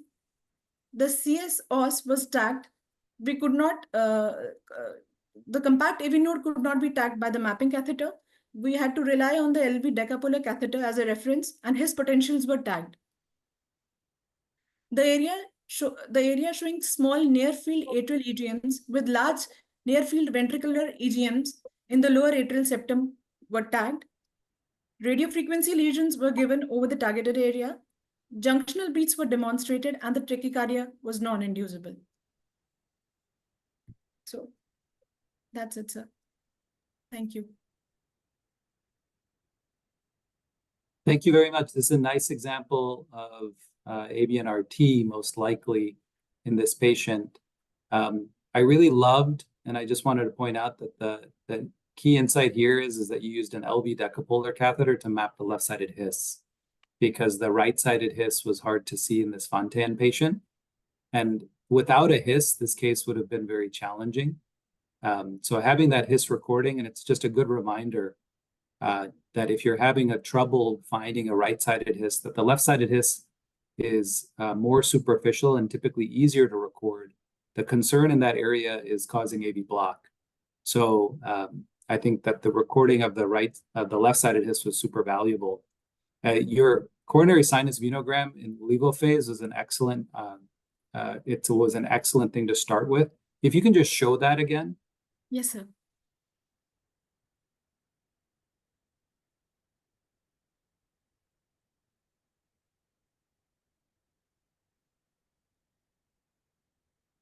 So just while you're pulling it up, the coronary sinus ostium is felt to be the major anatomic distortion which can set up ABNRT. And it stretches the atrial tissue at the ostium, which is where the AV nodal input is coming in from the slow pathway. And you can see here that this is a quite enlarged coronary sinus. And you'll often find that among patients who have ABNRT, that they'll have enlarged coronary ostia, so coronary sinus ostia. And so that was a clue that there's an anatomical distortion, which is stretching really the triangle of Koch. So this is just a question. Would you describe this as a typical ABNRT or an atypical? And what clues could you use from the tracings you showed? Sir, I consider it to be an typical ABNRT because junctional beats are less often seen in atypical ABNRTs. So if you can go, yep, go ahead. If you can go to the electrograms during the tachycardia, sometimes they can also be helpful. Okay. So there you go. You have an induction of tachycardia there. Yes, sir. So this is a really beautiful slide. So you see initiation of tachycardia with an AH jump. And you did perform right ventricular overdrive pacing, correct? Yes, during sir. tachycardia? Right ventricle was hypoplastic, so we could not go to the right ventricle. Of course, right. So ventricular overdrive pacing wasn't performed. Yeah, it was not performed, sir, because the tachycardia was always ill-sustained. It was, did you say it was non-sustained? Ill-sustained, sir. Okay, so for some seconds, but any sort of maneuver would perturb the tachycardia. So here, if you look at the earliest A signal, where do you see the earliest A, at least on the recorded catheters, during tachycardia? So this is the A jump, and this, yeah, this is in the halo. This is these are the A. Is these? Yep, and now compare that to the His A. Sorry, sir. Compare that that you see there to the His atrial electrogram. To the His atrial electrograms. So which is earlier, the His A or the Halo A? So the halo A. It's pretty close. Look at that second beat. So the next beat of the tachycardia, and look at His proximal.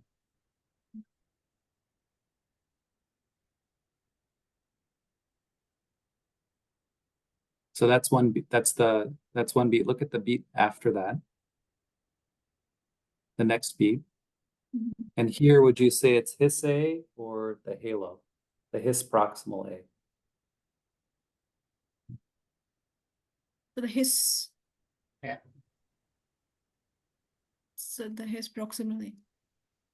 It's very close, and you showed us the fluoro of the two, but essentially it looks like it could be on time or it could be that the atrial electrogram on the proximal A may be a few milliseconds shorter, a few milliseconds earlier. The relevance of this is that when trying to parse out if an AV/RT is typical or atypical, one nomenclature that's used is to see where the earliest atrial breakout is occurring.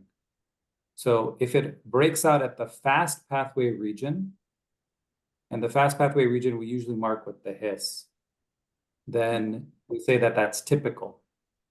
When it breaks out below the fast pathway in the slow pathway region, we say that it's atypical.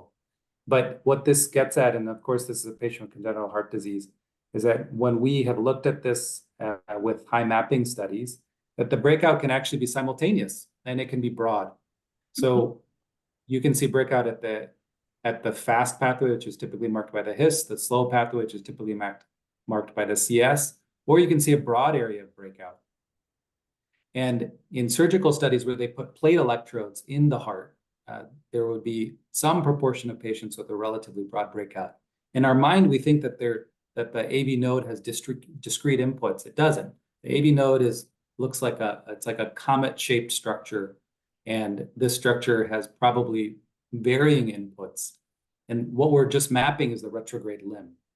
But based on the recordings that you've shown, is that this appears consistent with an atypical AV/RT because it's not breaking out at the most typical location, which is near the fast pathway. I just invite the others to talk about this. AV/RT is actually very tricky, very challenging. Gaurav. Excellent point. Gaurav, let me congratulate Sukriti. Sukriti, how good you feel? Gaurav is taking you through this. Sukriti, this Fontan arrhythmias are atrial arrhythmias, basically. Yes, sir. Okay, and then typical AV/RT and atypical AV/RT are like rarely reported, right? And then first of all, Venkat, you didn't like this slide. Again an artifact, hello to black and different colors. All right. So Sukriti, take this point. Your presentation should be in the format what Venkat had told. Okay. So by the way, before Venkat takes over, look at that his P. What is that VA relationship happening there? It's not because only that particular catheter is like mobile. The VA is changing all over. You agree? But it's not because that is mobile. Even if you come down to the other the halo ones, I think they are also not very constant. So when you are looking at this Fontan kind of a arrhythmia, AV/RT is typical. Atypical is extremely rare. I think atrial arrhythmias, you should be looking at it. You ablated it well. Maybe you ablated at a site of the origin of an arrhythmia. All right. So this is my feedback to you. And you know what? Thank you so very much. You presented and you were lucky. Gaurav, guided you through. Venkat, you please. Thank you, sir. Yeah.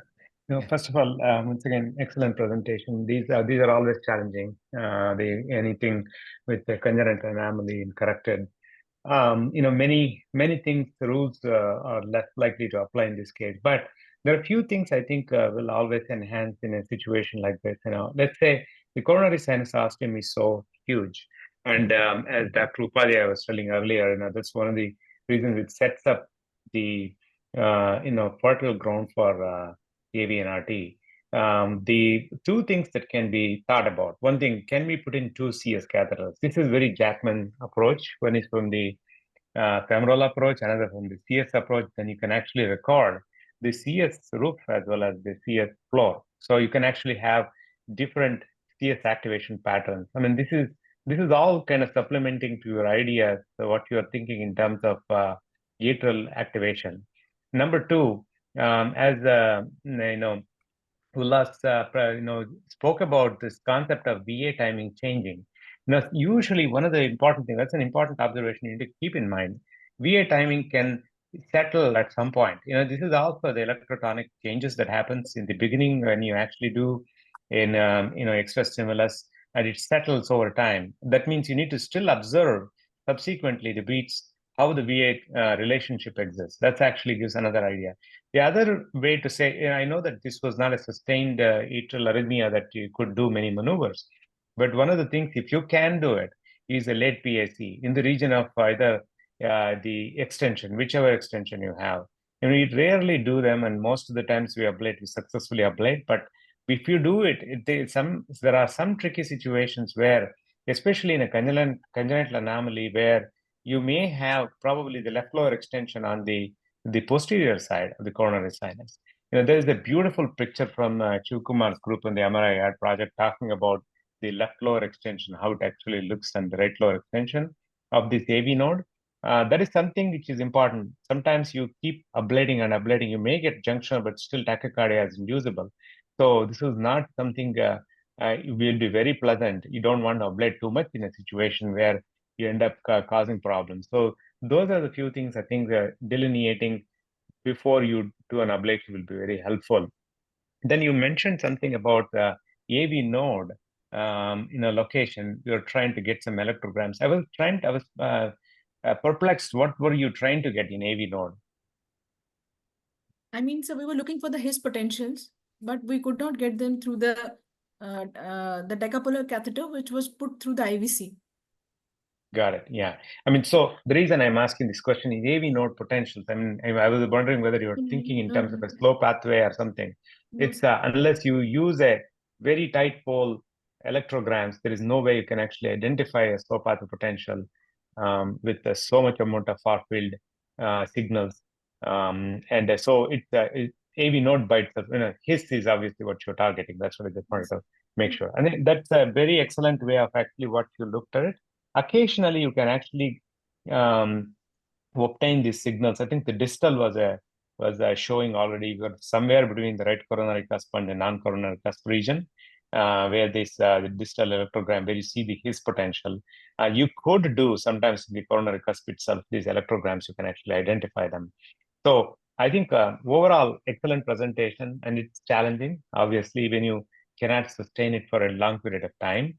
And sometimes the patterns of the conduction patterns, as Dr. Upadhyay spoke about, where exactly you're looking at the earliest activation, these are all very important to differentiate, because occasionally, we have encountered a few times where, you found everything is excellent and you ablate, and you get the junctional because you are actually doing this RF associated issue, but the AV node still is present.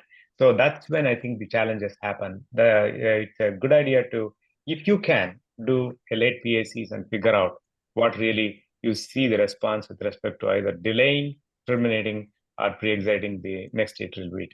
So that's, I think I would stop now, and I think I'll let you take over. Thank you. Masterly statements. Shomu is around. Shomu, you want to have one or two more comments? Great case. Fontans, too many. Venkat and Gaurav, I should be telling you that the pediatric cardiac surgery in India is developing fast. All these univentricular repairs with Fontan is increasing numbers. And then we have this increasing burden of atrial arrhythmias post-Fontan. Shomo, would you like to come in, say some words? Shomo? Unmute, please. Shomo, unmute.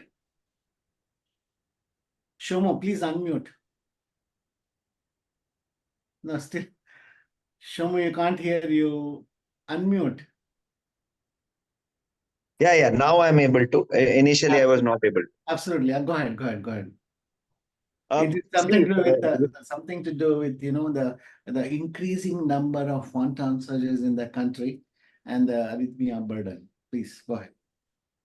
Yeah, means great case. Again, the number of atrial arrhythmias, I think the first thing that I would think is of an atrial arrhythmia or a flutter rather than an AVNRT in such a situation. Absolutely.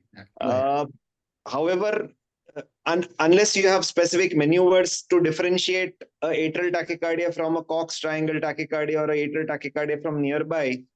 And the only thing that is there in this case is a VA which is changing, but initial AVNRTs can have that also. So for a non-sustained tachycardia, to diagnose 100% would be difficult, but definitely possible in this case. And for Fontans, you would have seen, we have seen near the sites of the superior part where the sutures are done, the isthmus related flutters we have done.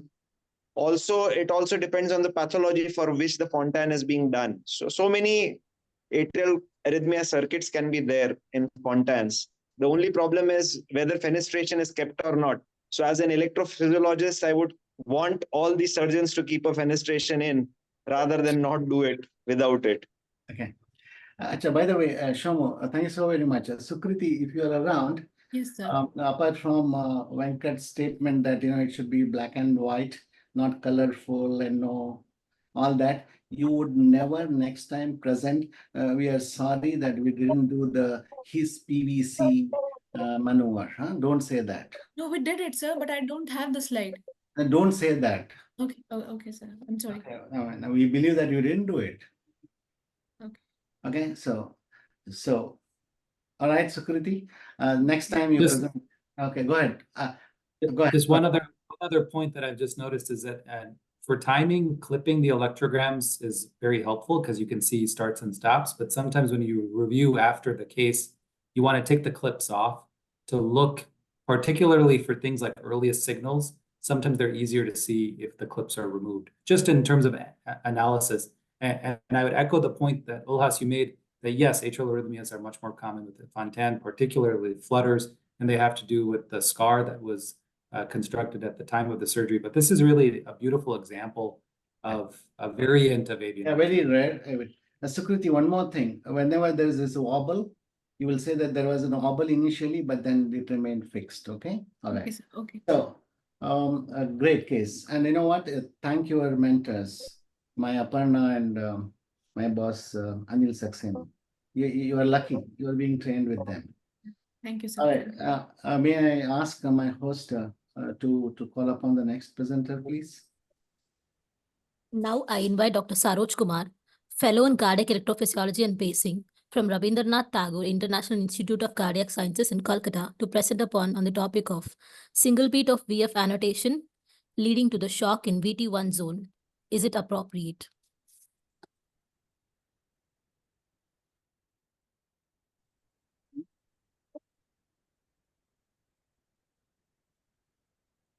Am I audible, sir? You are audible, Saroj. Put your slides. Yeah, okay. The Go ahead. slides are visible. Go ahead. Yeah. Go ahead. Thank you, Ullas, sir, for giving me this opportunity to present this case. My case is 50-year-old man with non-ischemic cardiomyopathy presented to us with several VT episodes. Sir, am I audible? Yes. You are audible. You are audible very much. Go ahead. Go ahead. Thank you. 50-year-old man presented with non-ischemic cardiomyopathy presented to us with VT episodes. The coronary angiogram was normal. The PET scan was done. There was no active inflammation. Cardiac MRI was mid and epicardial myocardial scar, maybe the field myocarditis. We noted many slow VT episodes. The VT episodes are relatively slow. We put him under ICD for secondary prevention and programmed the ICD with only ATP in the VT1 zone, as the VT episodes are relatively slow.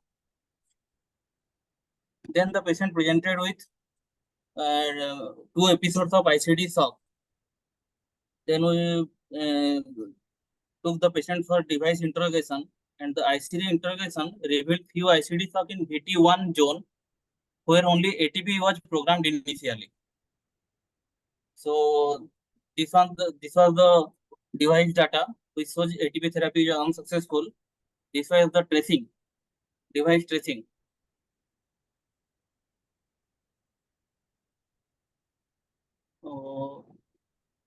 The cycle length was only 352, 352, 355, 363. Then the device detected is at in VT1 zone and given ATP. But the ATP was unsuccessful. This was the second ATP given. After that, it was also unsuccessful. This is the tracing, device tracing.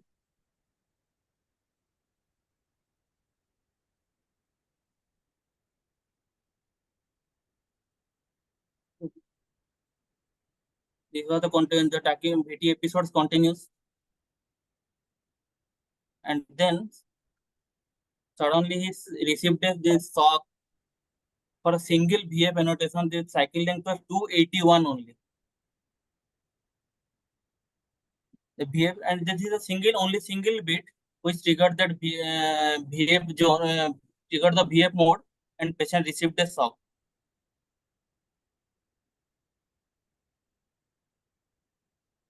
Then the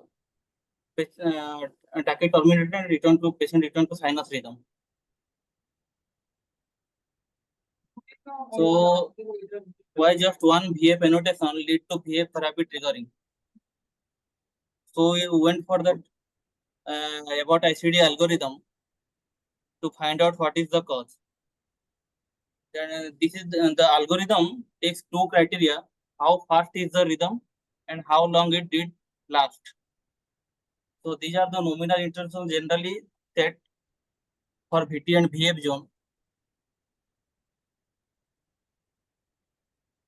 So now coming to binning, the ICD devices has it takes two intervals into the count. That is, one is the current interval, the time between any two sensed events, test events, and combination of this. This is displayed in the electronic calipers. And one is interval average, the current interval plus the three prior intervals divided by 4. This is not displayed but calculated in the background. The running interval average provides a smoothing effect for the device detection algorithm. Like this displayed in therapy, this is the current interval and this is the interval average. All four average, all four summation divided by 4. So why using the current interval and interval average? The current interval is the interval the device is measuring at present. The average interval is the current interval plus the last 3 interval before that divided by 4. By using the current interval and interval average, the ICD is not fooled by arrhythmia that cell terminate very quickly. It is not fooled by the single isolated events like PVCs.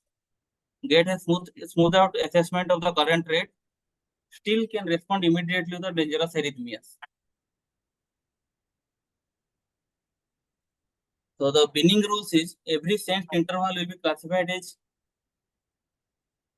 either unspecified or sensed event or VT1, VT2 zone and VF zone. That V sense or VT1, VT2 and VF events will be binned. The unspecified event will not be binned. Whichever bin fill first, then that action is taken. Whenever a bin fills, all other bins become emptied. So to bin an interval, ICD need to know how to classify it, like sense rhythm, VT1, VT2 or VF. If interval average and current intervals are similar, the interval is binned in that zone. If either the interval average or current interval is sinus, the interval is non-binned.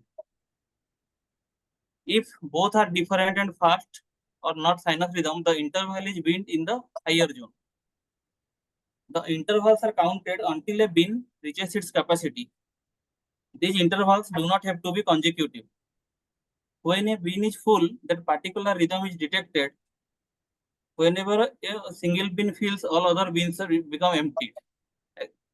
This is the binning matrix. Like whichever interval is higher, it is binned as in that group. Like in VT2 and VF, it binned as a VF. If VT and VF, it will be binned as VF. But if any one of them is sinus and other is tachycardia, it will non-bind or unspecified. It remained unspecified.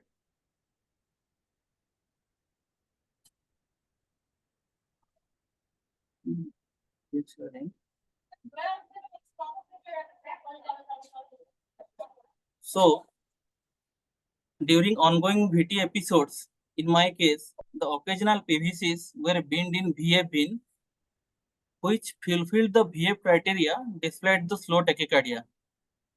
We found 6 PVC episodes during that sustained VT episodes, which is counted as VF episode by the device. So, why the VF bin got filled early? In VT zone, the binning is within a rolling counter, whereas in the VF zone, the binning keeps on accumulating during a single episode of ongoing tachycardia. This is the algorithm. Hence, even in VT1 zone, where only ATP was programmed, led to filling of the VF bin due to the total accumulated PVC bits. Hence, it appeared to be looked at if one VF hit lead to VF therapy trigger. The troubleshooting was dealt by increasing the VL filling numbers to 16. It is all the numbers are programmable.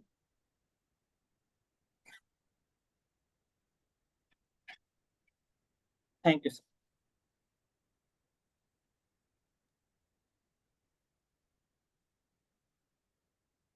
So wonderful job. Can you pull up the programming parameters for this patient? Just to look at how he was programmed at the start.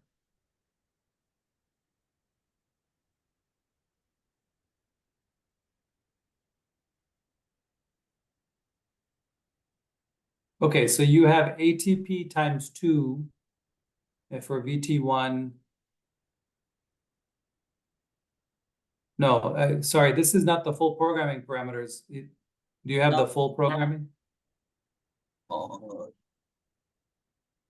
Yes, sir. We have put VT1 3 ATP followed by defibrillation. In VT2 zone 2 ATP and defibrillation. In VF zone only 1 ATP and followed by shock. Do you have the number of intervals for each of the zones? Yes, sir. It was 16 for VT1 and VT2 and 12 for VF. How much for VF? 12. Just 12. So that's pretty aggressive. So, this is an excellent case, and you know the counter that I would just point out for those of you who use different vendors. Each of the vendors will have a slightly different method of treating VT and VF, and particularly for treating arrhythmias that overlap a VT and a VF zone. So what you explained with the rolling counter and the average is the method that's used for Abbott. Medtronic, on the other hand, for example, uses a probabilistic counter in their VF zone. They will bin to VF for mixed tachycardias. They also have a separate binning method called fast VT, which extends the VT's counter. So there's differences between each vendor. Yes. But one big takeaway is that if you're trying to reduce inappropriate shocks, because in this particular example, you would not have wanted this individual to be shocked. You know, this guy was having hemodynamically tolerated VT. Now we could say it's appropriate because it was for VT, but it was inappropriate because that wasn't your intention for the programming. One way to reduce the risk for inappropriate shocks is to have long intervals to detect. And those longer intervals to detect, according the HRS actually has a guidelines programming consensus statement, which you can refer to. But in general, 40 intervals are now recommended for the VT zone and also the VF zone. So you can go much higher, and that can reduce the likelihood of this type of event happening. Now, the VF zone, each of the vendors, and I'm not sure if you were able to find this out from Abbott, yes, it will increment the count for a period of time, but it doesn't look back forever. Yes. It's a rolling window. Yes. So if it increments within the window, it will increment the counter. So what happened in this individual's cases is that in the window, there were enough events that were binned as VF, and therefore he received the shock. So we're just looking at one small period of time, but in the window, when the VF is binning, that's why this occurred. But it's a nice example of an unintended programming consequence. Yes. Venkat, your comments, please. Yeah, no, excellent. I think overall, this is an important case to show how the programming parameters, as Dr. Upadhyay was talking about, we need to pay attention to programming one thing, and whether it's appropriate or inappropriate is obviously a very difficult question to say. VT, can I let it go without having a therapy? Is it all hemodynamical stable? VTs are stable? These are all questions. I have seen patients who, over a period of time, sustain VT, so quote unquote stable, develop a high EDP over a period of time, and they go into a lot more EMD type of a variety. We have seen this happening in the devices. Sometimes the patients die, and then you actually find out it's just like a long sustained VT going into EMD. So the VT is obviously not a very appropriate rhythm. It has to be some sort of a therapy needs to be done, whether or not you need to come up with this is the first. It looks like your encounter multiple VT episodes. The programming obviously needs to be thought about subsequently anyway. I think in a way the device got this patient out, but shock is not very pleasant. That's for sure. That's in that way is inappropriate, and shock is also detrimental. So I think that's why I think the long detections are extremely important. And if I'm doing a little bit more of these NIPS kind of procedures in patients who actually have a suspicious issues with respect to VT, if they have particularly episodes of VTs coming in to characterize the VT in terms of doing any sort of a further intervention. But overall, I think this is obviously hard to know this patient will present with a VT. And it's an excellent discussion with respect to what you have seen and what you have done. I think that's something, a good knowledge to have, and the programming is obviously the key for all these things to minimize the possibility. I'm not entirely sure if it were to be a Medtronic with the IATP will be successful in a situation like this. It's quite, it is statistically possibly better, but that is something I think ATP is always is a question. And having said that, this is the one reason we actually did a big trial, and I presented the late-breaking clinical trials in 2023. We used, the Igor Yefimov's original study, and they did in first-in-human study looking at the ultra-low energy defibrillation. This is one of the things we actually want to say could be the future of actually a bridge between the ATP and the shock. So obviously, until we have it in the full swing in the clinical, it'll take a while to get those things into the protocols. I think programming is probably the key in a situation like this. Thank you, Venkat. Dr. Saroj, thank you so very much for presenting, like all of your colleagues. Venkat and Gaurav, we have had 2-day sessions, 13 plus 13, 26 cases in this EP Fellow Summit. Each one was better than the other, and all of them got the certificate and the 10,000 rupees Indian rupees as a cash prize.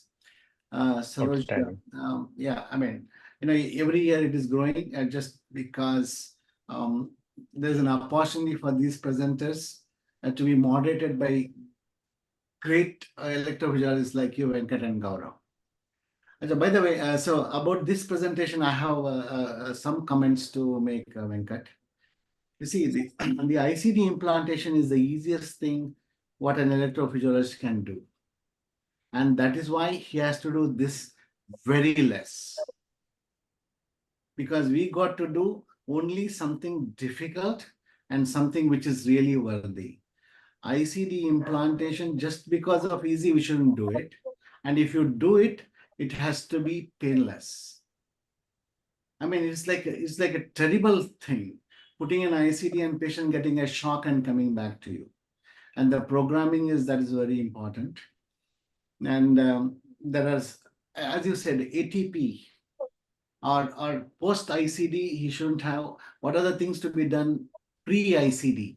Maybe you offer an ablation and all that. But a great case. ICD in India is done, and then I can tell you 50 to 60% of the ICD implanters in the country are getting into some psychotic mode. They want take it away, take this defibrillator away from them, because few of them have got that device for some kind of an SVT with an aberration, or normal heart with the wide QRS and all that.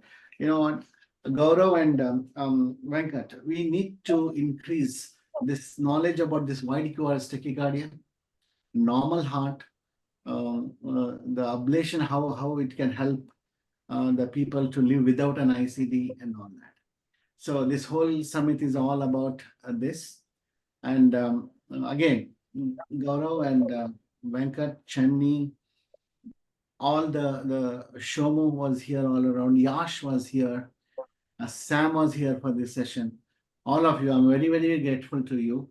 And then you help us to make this program better. Your contribution, Gaurav and Venkat, you are seen here on my screen. You know what? This is my wish. How much they are 26 such great presentations the last 2 days is a big thing. It doesn't happen commonly. And Gaurav, you stayed back and your inputs were so precious. Venkat, you too. I think you continue to patronize the EP education in the country. You help Indian Heart Rhythm Society and be associated with us. Not only you, all my friends from India who were the moderators, and all the presenters, the stars, the stars of the field of electrophysiology, emerging stars. I thank all of them, and it was a great learning from all of you and my team. And India Ghosh was supposedly to be presenting some 2 swords in a single scabbard. The boy is taking 3 swords and then helping me to sit here calmly, and then he's managing the hospital. So the last presentation was by him, but then he's managing the whole hospital. With this, thank you again, all of you, all the presenters and the moderators. I remain grateful. My gratitude to you, and I want this program to grow further, which will help the education and the science of electrophysiology in the country.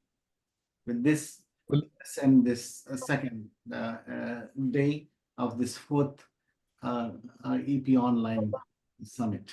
Thank you so much.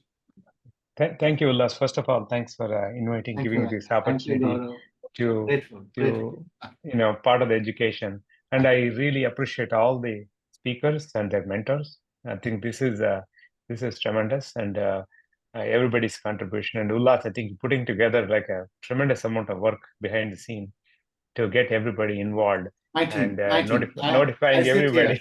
I'm sitting here since 6 o'clock. Wonderful. Great. No, 4 o'clock here. Nobody is disturbing me. Gaurav. I just wanted to echo the comments that Dr. Raghukrishnan just made. You guys are doing incredibly impressive work, very impressive, very really thought-provoking work. You are receiving some of the patients who are the most complicated. So, you should feel very proud of the work that you're doing. And I think for us as electrophysiologists, it is really valuable to have these discussions because we learn through cases. And it's important to remember the fundamentals of EP. I would just say that EP is hard because we don't do just ablation. We do devices. We do newer approaches where people are still trying to come up with the best way to proceed. So having an open mind, returning to the fundamentals and thinking about the patient is key. But thank you, Dr. Lulhas, for putting this together. It's really fantastic, phenomenal work. Thank you. Thank you, Venkat. Thank you. Thank you so much.